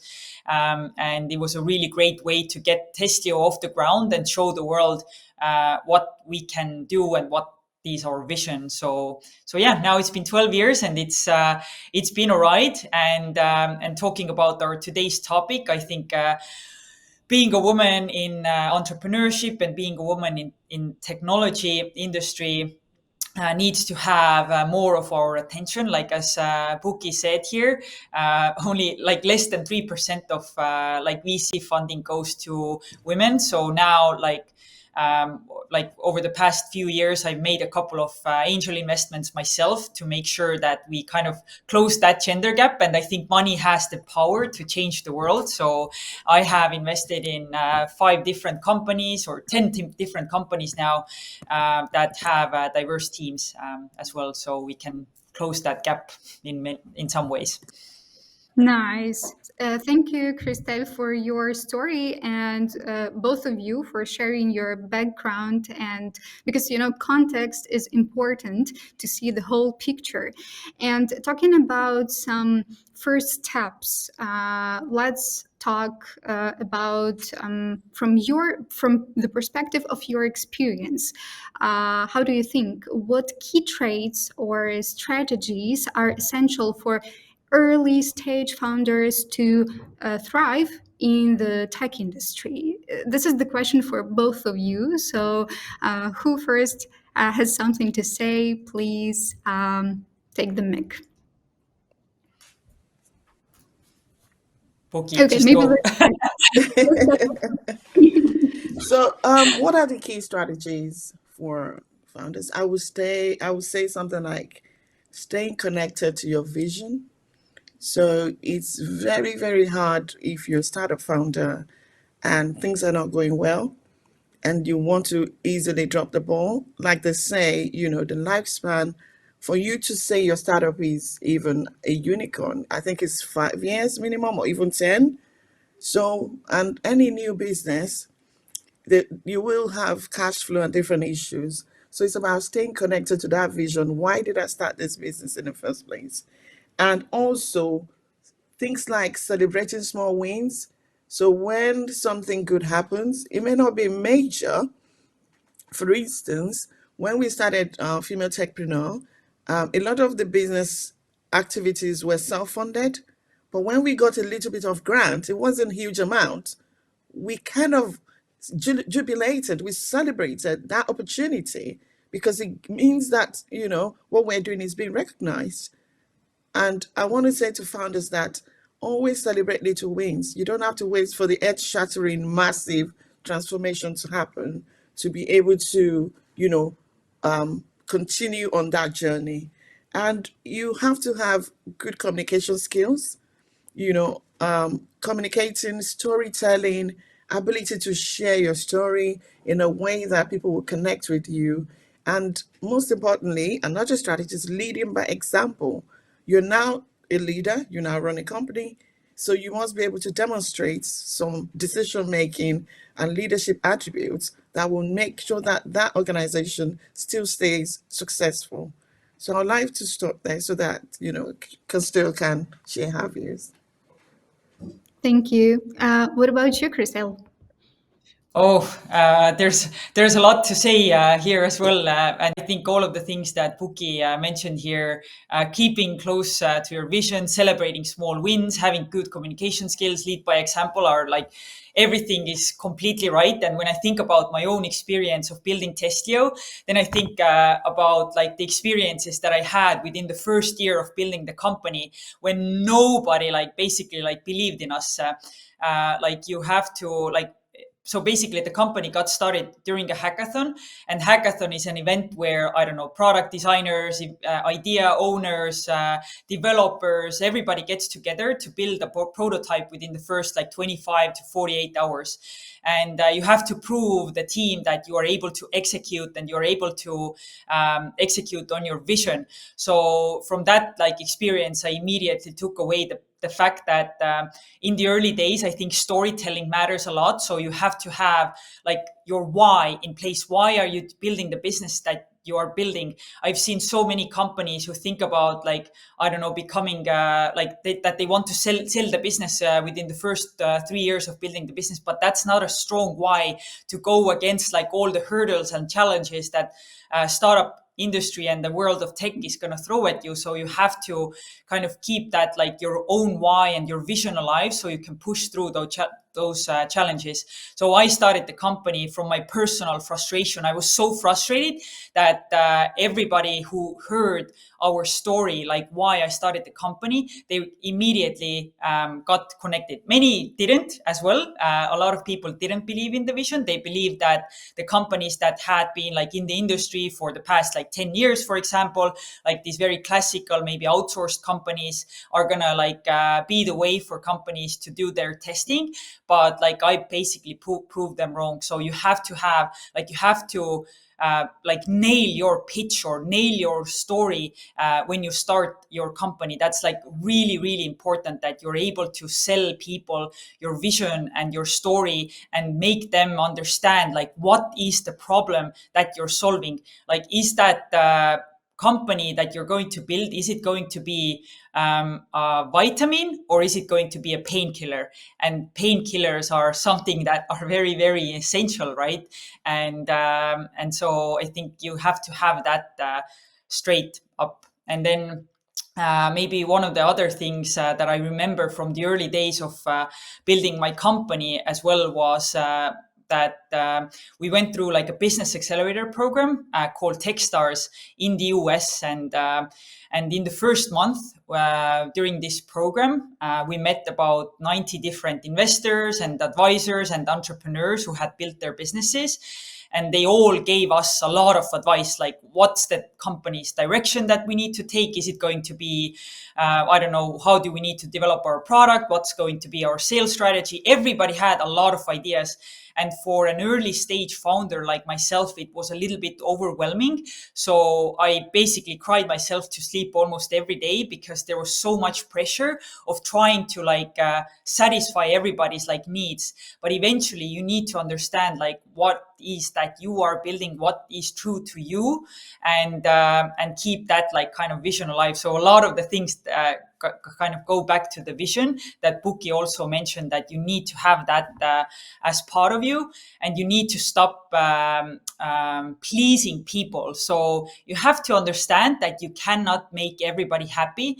And if an investor that you really like, or I don't know, a person that you really think it could be great for the business, and like your values just don't align or they don't believe in your vision, then it's time to move on. Like you cannot like build your business around the people. You need to build a business around the problem that you're solving for your customers. So that's my take.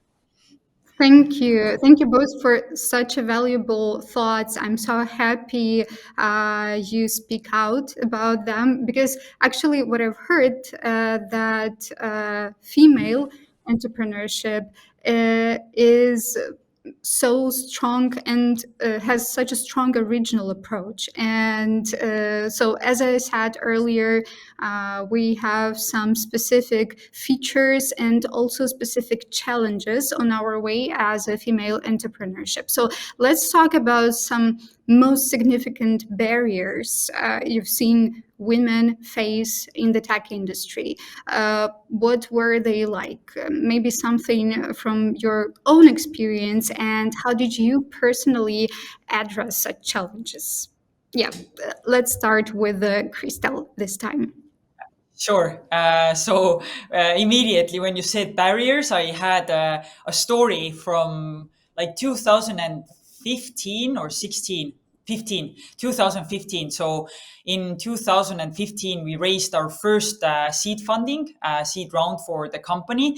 And I went to speak about my experience as a first time entrepreneur raising money for her company. And I immediately, in the end of the day, we were I was hanging out with a lot of startup founders. And then there were I think I received a lot of that very stereotypical approach where people were like, oh, you were only able to raise funding because you're a woman, and women are getting funding because the investors in the world have some types of standards or quotas to meet, and that's why you were able to raise funding. And I think that's one of the barriers that I think a lot of female entrepreneurs are facing as well, that oh, I'm maybe getting that traction or that interest because I'm a woman, right? But it's not true. A lot of the investors in today's world, their entire purpose is to make money for their stakeholders, for their liquidity partners. So investors are always looking at businesses that are really driving value for the customer. And so I was immediately breaking through all of those barriers immediately.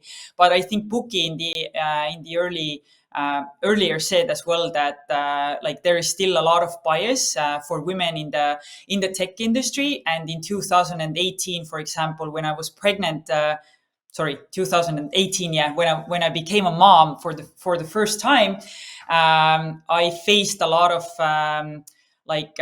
challenges personally, because I felt like a lot of that parenthood burden falls on my shoulders, what everybody's going to think about me. I am the CEO of the business, or at the time I was the CEO of the business. And I was immediately worried about oh, what are the investors going to think about? They probably think that I am going to leave the business and focus on raising my family, and what are our people going to think about it? At that time, we had about 60 people in the team, and I just felt like there was a lot of pressure going on my shoulders. But then I'm so glad that we have the right investors, we have the right people.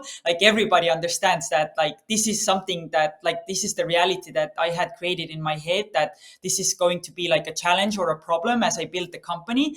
But at the end of the day, building companies is going to take you minimum of 10 years to build a really big business.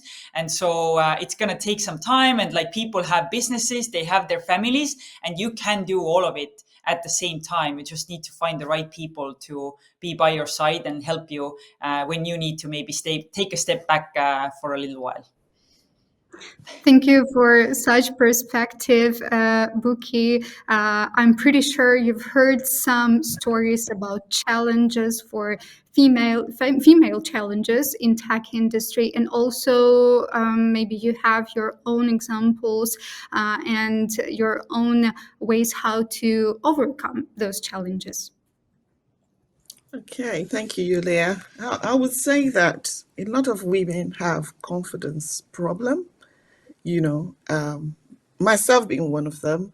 So when I launched Female Tech, I felt like what gave me the audacity to help female founders. Mind you, I was working as a professional, as a consultant, similar to Crystal's kind of journey. I started off as a tester, then I moved on to business analysis, change management, and all that. I have a business as a consultant, but I'm not a founder. I've never built a product, right? And I want to set up a community that helps women build a product. There was one time my husband came back from speaking to one of his friends and telling the person about the fantastic work his wife is doing, helping people. And the person said, "Oh, by the way, what product is hers?" And he said, she's working on it. You know what I mean? And instantly I felt like the confidence just dipped because I didn't actually have a mobile app or a platform or anything I've built by myself. And a lot of people transitioning from maybe a career to entrepreneurship, they feel like that. They feel like they haven't got enough knowledge or experience or an imposter in that place. So, one of the things that I had to do to help me was to acknowledge where I am and accept that is work in progress. Like they say, progress over perfection. I'm still going to do it. And from the knowledge that I have for helping corporates, they're transferable to helping startups. So it's about discovering your key strengths. And that's what I say to the founders. You know, don't let that lack of confidence hone what you know and do a good job at it. And be open to say, I don't know this and I'm finding out. And nobody can challenge you on that. So for me to now get up to this level where I'm speaking on stages, it's unbelievable. But that could have stopped me. Even when I want to share certain posts back then, I'd be like, no, Bookie, you can't. What do you know about this? So imposter syndrome, confidence gap is a lot. It's a huge barrier that women face, and it stops some people from progressing. Yesterday, I shared a post about, what we were going to write, my team and I were looking for something to celebrate Black History Month. And I'm like, look for 30 Black female founders. And when they did a search, it was like, oh, they can't find that many. I'm like, okay, that's a good post that we can write about. And putting that out there, someone commented to say, oh, I'm one of those people that I don't want to be out there, but I'm learning. Thank you for doing this post. So there's some things that you do that helps others to come out their shell. That I need to do more of this. I need to talk about my business. It's not just about you. It's about the people that their destiny is connected to that solution that you're bringing. And some of the founders that come to to our community, they don't have tech skills or tech background, and they want to build tech platform. That's a huge barrier. They feel lost, and they're having to pay thousands of money for developers, and building something that, as Crystal said, has not been tested. So validating that product helps them to kind of identify, maybe I need a CTO, or I need a co-founder with tech knowledge, or I need to outsource this product. So majorly funding is the biggest of it all. Without money, you can't even do anything. So we know that founders, especially female, we don't have that access because there are higher percentage of male investors, right? Male VCs everywhere. So, and you're already having a bias towards that person. And the one I don't want to talk about, I don't want to play a race card here, but that even if you're Black, oh my God, or you are ethnic minority, you even have more barriers to cross. But I'm going to leave it there. Let's not start unpacking that right now. But that is a huge, especially if you're an immigrant, where you stay, getting that access. Who do you know? You have to start networking. You have to start connecting, going out, meeting people, sharing your story, using digital platforms like the one we have right now, going into social media and speaking up about the solution that you've got. And you never can tell. People will reach out to you if you are solving real problem. Wanted to add to Actually, Bookie's points as well about like the imposter syndrome, because that really hit the nail in the head. Today, I have a business that is about 200 people globally. We have thousands of testers working with us on a monthly basis, and to this date, I have an imposter syndrome. There are still days when I do. I have a lot of self doubt, and you just gotta push against this and just keep going. And I think imposter syndrome also causes, what it causes in the early stage founders a lot is that you kind of have everything like perfect. Like you have that good girl syndrome. You're used to like having like the best grades in every classroom or whatever. And then once you start the company, you realize that you have to get stuff out in the fast so your customers can try it out. You can get some validation, like if you're moving in the right direction, instead of like trying to build out everything in the first run and then like not get the expected results. So you have to constantly test your hypothesis.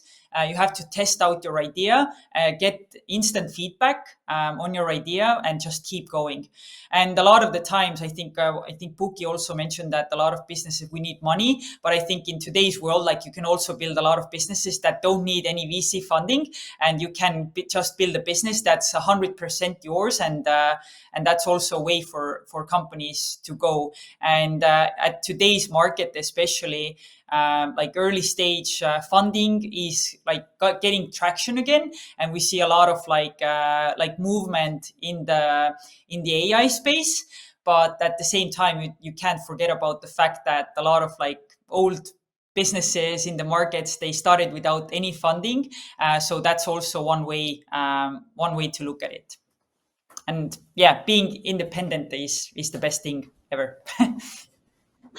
Ladies, I'm so grateful that you raised such an important topic, like imposter syndrome, like how to find motivation in times of setbacks. So thank you so much for this topic. And let's proceed with some entrepreneurial tips.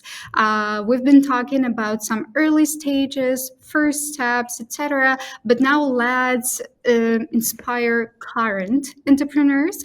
So how do you think, what are the key skills such entrepreneurs should focus on developing to succeed in today's competitive landscape? If we are talking about the project, if we're talking about the business that is ongoing already. Yeah, let's start with Buki. Project that's going on. I would say that as an entrepreneur, you need to have problem solving skills. Okay. Things are not always going to go according to plan. And I think money is actually in solving problems. So, and if you're running a business, I'm sure you're in there to generate a return, right? So, I would strongly recommend not shying away from problems. Some people would be like, oh, I don't like, no, no, no. Be ready, to embrace when that problem comes, be able to calm down and logically think through a solution. I'll also say that, as an entrepreneur, you need to be adaptable. And for me, where I started from is not where I am right now. So you need to understand that it's okay to pivot. you know if you look at the Apple phone and so many other devices, I mean, from the days of the first launch to what we see right now, it's a wide margin. So an entrepreneur, a founder, needs to have that open-mindedness to be able to adapt, especially with AI and new technology coming in, so that you can embrace those new initiatives to keep up in the competitive landscape. Another thing is financial literacy. You need to understand your numbers. You need to know your numbers. I don't like numbers at all. I don't like it. I study economics, but I deliberately excluded anything that has to do with debit and finance. But as a founder, I've had to learn the hard way that you need to know the numbers. Otherwise, you can be running a business that is not profitable. And for you to perhaps seek investors or get people to even want to procure the service, the numbers must add up. So always pay attention to little details and understanding how your business actually generates a return. Another critical thing that I would recommend is networking and relationship building. You never can tell. I never really liked going out that much until I started this community. And from what I can see, all the people that are either recommending or supporting is through networking. It's about through relationship building. It's give and take. You need to be there for people and they'll be there for you. You're selling. We're in a business of selling something. I'm a Christian. People of faith are selling religion. teachers are selling education. So we're in the business of relating, relational. So it's very important as an entrepreneur that you have good relationship, especially when you're running a business. People buy for who they know, like, and trust. So as much as you think it's not about you, it is about you. I want to know what kind of person you are. I want to know if you have integrity. I want to know in the face of problem you can hold it together. It's not easy, but even when investors are giving money, they're trusting you as the founder versus the business. And if it doesn't work, it doesn't work. But I know that you're someone that's put everything in. So for me, I value that a lot. And anybody I'm relating with, I like to build that friendship, that relationship. I don't like negative vibes. And I make sure that all my team buy into it. We have a bit of fun, we relax. It's not about work, work, work. It's about knowing what works for you and following that through. So I would say very important, know your numbers, make sure that you're adaptable. You can change the landscape. If UK is not working right now, the taxes are going, Labour government is there and things are going to change the dynamics for startups. I'm not going to say much, but know what works and be adaptable. Thank you. Christelle, what about you? Do you agree with the bouquet and maybe you have your own entrepreneurial tips? Yeah, that was a really great list. I actually wrote all of them down as well. But me personally, I have never really thought about well, for a long time, I didn't necessarily thought about like the skills that I need to develop as an entrepreneur. I learned everything by doing, and especially like in the early days or in the first few years of building the company, you're just constantly in the fight mode. You are in a survival mode, like you're trying to build a product, you are trying to do a lot of promotion for your company, you're doing marketing, you are building the product at the same time, selling the business, trying to collaborate with others, trying to find new people to your team. So there's a lot of things that I learned on the way. But I think maybe one thing that I would add to Bookie's list is I think it falls kind of into the category of change. That change is constant in startups and in every company, and you need to. And what I've seen over the years is that people tend to sometimes think that maybe grass is greener somewhere else, but there's a great saying that grass is green where you water it. So you kind of need to adapt to the change and just grow with the company as it keeps going. And one of the things that I did want to mention is the resilience aspect that falls along with the change kind of category.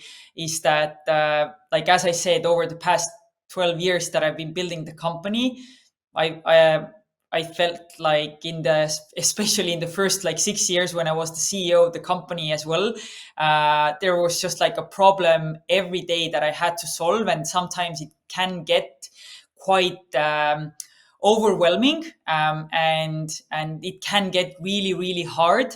So you have to have somebody by your side who can push you through these changes, through those hard times, and also help you to remind you your vision, like why did you start the company. So yeah, that's one of the things that I wanted to kind of add to that point. So resilience, just challenging yourself and going against like all the challenges that you face is super important. And over these years I have like kind of adapted that mindset that it's a game, so you just gotta have fun with it, and you have to just enjoy the journey of building a company. I feel like a lot of entrepreneurs have that goal in their head, like, oh, I'm gonna, I don't know, get to 10 million or 20 million or 50 or 100 million in revenue, and then I'm gonna be happy. But then you reach these numbers and then you realize, oh, but I still have so many problems to solve. But that's why I think it's so important that entrepreneurs really enjoy the moment, and they enjoy like going against those challenges. And that's because that's what entrepreneurship really is all about. Thank you. Thank you for your valuable recommendations. I hope our listeners note all of them. And I also remind our listeners that you can message your questions to the chat, and we will add them to the Q&A session at the end of our conversation. And before the Q&A session, I would like to ask you ladies about some valuable examples, because I like always support some conversation with real life examples. For example, Buki, could you please highlight some success stories from the female tag founders? Thank you so much, Julia. Generally women, we don't have bragging rights. We don't know how to show off and say we've done this, we've done that. But if I'm to say, I think I'll start with even thinking, conceiving the idea and stepping out and launching it. Brilliant.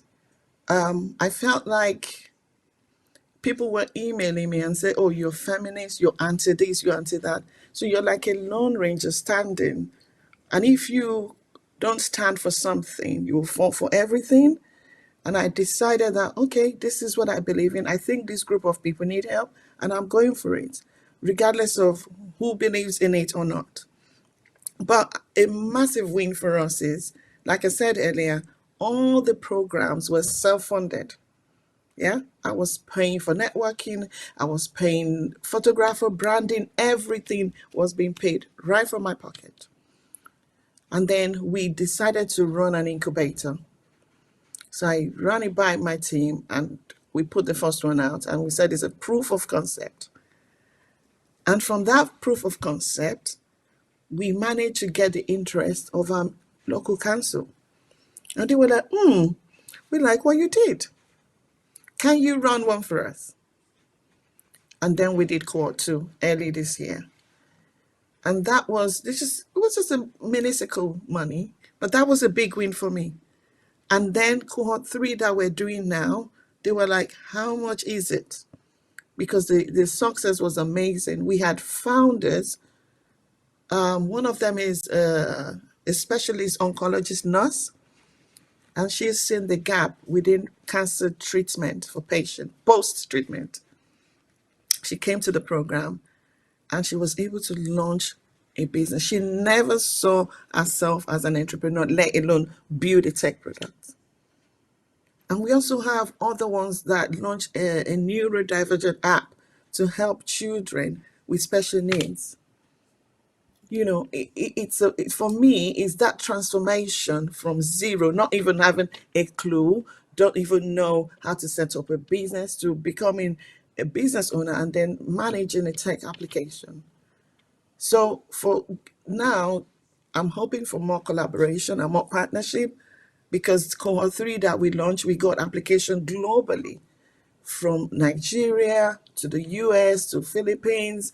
And I'm thinking it was clearly stated it's for people in Milton Keynes. So there is need to support more people. And we're now sitting here thinking with my team, what do we do with these guys? We can't just turn them away. They need help. So that's a big win for me. Stepping out into my vision and taking action is a big win. Thank you, Buki. And we also have a question to Christelle from the chat. Christelle, how did you find your first customers? And I think it's a great real life example. That is a great question. So the first customer was a customer who didn't pay us. Like we did it without any fees, because we just wanted to get that first traction for our company, and that was basically the organizer of the hackathon that we participated in. But I think the first kind of the most memorable like paid customer for Testlio came via like networking. So as I mentioned earlier, Testlio went through a business accelerator program in the United States called Techstars, and Techstars has thousands of founders within their community, and there is an opportunity for you to set up your like company's profile and let others know what the company is all about.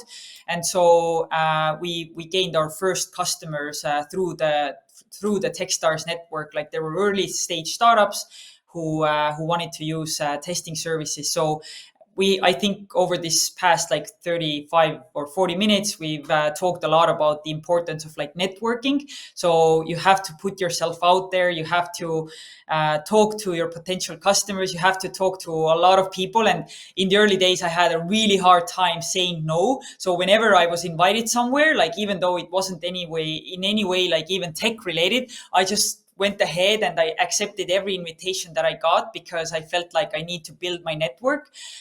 So yeah, that's how I got my first paid customer. And that was a really good feeling because then you're like, okay, I can do it. Like there's a real demand. Like let's just keep going. Yeah. And now, like Testlio, over the years, our customer portfolio has grown, like increased a lot, and the majority of the companies that we work with are large enterprises. So we work with like companies like CBS, Microsoft, the NBA. So yeah, it's really exciting time to be in and to think about where we started. Right, it was just serving the company's needs and solving a problem for them. Thank you. I feel that we're so lucky to hear about your experience here right now and to be able to, to get answers for our questions. And I have one more in the chat, and it's about finances. How did you handle your finance when starting out? Puki, Let's yes, start you with want to take that? I know you don't like numbers, but You have to prepare for for the rainy days. I mean, if you don't keep the lights on, the business is gonna die. You still have bills to pay. You have to probably, if you've got family, feed your family and still maintain your day-to-day activities. So how I did mine was to cut down on my expenses, trade in some things that I don't need to do or reduce like my gym membership, you look at what you can make a cut on.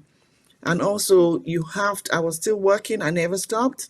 So I was like bootstrapping and also working, keeping my day job. So I'm burning the candle both ways. That way I can still maintain my financial obligations and still continue with the business. So you until you get that very first customer, like Krista said, or even more, you have to keep the light on. Sometimes people rely on friends and families. You can work well with your partner if you've got one for that period of time. I have one of the founders that took a year out of work, and the partner was able to support her while she was building this. So there's a lot of conversations that need to be had.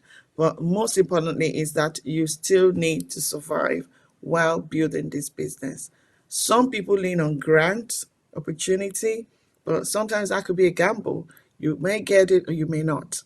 So best is to plan for rainy day, have something in savings for a set amount of time.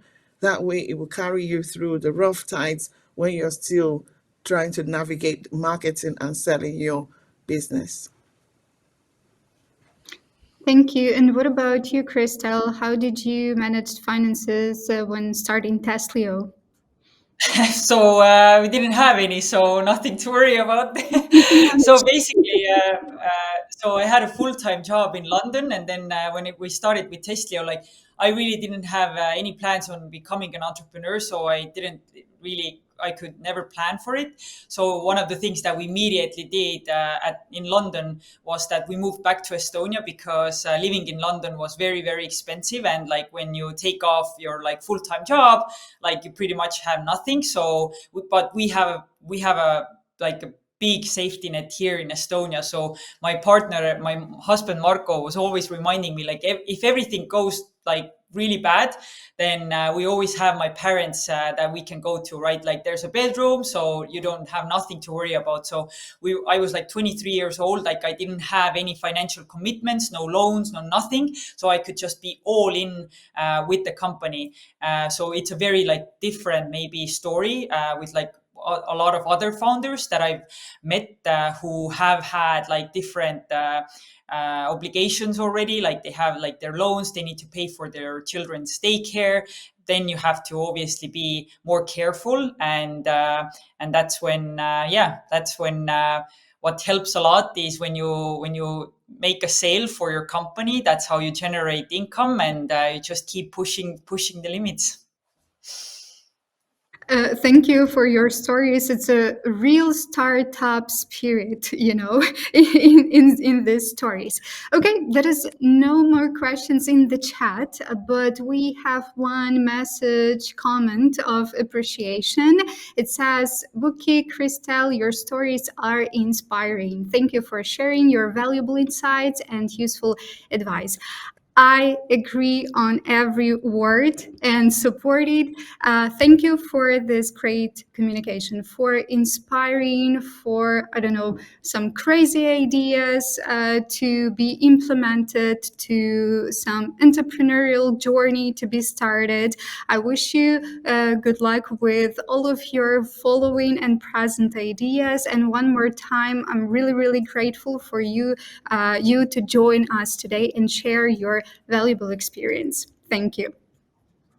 Thank you for having us. Thank you. And I'm passing a word to Julia, our host. Okay, I think that we got an additional minute or two for another question. We already said goodbye, but if you have some time, I have another question to sum up our conversation and to get a bit more of your experience in here. So this question for both of you: what is one piece of advice that you wish you had received when you first started your entrepreneurial journey? It can be something short, something that now from your perspective is visible for you. But what would you like to hear or know when you just started? So it's an interesting question. So because I've been asked this before, and over the years but now one of the latest things like that I have in my mind is that I uh, I don't think there is anything I would have done differently. I have made a lot of mistakes along the way. I've had a lot of lessons, but I wouldn't change a thing because I wouldn't be where I am today. And in entrepreneurship, you have to make mistakes because this is the only way we can keep growing as companies, as people. Yeah, that's my 2 cents on this. Thank you. And what about you, Maki? What is your advice that you would like to receive? What I would say is to myself is believe in yourself. And when I was sharing my ideas with people, even the ones that are close to me, like my partner, he didn't get it. And he probably doesn't get it up to now. And when you're sharing ideas with people and they're telling you it really doesn't, they're not getting it. And that gave me some level of doubt. However, your family and your friends are not necessarily your customer, right? He was not my customer. So he probably would struggle to get it. But as far as I was concerned, knocked my self belief. No, don't do it. It doesn't make sense. So I would say believe in yourself, go for it. And when I did that, I saw the transformation. That nobody's coming to harm you, nobody's going to blame you. Just believe in yourself and go forward with your idea. And if it doesn't work, one thing off your bucket list, fine, next. Thank you, Buki. Thank you, ladies, for such a great inspirational answers. And I hope to see you in the future, maybe during the next She is Tech conference. Thank you so much for having me. I Thank had a you so great much. time and lovely meeting you, Crystal. We need to hook up now, so have more Yes, we conversation. do. Thank you. So, thank you, ladies, for this valuable discussion. Thank you once again. It was so inspirational and a lot of takeaways I've got to my daily life. So, thank you once again.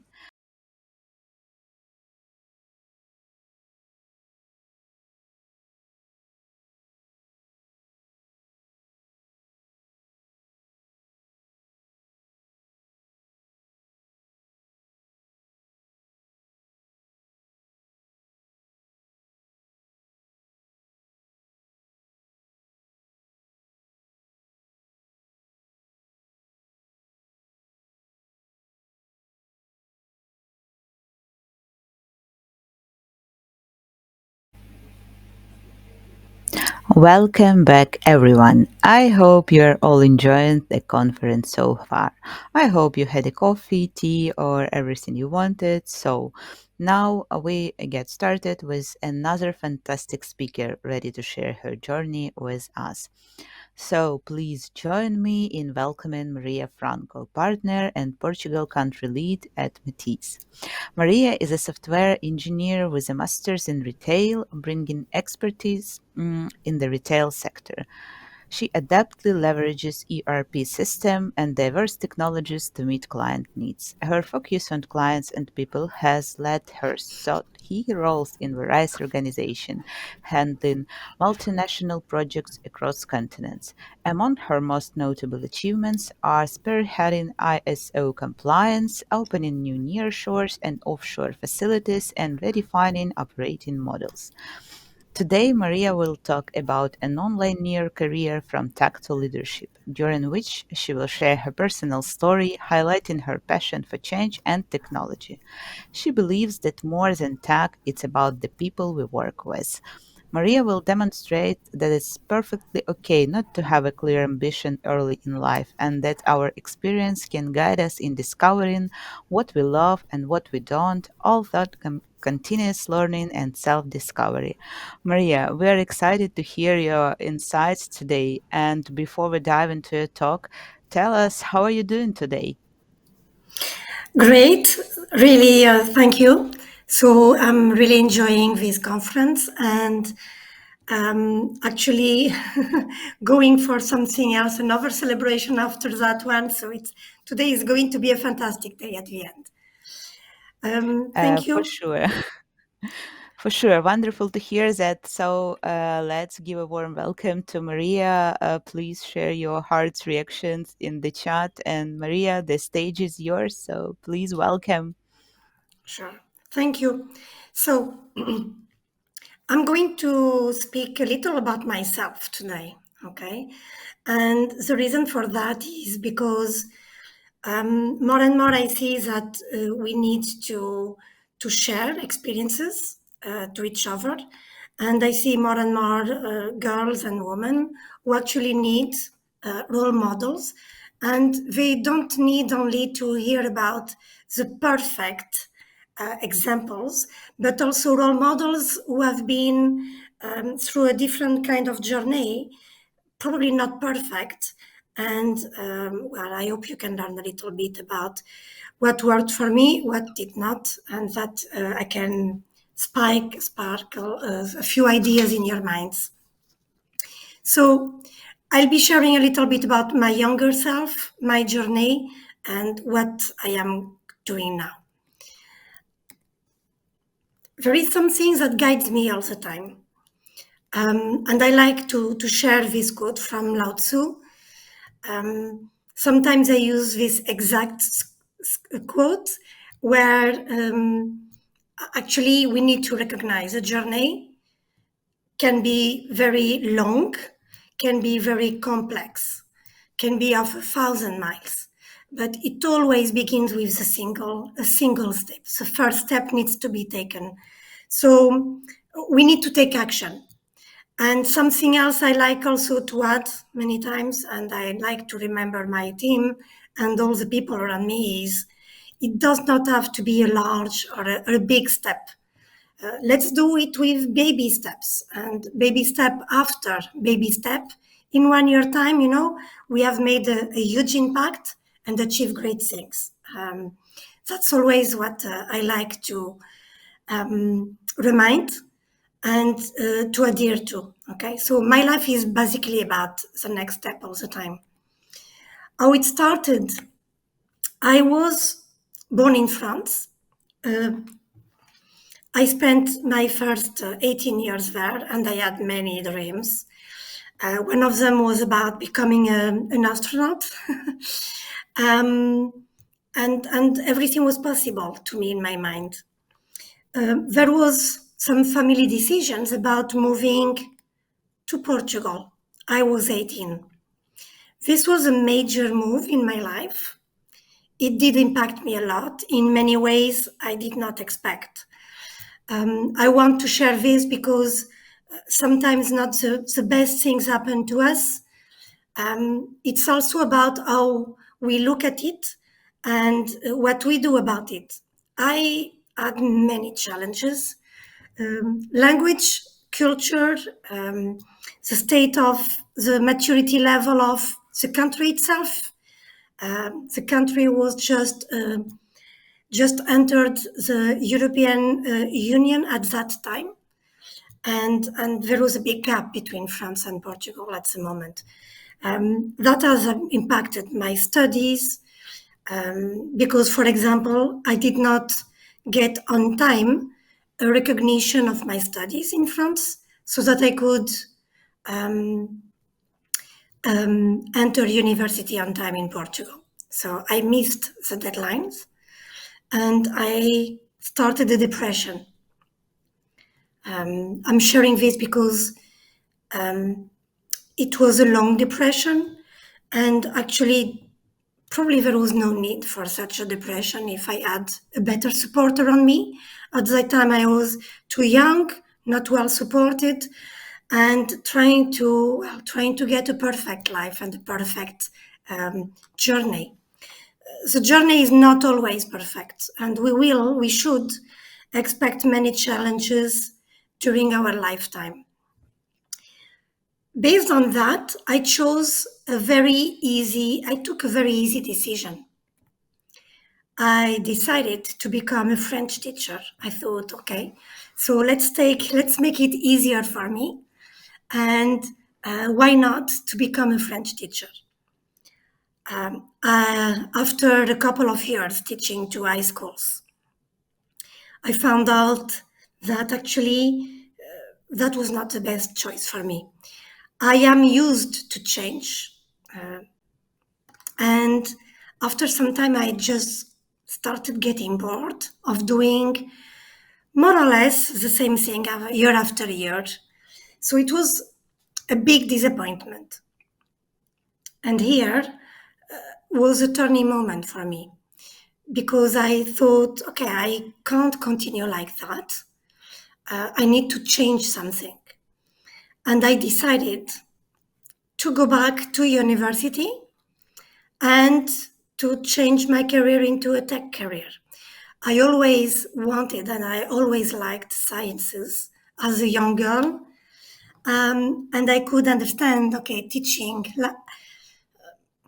While I do love sharing knowledge, teaching in a high school was not for me. So it was a major change and a difficult one. At that moment in time, I did not have so much family support, financial support, but I had a big thing that made me go ahead, which was I was able to dream again. Okay, it was really what was exciting me, and despite the difficulties, I did it. I decided to do the change, and this was the best decision of my life. So a message here that is our first options in life may not be the last ones or the only ones. And it's okay that we did not choose the right path, the right journey first. We did not take the right decision, but it's always time to go back and change. That's what I did. And I can't be more happy of doing this. So why did I change? First, because I was more excited about tech than with teaching. Second, over time, and as I was growing up, the easiest path, actually, I learned, is not always the best one for us. And for me, I am an ambitious person. So, what is easier? Is it to be in a shark tank along a lot of competition, an aggressive environment, something you don't like to do, or a blue ocean where actually you are a pioneer, you are one of the few, and where you can apply something different from the others, something where you can make a difference. So for me, it was about thinking, what do I do? What can I bring that is different from the others? How can I stand out and get into a niche area that actually will make my life easier, okay? And will make me more recognized, more rewarded. It was about that. So ability to speak several languages. It could be tolerance on a super stressing service, 24/7. It could be about be adaptable or have courage, be brave, and be brutally honest and being okay about it. It could be about being able to translate tech into business. Whatever it is, people should take some time to think about what makes me different, what makes me more valuable, how can I take this journey and augment, increase my chance of succeeding. So that's what I did basically. And I just wanted to mention The Road Not Taken, this poem from an American poet. Two roads diverged in a wood, and I took the one less traveled by, and that has made all the difference. This to me resonates completely. That's the story of my life. Every time there was a choice I needed to do, by default, I would take the most difficult, the most complex, the less loved, not the obvious one. And some people along the way would tell me, Maria, you're crazy. Maria, what are you doing? Maria, did you think about that? Do you realize that? Well, but it was an intentional choice. So for me, it was a lot about avoiding the easiest path because probably I will not be so valued or I will not stand out. So that was it's one of my styles personally, and that worked well for myself. So that's really an idea about how can you choose your next step, okay?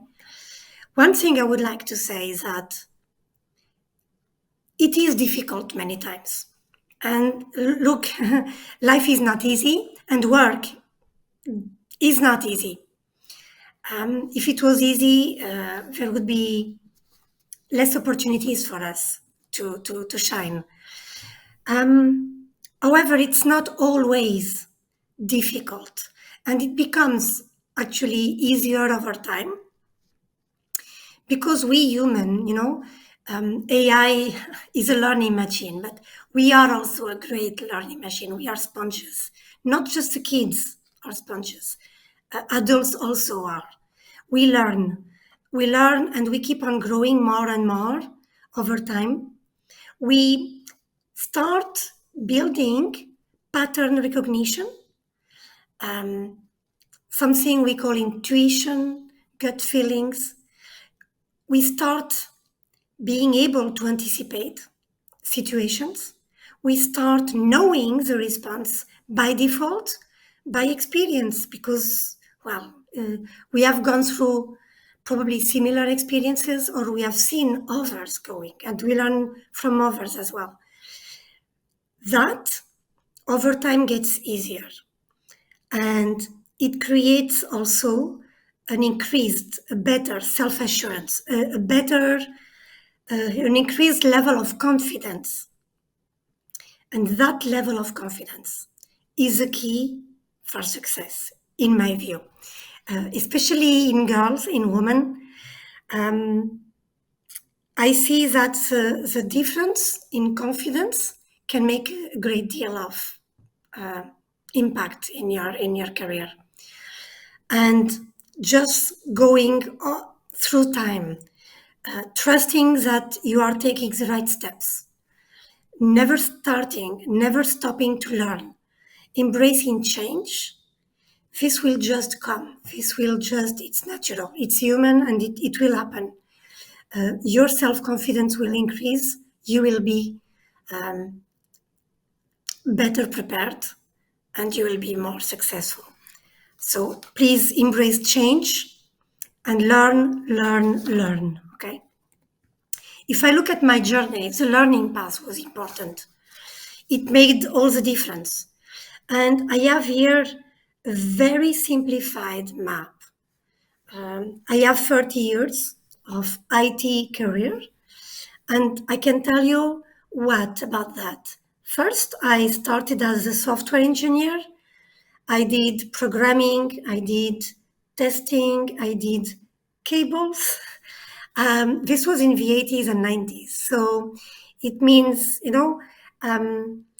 less probably specialties, different specialties as we have today, and more about doing everything. That's what we were doing at that time, doing everything and learning so much. It was really initial years. Please expect that you need to learn, you have to learn, and make the most of it, of that learning. That learning actually led me to join a very important group in Portugal, where I found an organization very well structured, taking care of people and investing in people development. It was a huge career step for me because I have grown outside of tech, pure programming, and I started dealing more with business, the business side of things. I started becoming a consultant, understanding what the business needs are, how to translate this into projects, how to interact with people, how to speak about numbers, how to speak about different roles in the business side. And this is very important. And it's a shift. It takes also some skills that is, let's not forget that we in tech, we need to talk to the business. We need to talk to people and explain to them how tech can help, how tech will bring a solution for a problem. So this translation between business and tech, I did not get immediately from university. I learned it on the job.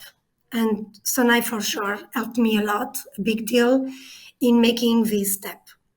And then I was acquired by a very large organization at a global scale, where I needed to continue growing even more, leading with huge transition, with multicultural management, with teams of thousands of people. And that's where I actually started becoming more prepared to become a manager of people, not a manager of tech, a manager of projects, but a manager of people and a manager of other managers, because I needed to manage very large group of multiple thousands. A huge step again, okay? So you see the trend, step by step, learning each time a little more. And that prepared me then to take on an opportunity where I was asked to build from scratch a business in multiple countries. From scratch, I needed to recruit from university, recruit people I knew in my network, well, using the standard talent acquisition tactics. And because I was successful, I was made a VP and a board member. That was big recognition, one of the best moments of my life, obviously, in terms of my career, my professional career.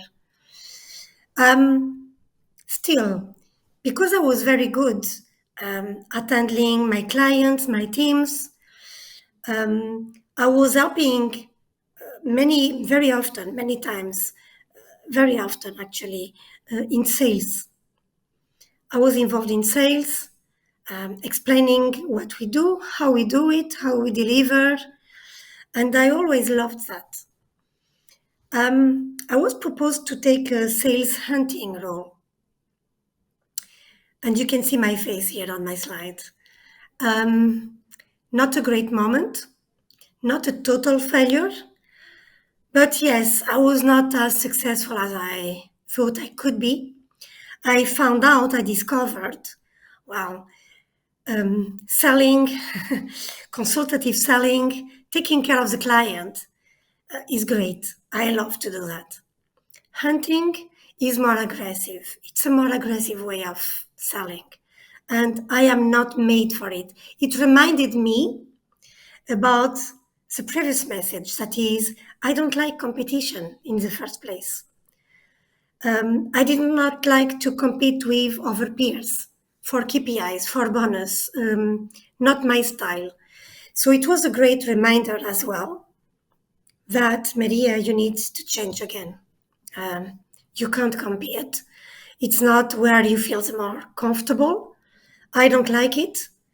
And I moved back to my previous role outside of sales, because what I really like is to take care of my clients and to take care of my teams. So one step back, and I've just reconfirmed again some things that I do not like doing. Still, I continued to take on new opportunities coming to me, and by default, my response to new opportunities is always yes. I was able to be part of, again, a board. I was requested to lead an acquisition step, which gave me an additional amount of learning. And that is so important. So learning all the way, new things, new areas. Could be finance, could be HR, could be delivery related, a new technology, a new trend. Tech is always launching new things. And in tech, we cannot stop learning, or else, well, we become totally obsolete. And that is what I continue doing, continue learning. So coaching new leaders and doing country management,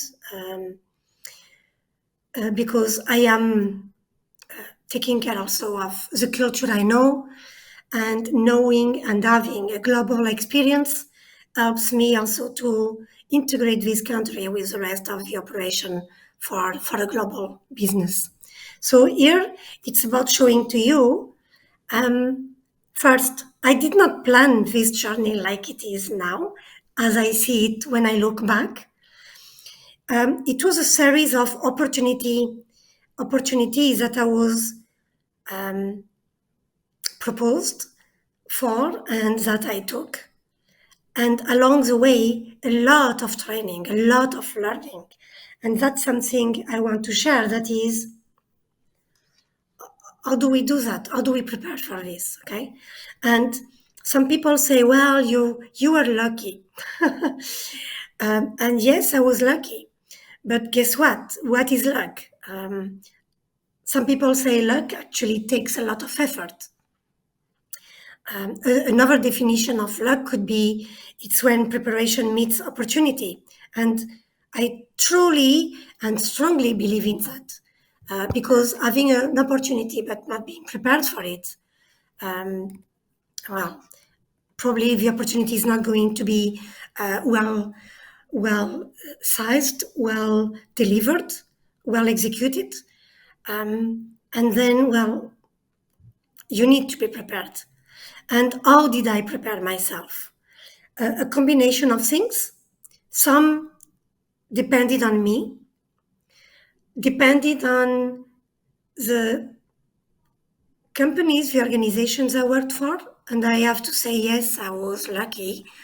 I was part of really strong organizations, well structured, where I met great leaders who made a big point of coaching others. So I did receive a lot of training because my organizations believed in investing in people, and they did invest in me. I found multiple role models along the way, and it is in plural. It's role models, not one role model. And actually, I was thinking about it. It's very difficult for me to name one person as the most important role model for me, because people are different. Each one of us is different from our colleague next to us. And I was able to see different people with different strengths, with different superpowers. That was very important. I copied the little things I loved from each one of them. So different managers who managed me, other people who were actually peers, but doing some things that I wanted to replicate and that I tried to embrace and to learn as well. And mentoring.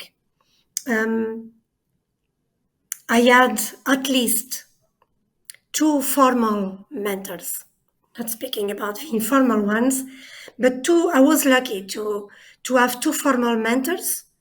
One just in early phase of my career and helping me to become less tech focused only, and also to think about business, to think about people, who taught me that if we take care of people, the people will take care of the business. Seems a cliche, but it's not. It's actually a fact. It's my conclusion over these years. And in a second and later phase of my career, I had a mentor who actually helped me into becoming recognized, becoming valued as a leader, and becoming prepared for leadership. That helped me a big deal, and especially because it was a person sitting at the other side of the globe compared to me. And the global perspective is very important as well.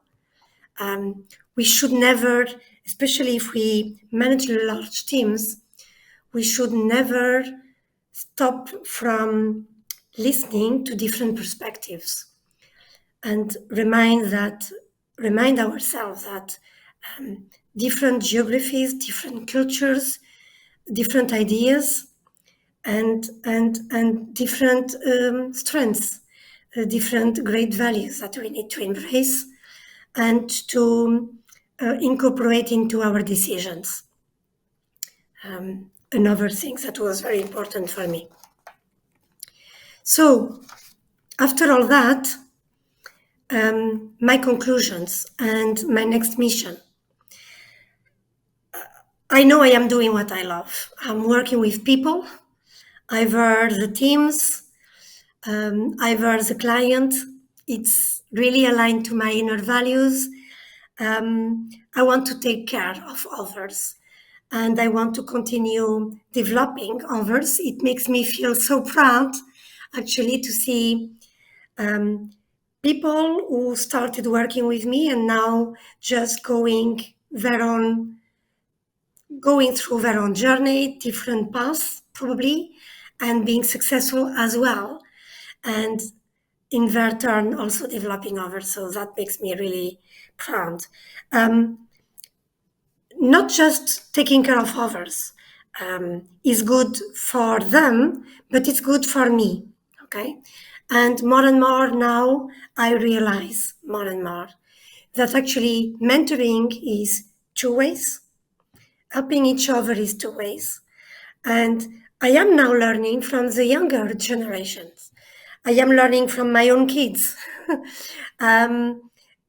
Younger people help me going faster in my learning in new tech, in AI, for example, and not only cyber security and other big trends we have right now that I did not learn when I was a student, but we need to catch up to be up to the state of the art, right, in tech. We should never stop learning. And I like to see, in fact, to see younger generations coming with their skills, coming there with initiative, their new behavior as well. I was listening to previous speakers speaking about the new generations, for example, valuing different things, valuing life balance, but also being much self-aware of certain things that probably I am not because I had a different experience. And that also, at the same time, not only I learn from them, it allows me and it gives me the space to show vulnerability, okay? And to explain to them, look, I could be in this position, but I still have things to learn. And it's okay to say, I don't know, I need help, or I am going through a bad time now and I need your help.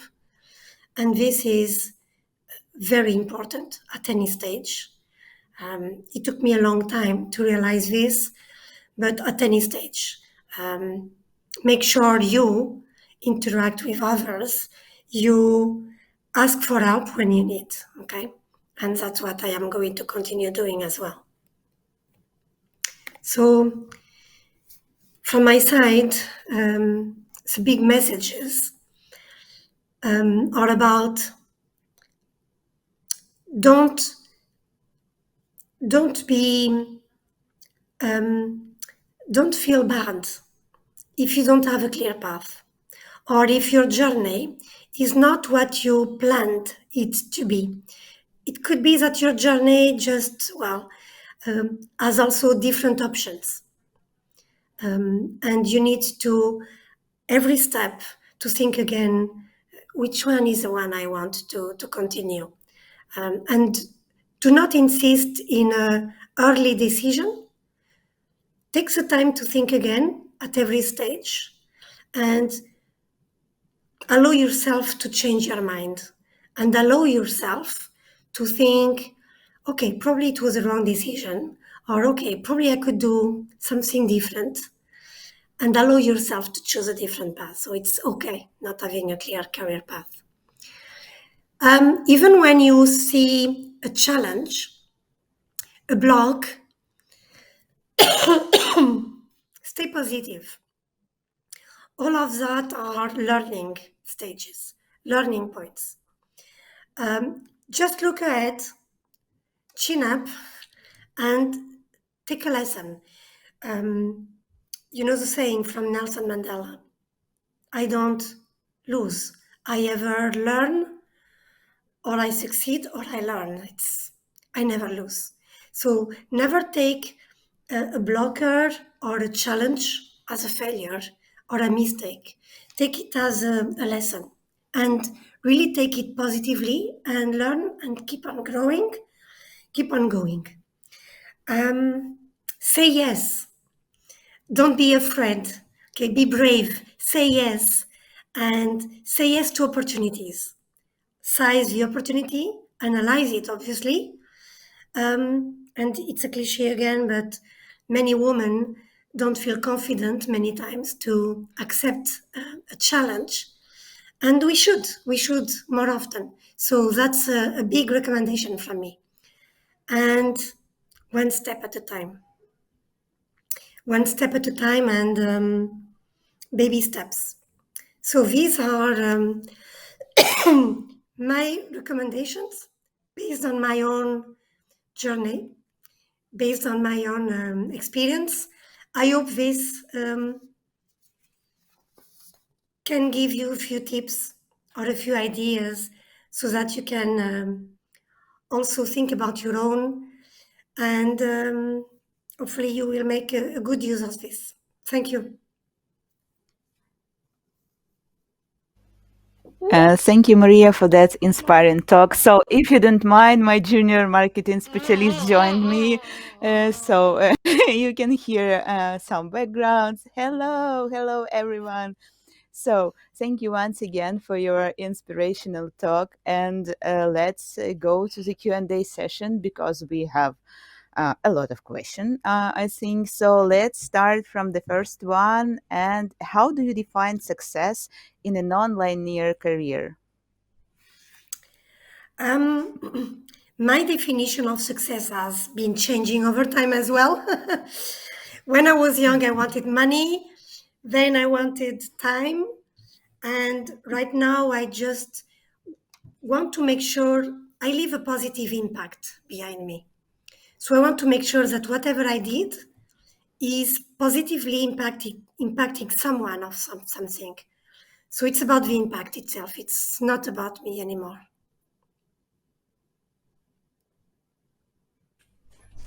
Thank you so much for your answer. And let's move on to the next question.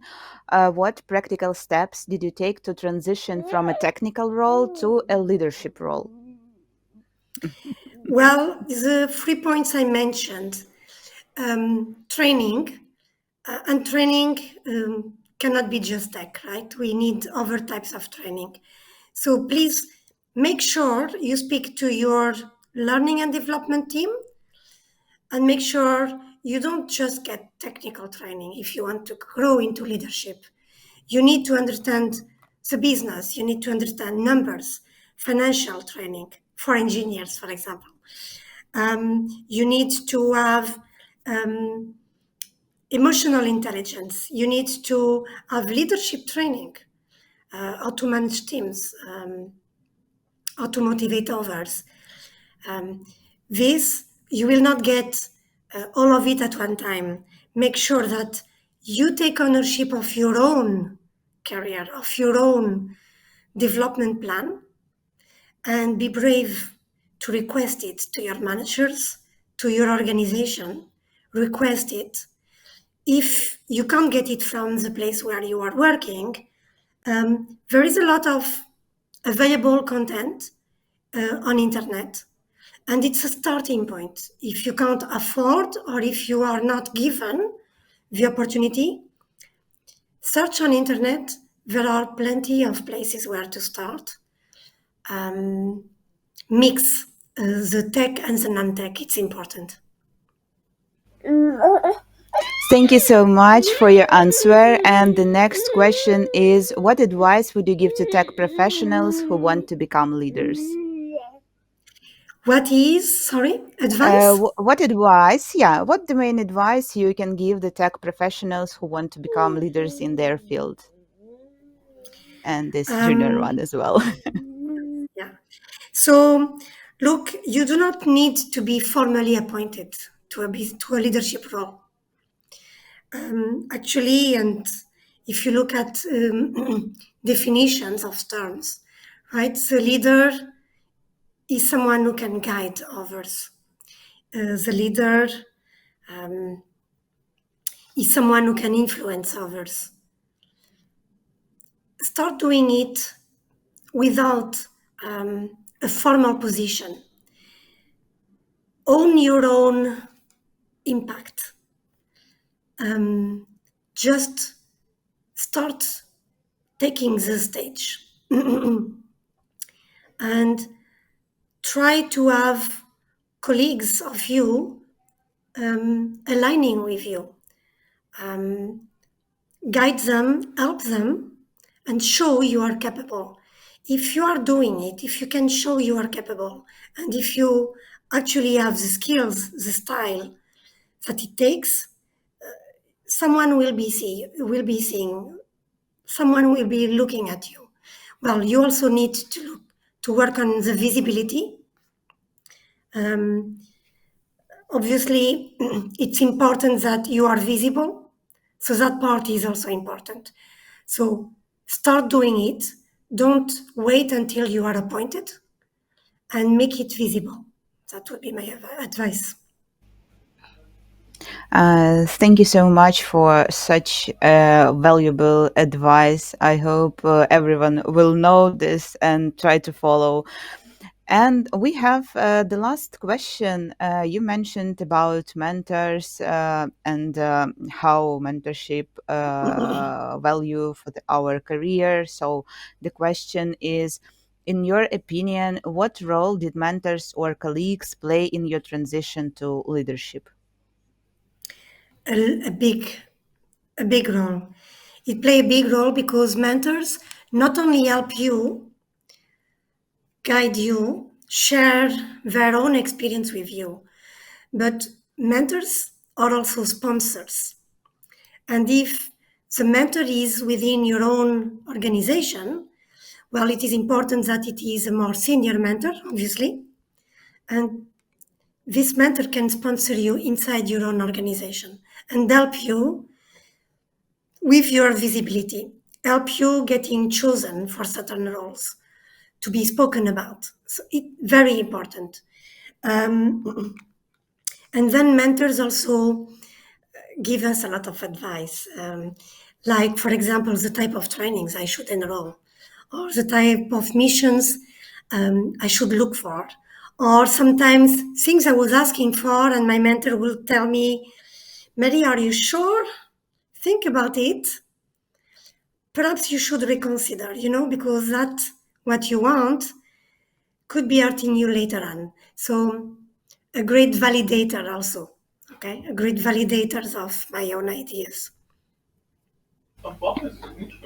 Thank you so much for your answer. That's it without questions. So let me say thank you once again, Maria, for sharing your valuable experience, for all these advices and tips you provided us. You rock. Thanks for that. And have a great day or evening ahead. Thank you. Thank you. Bye bye. Thank Bye you. bye. Bye. We will be back in 5 minutes for our next last talk for today. So stay tuned and we will see you shortly.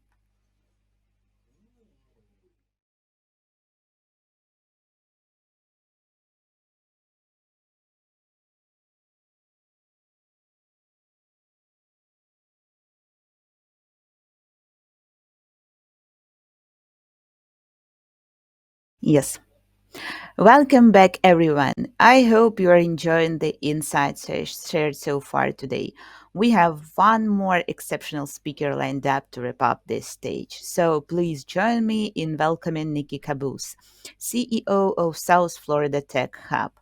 Nikki Caboose is dedicated to building South Florida Tech's hub by connecting the community with the right resources to foster growth in the region. Her mission includes closing cultural and gender gaps to ensure inclusivity and create an ecosystem rich in innovative solutions and digital transformation for everyone. A born and raised Floridian, Nikki is also a proud mother of two and the ultimate soccer mom. Today, Nikki will share with us her perspective on the very intriguing questions. Do we really embrace our full identity or still play men's roles to succeed? In her talk, Nikki will delve into the complexities of identity in the workplace, exploring whether we truly embrace our full selves or if societal expectations still push us into traditional roles. She aims to challenge the audience to reflect on their experiences and consider how they can advocate for their authentic identities on professional settings. Nikki, it's a pleasure to have you with us today. But before we get started, how are you today? How is your mood? I'm wonderful. I'm very good. Thank you so much for having me today. That's wonderful to hear. We are really excited for your session. So I'll hand it over to you now. Please, the stage is yours. Perfect. Thank you so much. So, first of all, just wanted to thank everybody. I'm really excited to do this, and this is a topic that I'm really passionate about. I'm going to be, sharing some personal stories and some stories that of other people that I've run across just throughout my career, and hopefully, you guys will be able to identify with this, and then we can talk through, just some ways that the industry is changing, and that we can make some positive changes. So, again, the topic today: do we really embrace our full identity, or still play the stereotypical men's roles to succeed in business? So, as our wonderful moderator read my bio, the only thing I can add to that is you can call me Nikki, you can call me Nicole, or as my team likes to call me, Queen Bee. So, thank you, Jeffrey, for giving me that nickname. But I am the CEO of South Florida Tech Hub, and we are a technology nonprofit that is based in South Florida, or in the state of Florida in the United States. Anybody that's not familiar, when we're in the southeast side of the country. And basically, my role is to help bring organizations, technology professionals, higher education institutions, investors, startups, anybody that is tied to the technology, innovation, and entrepreneurship ecosystem here within the state, and specifically South Florida, together to help them aggregate resources, finding their resources that they need, the people that they need, building a community here, and a place ultimately that people want to come live and play and do business in. So again, thank you guys for having me. So I know we always, especially in business, introduce ourselves when it comes to what we do for work, which is obviously what I just did. But in order to, I think, have a better discussion today with you all, I'd like to introduce myself, but from the personal side, so you guys can get to know me a little bit better. So who is Nikki really? Who am I really? So I was a native born, raised in South Florida. So I am born and raised here. Fun fact, being born and raised in South Florida, we're very tropical here. So anything below 60 degrees for me is cold. I know probably for many of you, that probably sounds a little crazy, but I genuinely freeze when it hits 60 degrees. So I'm definitely meant to be in a tropical area. I am a mother of two. I have one boy, one girl. My son is 16, so I have a high schooler. My daughter is 12, so I have a middle schooler. So I'm in those fun teenage years. I'm also a fur mom to 5 cats. Yes, I do have 5 cats, so I might be categorized as the crazy cat lady. And I also have 2 dogs. So as you can tell, I'm definitely an animal lover. I'm also married to a wonderful man that I met when we were 18 years old. We actually met the summer after high school. So we have been together for quite a long time. And of course, now he's, my best friend and partner. Also, something about me is that I'm a huge Pride supporter. Anybody in the LGBT community is somebody that I want to support. I'm very openly supportive and advocate for that. Anything around just diversity, inclusion, and accessibility, which I'll talk a little bit about in my presentation, because I know when we talk about inclusion in tech, and of course, this whole conference is about women in tech, but often we focus on our skin colors, black and brown, or our cultures, where we come from, even, male and female. But I want to make sure that we're not forgetting the people with disabilities, whether it is a physical disability, whether it is being deaf or blind, but making sure that we're not forgetting those folks as well. And then huge fun fact for me is I am considered the ultimate soccer mom. I have been, since my kids were teeny tiny, organizing all of their soccer games and picture days and snack, and doing that for all of the parents and the teams that my kids have been playing on for the past over decade. And for all the women out there wondering, because for some of us, yes, it is a full-time job, also being a parent and picking up any of those added responsibilities. So it is meant to kind of be a joke, but actually over the past decade, I've actually had it on my LinkedIn profile. So if anybody wants to check my LinkedIn, you will see it there that I have a title of Ultimate Soccer Mom. So hopefully that gives you guys a little bit of insight into me. So to start our discussion today, I want everybody just to, think about how you feel when I ask these questions, especially for all the women that are listening today. So, first one, the comment being made, you don't need to be so competitive, or why are you so competitive? You're so bossy. I thought you were going to be a bitch until I actually had a chance to meet you. If you flirt a little bit more, maybe you could close some more business or close some more deals. I don't want to talk to you. Put the man on the phone. Why are you so emotional? Just suck it up. Believe it or not, those are a lot of the comments throughout my career that were told directly to me. I'm sure some of you have probably heard very similar comments, or maybe had those direct things said about you or to you at some point or another. But unfortunately, through my career, I've had to hear some of those direct comments made to or about me, or other ones as well. I'm sure for many of you that elicits a feeling of being uncomfortable. How do I respond to that? For the ones that were said directly to me, what do I say to that? You're so bossy. Oh, I thought you were going to be a bitch until I actually had a chance to meet you. So it's kind of like a backhanded comment. Like, I thought you were going to be nasty, but oh, I got to know you and I actually like you. So, and the one specifically, which I'll talk a little bit about today also, was I don't want to talk to you, put the man on the phone. I'm sure for all of us working in tech, it is a very male dominated environment. Most of my history when it comes to business in my career was actually in healthcare. Healthcare is actually another industry that's very male dominated, a lot of male doctors. So that was actually the job where I had heard that statement. But unfortunately, these are the kind of comments that women have to hear. So I want to talk a little bit about positive leadership traits. So when you heard me make those comments, obviously those are negative, right? And we're looking at these positive leadership traits. So these are the things that people really want to hear about themselves, right? So I'm super assertive, I'm passionate, direct, outspoken, stoic, dominant, very ambitious, I'm charismatic, strong-willed, authoritative, I'm confident, decisive, aggressive, opinionated, and I'm competitive. Well, unfortunately, these are positive leadership traits in men. These are leadership traits that often, when you're describing a man, are said in a very positive context. But when you use the same exact words when you're describing a woman, it's often described or used in the terminology of being something very negative. And if you take away whether it's female or male, these should be positive traits. But again, they're often not connected to women. So when women often hear these words, they may feel very scared by them. They're like, well, it might be positive again for a man, but I don't want to be described in that way. I don't want to be people to look at me in that way, because again, these are words that it's very one way or the other, very male or female dominant.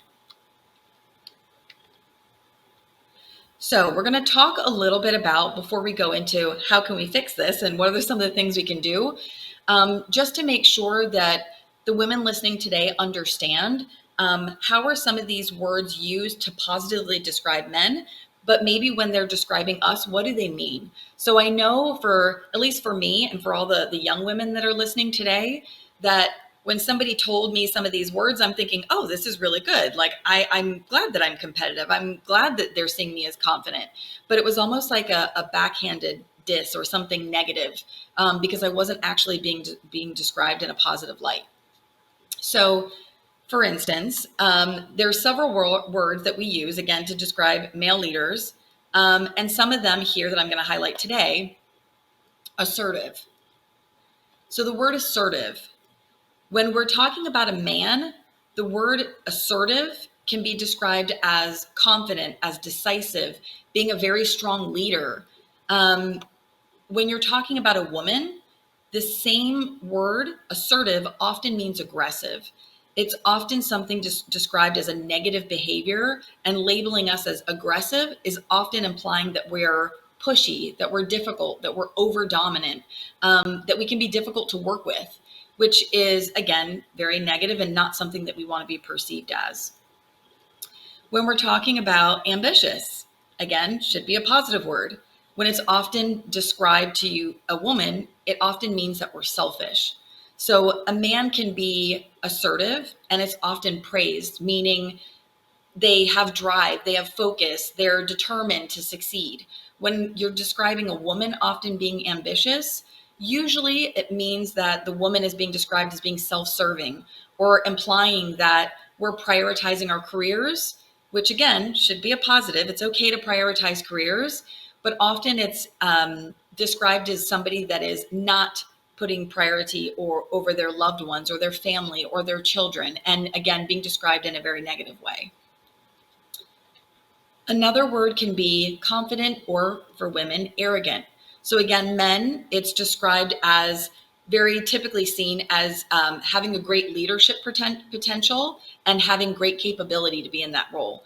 When it's described for a woman, often it's perceived as we're exhibiting overconfidence, being very arrogant, or that we're cocky.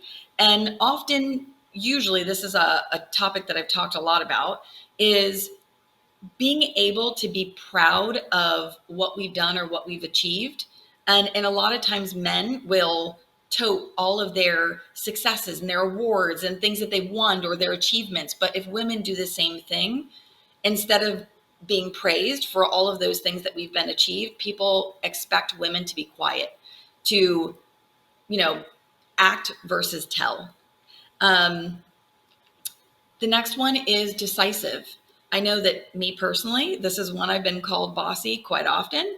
Now I own it, but when I was younger and earlier on in my leadership career, it was often very negative for me. So men again can be very decisive, being strong leaders, being able to make a tough decision.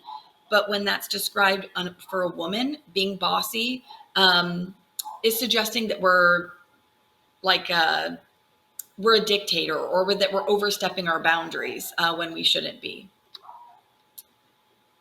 Passionate. So for me, I often describe myself as being a very passionate person, but again, sometimes put on a woman can be negative. So men that are described as being very passionate about their work means they're very driven, that they are very enthusiastic, that they love their jobs, right? And they'll do anything above and beyond for that company or for that position. But for a woman, when we describe passionate, it often means that we're emotional. I don't know for any of you that have heard, like, stop being so emotional, just suck it up. Why are you upset? Like, and it's often we get the label of being emotional or sometimes even crazy. We're called crazy. Oh, she's just being crazy. She's just being emotional. So it's often described as us being overly sensitized or sensitive to a situation. Couple more here. So charismatic. This is also something that I dealt with younger a lot. When you say the word charismatic, when you're describing a man, it's often meaning that they are very charming. We often use in like Disney movies, we say Prince Charming. It's often being described as being very persuasive or having a positive influence over other people. When you describe when you describe charismatic in a woman, it's often looked at as being overly flirtatious. That we can't just be nice to somebody, that we can't be charismatic, we can't be persuasive. And they often look at as being a shift in our professionalism, that we're not professional, that we can't be nice to somebody and charismatic, that we always have to be flirting, especially if it's working with a boss or another male on the team. Final example here is competitive. This is also another one that I deal with a lot. As I was describing in my previous slide, I'm not only just a soccer mom, but I am a huge soccer fan and was a former soccer player myself.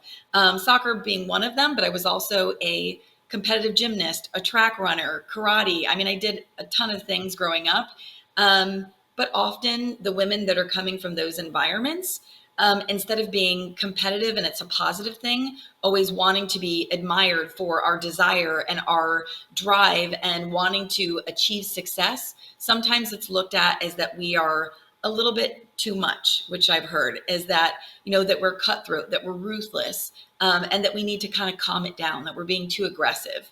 So those are just a few examples there, but obviously, you can see when I describe the difference in the same exact words, whether it should be male or female, that it's a very different context, one being very positive and the other one being very negative. And it can be the exact same actions in the workplace. We're not acting any different than a man would, but because we do it and because of societal norms, it's not okay for a woman.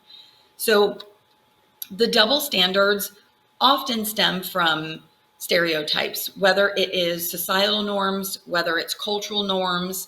And we're going to talk a little bit about that as well. But I want to start talking about how do we break down some of these biases and how do we start to, have organizations support women in the work environment and start, making sure that these leadership strengths and that these leadership traits are not only described in a positive way for men, but that also can be looked at in that way for a woman.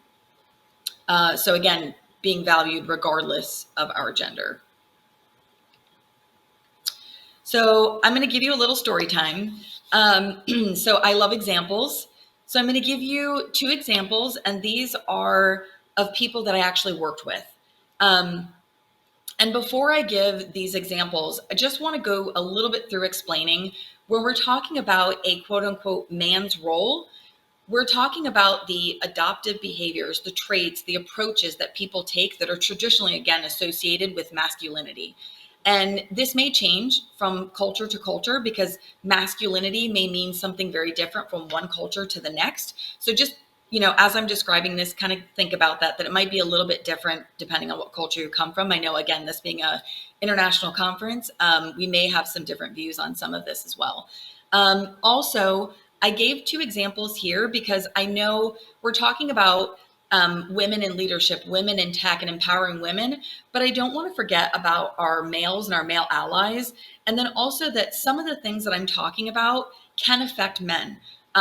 We have to remember societal norms and cultural norms change from one instance to another. So you can have a man that has more feminine traits or is not as masculine. And that sometimes goes through exactly what a woman may, depending on culturally how he's accepted or if he's too feminine. So my first short story time here, I worked with a woman, Alicia, and she was somebody that was very often, because I was a departmental leader, one of the managers and directors in the office. And we would talk about a lot of the different staff in the office and who should be promoted, who's not promoted, who are we looking at for firing? And is this person going to be successful? And Alicia used to come up a lot. Excuse me.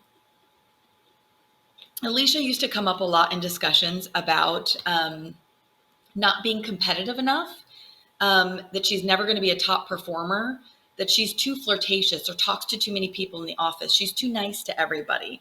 And that she really doesn't have enough drive to be a top salesperson. She was a salesperson in her role at this time.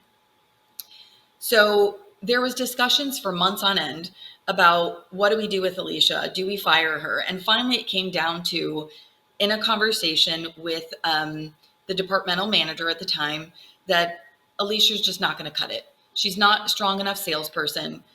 She doesn't have enough drive. She's not aggressive enough. She talks to too many people in the office. She's liked by everybody, but that she's just not strong enough and not aggressive. So they ultimately said, you need to fire her.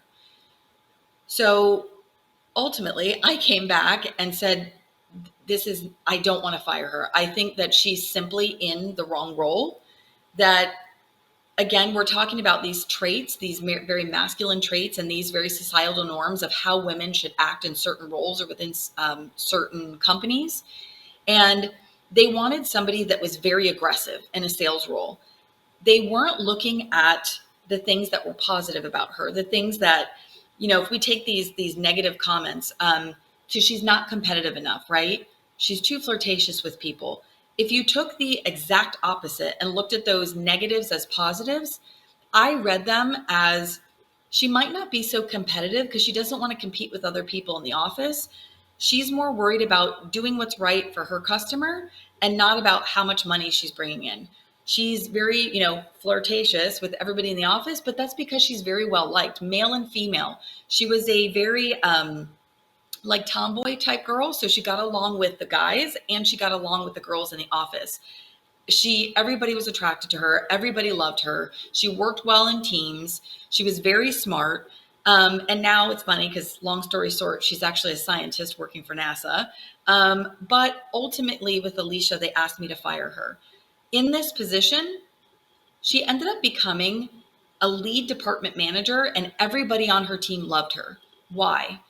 Because we ultimately asked the department manager, instead of looking at what you describe as negatives, try to turn that around. Swap it on its head, look at them as positives and think, you know what, instead of that she's not meeting my standards, maybe we should look at what standards she does meet and what we're looking for and take her positives. Maybe we just don't have her in the right role. So ultimately, Alicia, we moved to, instead of being a direct salesperson, we actually moved her over a whole department of salespeople. At first, my director said that will never work. She's not a salesperson, so she can't lead other salespeople. Well, ultimately, she became a really, really strong manager because her what they perceived as negatives were positives, that she naturally attracted people. People were very driven by her, motivated by her. They loved her as a manager, and she had a great team. So ultimately, she became one of the most successful lead department managers in that company. The second example here. So Matt, this is one of the gentlemen I was talking about that didn't fit your typical masculine roles. So he was often described of in the management meetings, he's too soft. He's not aggressive enough. He doesn't stay after hours. He doesn't put in enough extra hours, that he doesn't care about his job.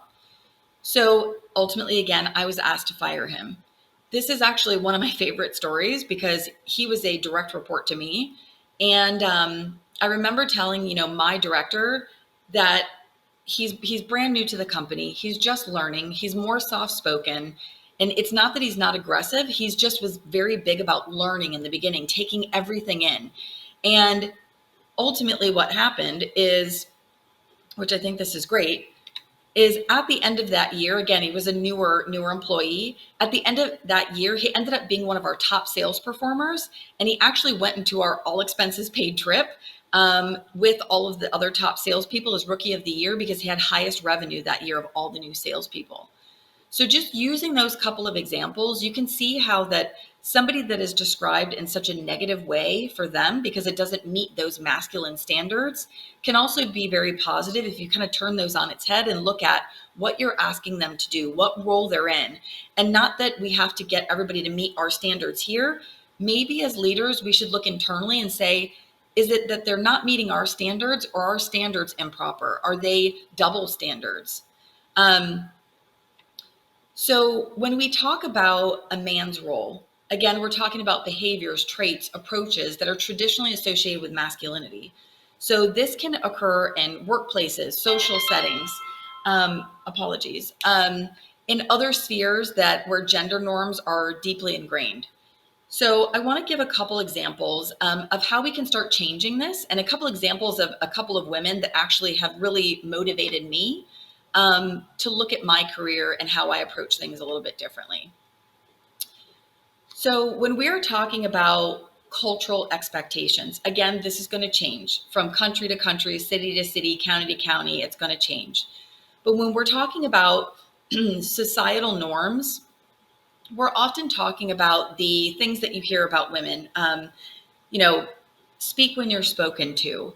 That we are often taught to act and not show, or act and not tell, that we can't boast about our accomplishments or things that we've achieved. Societal norms often want women to be the quiet ones in the room, the ones to speak second, not the ones to speak first, that we are not outspoken or can be very opinionated. So again, these societal norms also bleed into the cultural norms. And to give you an example of what I mean there, the cultural norms, and I'll use myself as an example. I come from a mixed family. Of my mother's side is American. She's from New York City area. My dad is Hispanic. He's from South America. So even in the typical cultural norms, and you're looking at different cultures, My mom's side of the family was very stereotypically, much more quiet. The families were smaller. The girls were expected to act in a certain way. Versus, with my dad's side, it was we were loud. We were typical Hispanics, right? We were all about food and music, and it was just a totally different kind of feel with both sides of my family. But then also when it came to and that's the personal side. When it came to the career side, my mother being American was much more driven, right? She was more, if you're using the masculine term, she was more aggressive and driven. She was outspoken. And often, sometimes even for her, that was looked at as a negative. Even in her job, that was something that she had to work through, and that I watched growing up. And so her being the more aggressive one, she was not even taking it out of the context of being business, even in the personal side, she was often more masculine. That's actually one of the reasons why we got into so many sports when we were younger in athletics. So we got a lot of that from her. Versus my dad's side, and even now my husband's side, a lot of the Latin cultures, we were like, when I got together with my husband, we had this conversation of he expected me to stay home with the kids, until they graduated high school. I was supposed to be a homemaker. And again, nothing against women that do that. There's so many women that do. And I did for a few years in the beginning when I was younger in my relationship with my husband. But it was something that, yes, I'm half Hispanic, and yes, I have that upbringing from my dad's family, but I'm born and raised in America. So culturally, we are taught to, that we work. Most households in the US have two working parents, right? And a lot of times, quite frankly, it's expensive to live. And sometimes families can't afford not to have two people working.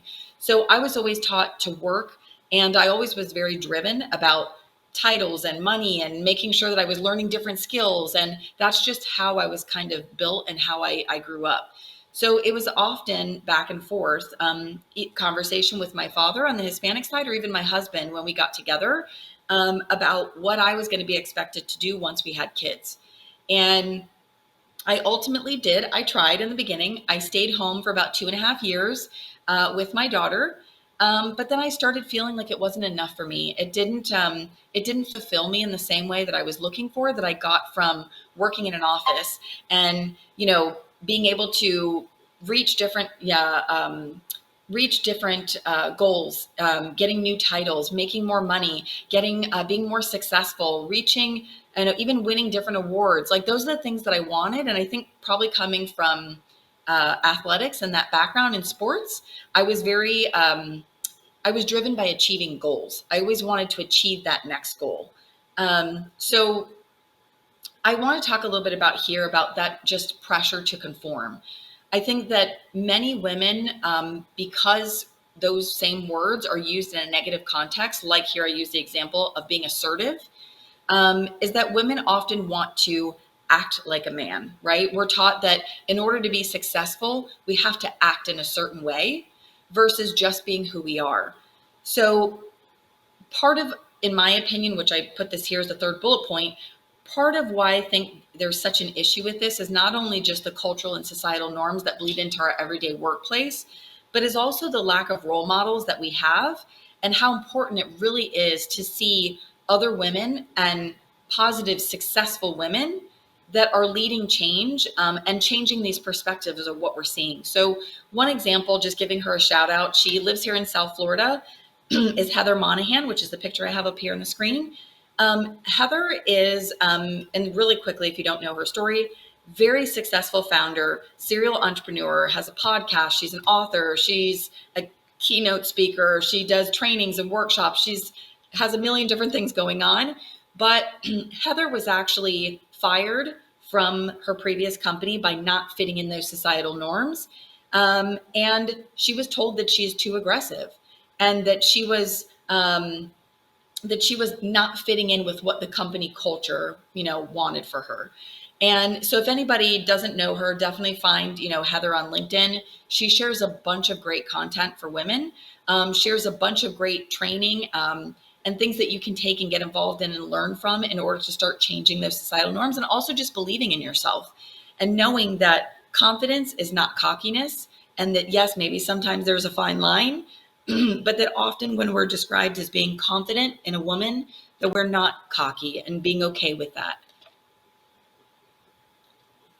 Excuse me. Next screen here is so the intersectionality. And what I mean by this, again, is going back to our diversity, right? And also our cultural identities. So when we're talking about diversity, that doesn't necessarily mean, which of course it's all inclusive of, our race, ethnicity, cultural experiences, social economic statuses and norms.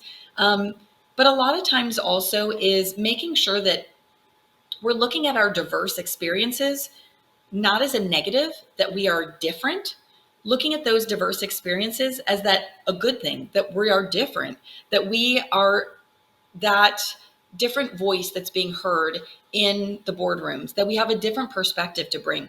We've all heard the statistics that the more diverse a company is, the more diverse their leadership is, the more successful they have, the more revenue that's driven overall in a company. We all know those statistics.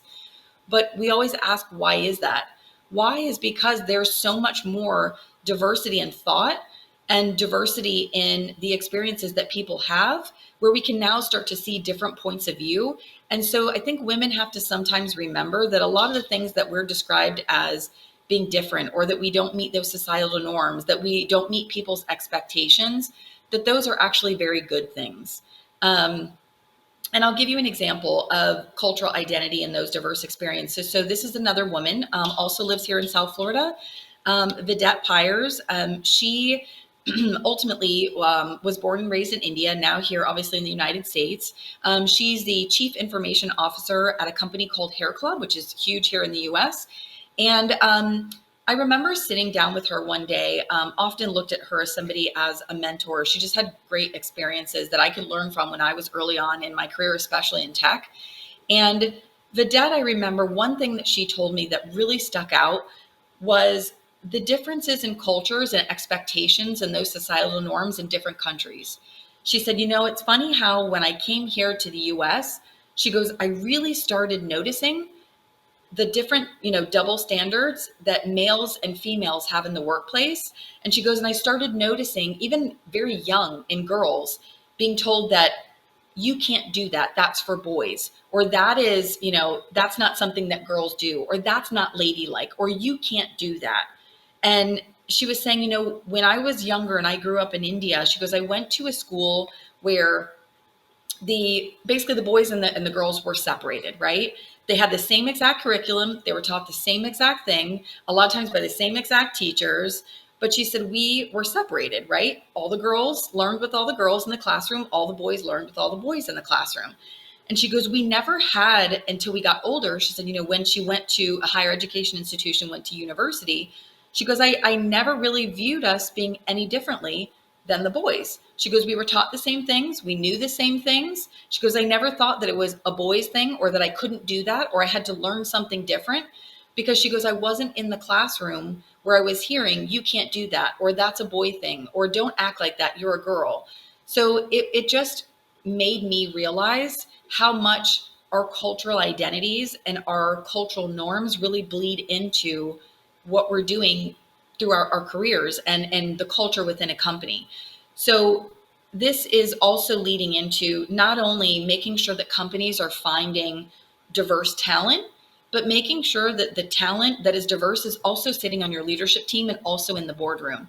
Because if we have more people like the vedettes that don't see all those differences and are not using that vernacular or that verbiage to describe anybody in a negative way, it's just all equal, right? We have the same skill sets, and we have the same positive traits, and looking at it not as a gender bias type of thing, but it's just looking at it as an equal playing field. And so again, Vidette is somebody that I follow on LinkedIn. She's very active there, has been very outspoken, is often a speaker. But just her experience has really opened my eyes to how different cultures not only view things, but are teaching their young generation of leaders as they come up throughout their careers as well. So a couple of things here. When we're talking about authenticity. Often people look at it as one or the other, right? As we either have to be very authentic or we have to adopt these changes and we have to make ourselves different to fit in. So I'm one that doesn't agree that we have to adopt or change, that we should be able to find balance. We should be able to navigate through our authenticity and adapting to workplace cultures and the different people that we work around, but not adopting all of those traits and changing who we are. I also think that we have to learn to embrace our femininity and not try to hide it. I think often women are expected to, dress in a certain way, speak in a certain way. We're supposed to be more soft spoken. Like I was saying earlier, we shouldn't be the first one in the boardrooms to speak up first, have our own ideas. I think that we have to embrace that we're emotional human beings. We're passionate, that we are very often very empathetic. We can see what somebody else is going through, empathize that with that, which is often makes, quite frankly, better leaders, but not trying to hide that or change ourselves to fit the masculine norms. Um, I also want to talk a little bit about the impact of organizations and the impact that organizations can make. So within company cultures, and unfortunately, I've heard this as well because prior to working at Tech Hub, prior to my CEO role, I actually came from staffing. I worked placing doctors around the country. I worked in tech staffing as well. And I often used to hear comments like, when we would send people candidates, don't send me a woman. She's not going to fit in here. Or don't send me somebody soft spoken. She won't fit in with our boardroom. Nobody's going to hear her. She's not going to work out. We used to hear actually even about disabled people, don't send me that. Like, we don't want to have to deal with that, or we don't know how to deal with that. And there's a lot of things that are very inappropriately said. And I think it's just because of one, the norms, and people are also very fearful of what they don't know. They don't know how to deal with different personalities or different traits. So again, I think the more that companies can start to, grow and accept authentic leadership, and again, putting more females, more Black, more brown, different generations, ages in the leadership room and in that boardroom, you're going to start seeing different cultural changes within a company, and positively. The second thing I wanted to mention was mentorship. So often women, and in tech, we've heard this, there's more and more women and young girls that are getting into tech every day. And if I were to stop there, that's a great sentence. It's wonderful that more women are getting into tech, more young girls are getting into tech. What we don't talk about often enough is why there's not enough women in the boardroom and in leadership roles. Because unfortunately, if you look at statistics, and again, people don't like to talk about this, there's that middle ground. You have a lot of young women getting into tech. You have that middle management role, and then you have the higher tier, leadership role, the boardroom role. Well, there's a gap, right? You have a lot of new young women getting into tech and not enough women in the boardroom. Why is that? There's a lot of women that in that middle management tier that end up actually leaving. They quit and they leave technology as a whole, and we never see them again. They go to a totally different industry. And the number one reason that I've heard from multiple women in leadership roles is how difficult it was to get there. And they wish they had somebody that was there as a mentor. Or on the other hand, that the only reason that they are in their position is because they had a mentor. They had somebody that is mentoring you or sponsoring you, that is always helping you through those difficult stages in dealing with those societal norms and traits that can often be perceived as negative, and even sometimes speaking up for you and making sure to be that voice and supporting you when you're not heard. Last couple slides here. So changing the narratives.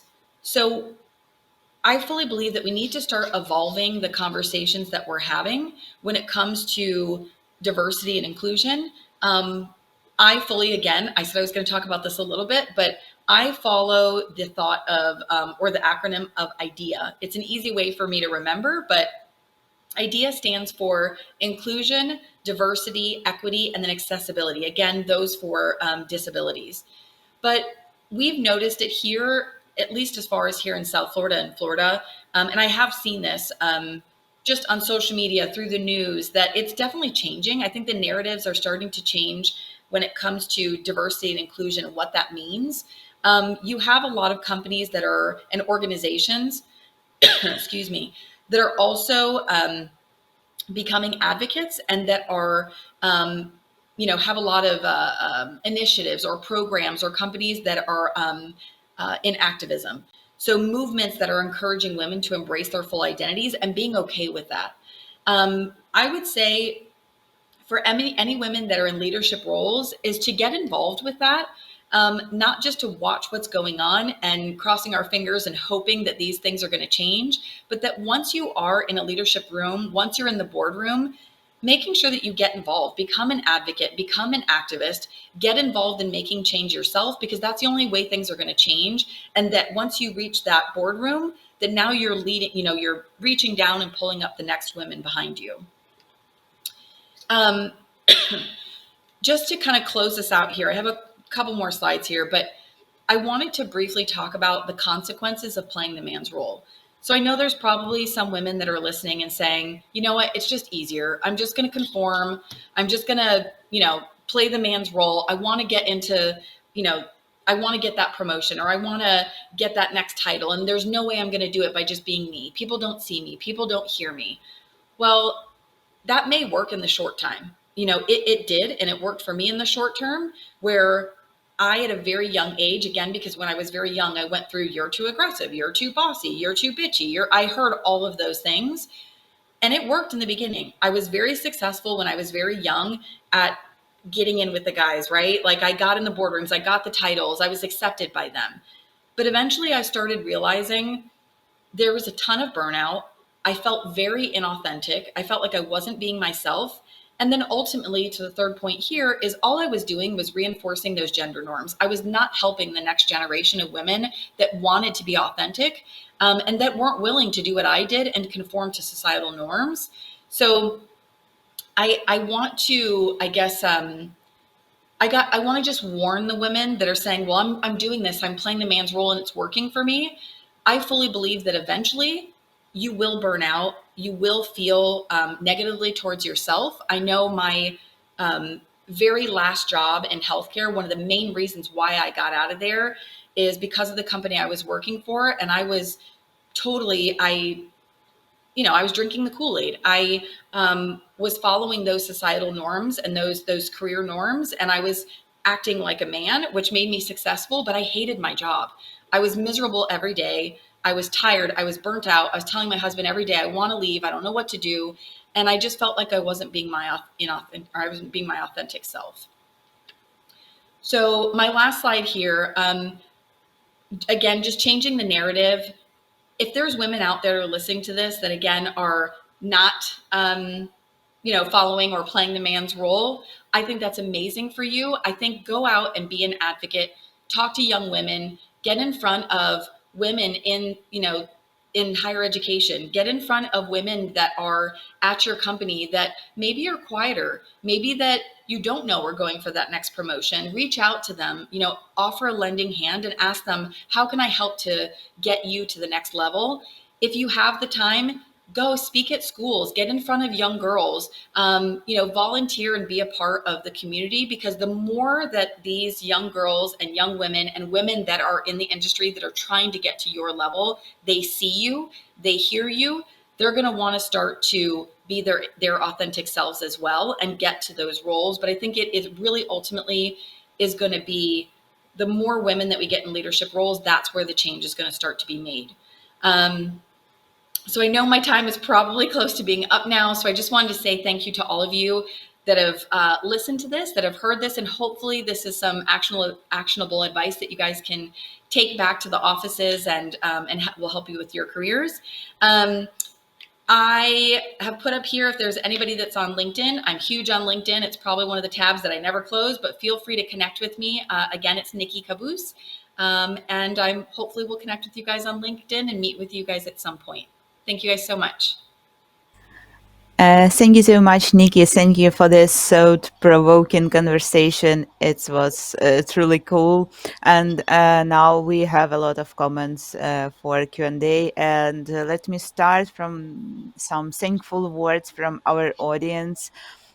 because when I saw this comments, I just think, oh, someone came to my mind, just make copy and paste to this YouTube chat, and here it is, here this comment. So let me read it aloud. So thank you, Nikki. After your presentation, I'll definitely consider updating my LinkedIn page. Love your approach.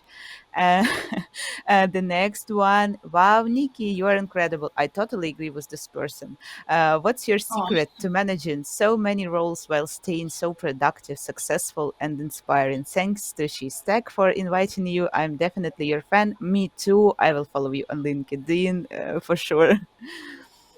oh, thank you. No, I appreciate the lovely comments. I'm definitely feeling the love. I I'll tell you though. I don't want to ever pretend to be that leader that does it all right, right? That I got everything figured out, that I'm doing it perfectly, because I'm sure I'm not. Um, and it is hard sometimes to balance, working with different personalities on my team, being a mom, right? Doing all these extracurricular activities with my kids and their school and sports. And I think as women, again, it's, that societal norm that we're supposed to take all of this stuff on, and oh my God, you're super mom, and how do you do this? And there's days when I'm exhausted. I don't want to get out of bed. I don't feel well. I'm probably not the best mother some days. Some days I'm so focused on this task or something I'm doing at work that maybe I'm not the best mom that day. But um, I think it's more about, instead of trying to be perfect in every single instance or every single role that we play in our life, it's about not balancing them equally, in my opinion. Like, because you can't always be the perfect mom, always be the perfect wife, always be the perfect boss, always be the perfect employee. It's about balance day to day. You know what? Today I made a better dinner. I was a better mom. I took my kids to soccer practice. I did this. But then the next day, maybe I did something wonderful at work and I achieved this goal. I think it's just a day to day thing, and it's not something where women should strive to always be perfect in every instance, because quite frankly, men are not either. Nobody is. Nobody's perfect, and I think that anybody that says they found that perfect balance is probably not telling you the truth. Thank you so much for your answer. Totally support your approach, because sometimes I also think that I'm not a good mom today, or I'm not a good specialist today, or something like that. So, totally support this approach.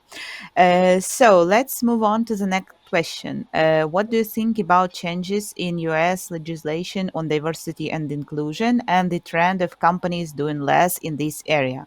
Will this trend keep growing? Oh man, that is a tough question.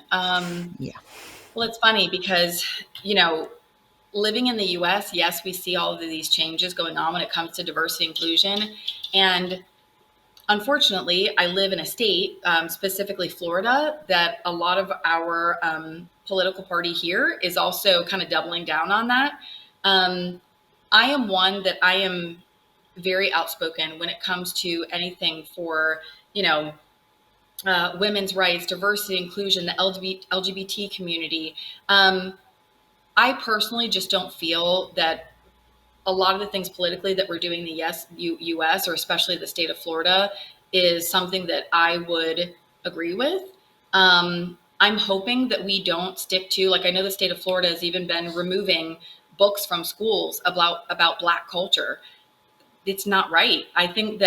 Um, I think that people need to learn from their own environments, from the history of others, about cultures, gender, ethnicities. I mean, anything that we can to make us who we are. And I don't think that the government really should play a part in teaching us who we're learning that from, because everybody, whether somebody is male, female, whether they're a leader, whether they're a new graduate, I mean, they're a student, it doesn't really matter where somebody is in life or who they are. Everybody has something to bring to that puzzle. Everybody has something to learn from. I personally don't agree with it. And I'm hoping, to answer the second part of the question, I'm hoping that doesn't continue and that we've got some new legislation that comes in and some new changes that are going to be made there. Yeah, I hope so, and thank you so much for your answer. Actually, we have a lot of questions after your speech, but yeah, let me proceed with the next one. People often say that having character linked to being more like men. Do women need to be more masculine or taught to succeed in leadership? So I think that so I'll use myself as an example. When I was very young, like I was saying towards the end of my slides there, that I think that women, especially when you're younger, sure, you can act more masculine or be more aggressive or play that man's role to get where you want to be temporarily or in the short term. Yes, I do think it works. But when we're talking about long term, that's where I started noticing, even for me, that I started feeling really inauthentic. I felt like I wasn't being myself. I felt like I was always having to be fake when I was at work. I felt like just completely burned out because I felt like I was constantly acting, right? I'm not being who I am. So I'm always playing this acting role. And when I get home, I was exhausted. And I remember just telling my husband, like, I can't continue this. I can't continue to do what I'm doing in this job and to be who I am. Like, I need to be in a place where I can be my authentic self and I can be, I mean, for anybody that knows me, I'm emotional, right? I'm, what again, the masculine would call passionate. I'm emotional. I get upset easy. I'm a crier. I'm very empathetic. And often those are looked at negative things, but I think it's only looked at negatively when we are the most aggressive in our careers, right? When we are trying to get to that next stage, when we're working up the ladder, when we're trying to get that next promotion.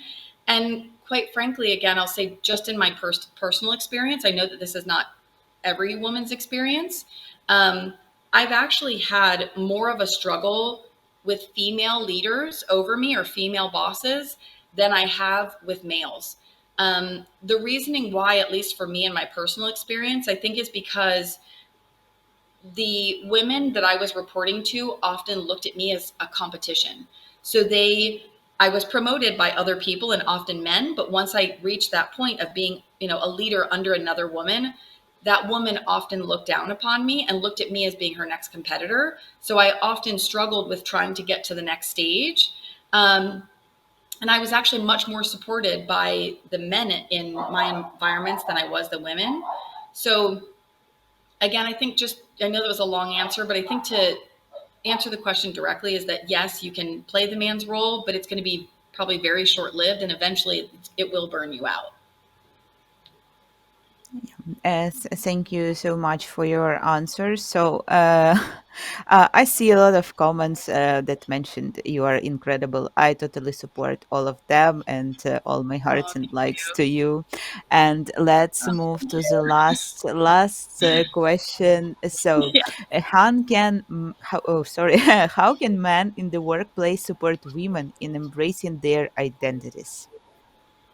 Oh, I love that question. So, Um, little short story, but I was at a women's empowerment event, and of course, the majority of people there were women, but there were about a handful of men in the room, and we told them, of course, come if you're advocates, you're supporters, like we want men in the room, because often, again, I'm only talking from my own personal experience.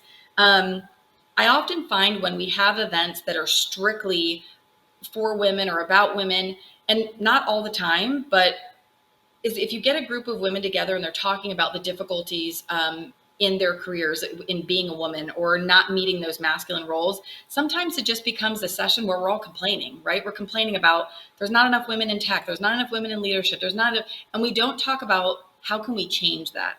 And we don't talk about, the goals that we have in making sure that we're changing those societal norms and the steps that we're taking to get there. And sometimes it just becomes like a complaining party. So I think that, and I know there's going to be some women that disagree with me on this because I think I've had discussions with women that say, we don't need the men, like we don't need them to support us, or we don't need them to, speak for us or to get us to the next step or to help us, get in those leadership roles. I'm one that I don't know if I agree with that. I think that men can serve a very strategic kind of purpose and can be very supportive of women in tech. And I have a lot of, like I said, for me, in my personal experience, I have a lot of really supportive men that have helped me get to where I am today, including in my current job. I actually, I actually was in the interim CEO role for months on end. I'd actually told our board chair, who was a man at the time, and said, if you guys want to hire somebody else, I'm happy reporting to somebody else, assuming that would be a man. You know, I said, I don't need to be CEO. I don't know if I can do this. I had a lot of, just, I guess, imposter syndrome, whether I could do it or not, because I had never been a CEO before. And ultimately, it was a man that came to me and had that discussion and said, I don't know what you're worried about. You have all of these strengths. You know, you have all of these things that you're bringing to the table that we've never had before, and you fill the holes that this organization needs, because even the previous CEO was a man. And he ultimately was the one that pushed me into accepting the CEO role, and then also helped the board see me as a real strong, valid voice for the board, and not just being, you know, the quiet woman that's coming in and that I'm accepting of everything. And sometimes as CEO, you have to be strong. You have to take a stance. You have to disagree with your own board, which often, again, can be looked at as being difficult. And so, quite frankly, I think men, one, yes, serve a purpose, can be a support and can be an advocate. But I think for men, my advice would be is to ask. A lot of times men assume I have to do something or I don't know how to help, and thinking that there's like one thing that they have to do perfectly to support the woman that they want to. Talk to her, ask her, what are you struggling with? Is there a room that you're not being heard in? Is there a person that you're trying to get in touch with? Is there a leader or a mentor that I could introduce you to? Just simply ask the question of, how can I support you? I think that's the most important thing that you can do, is just asking the question as an ally.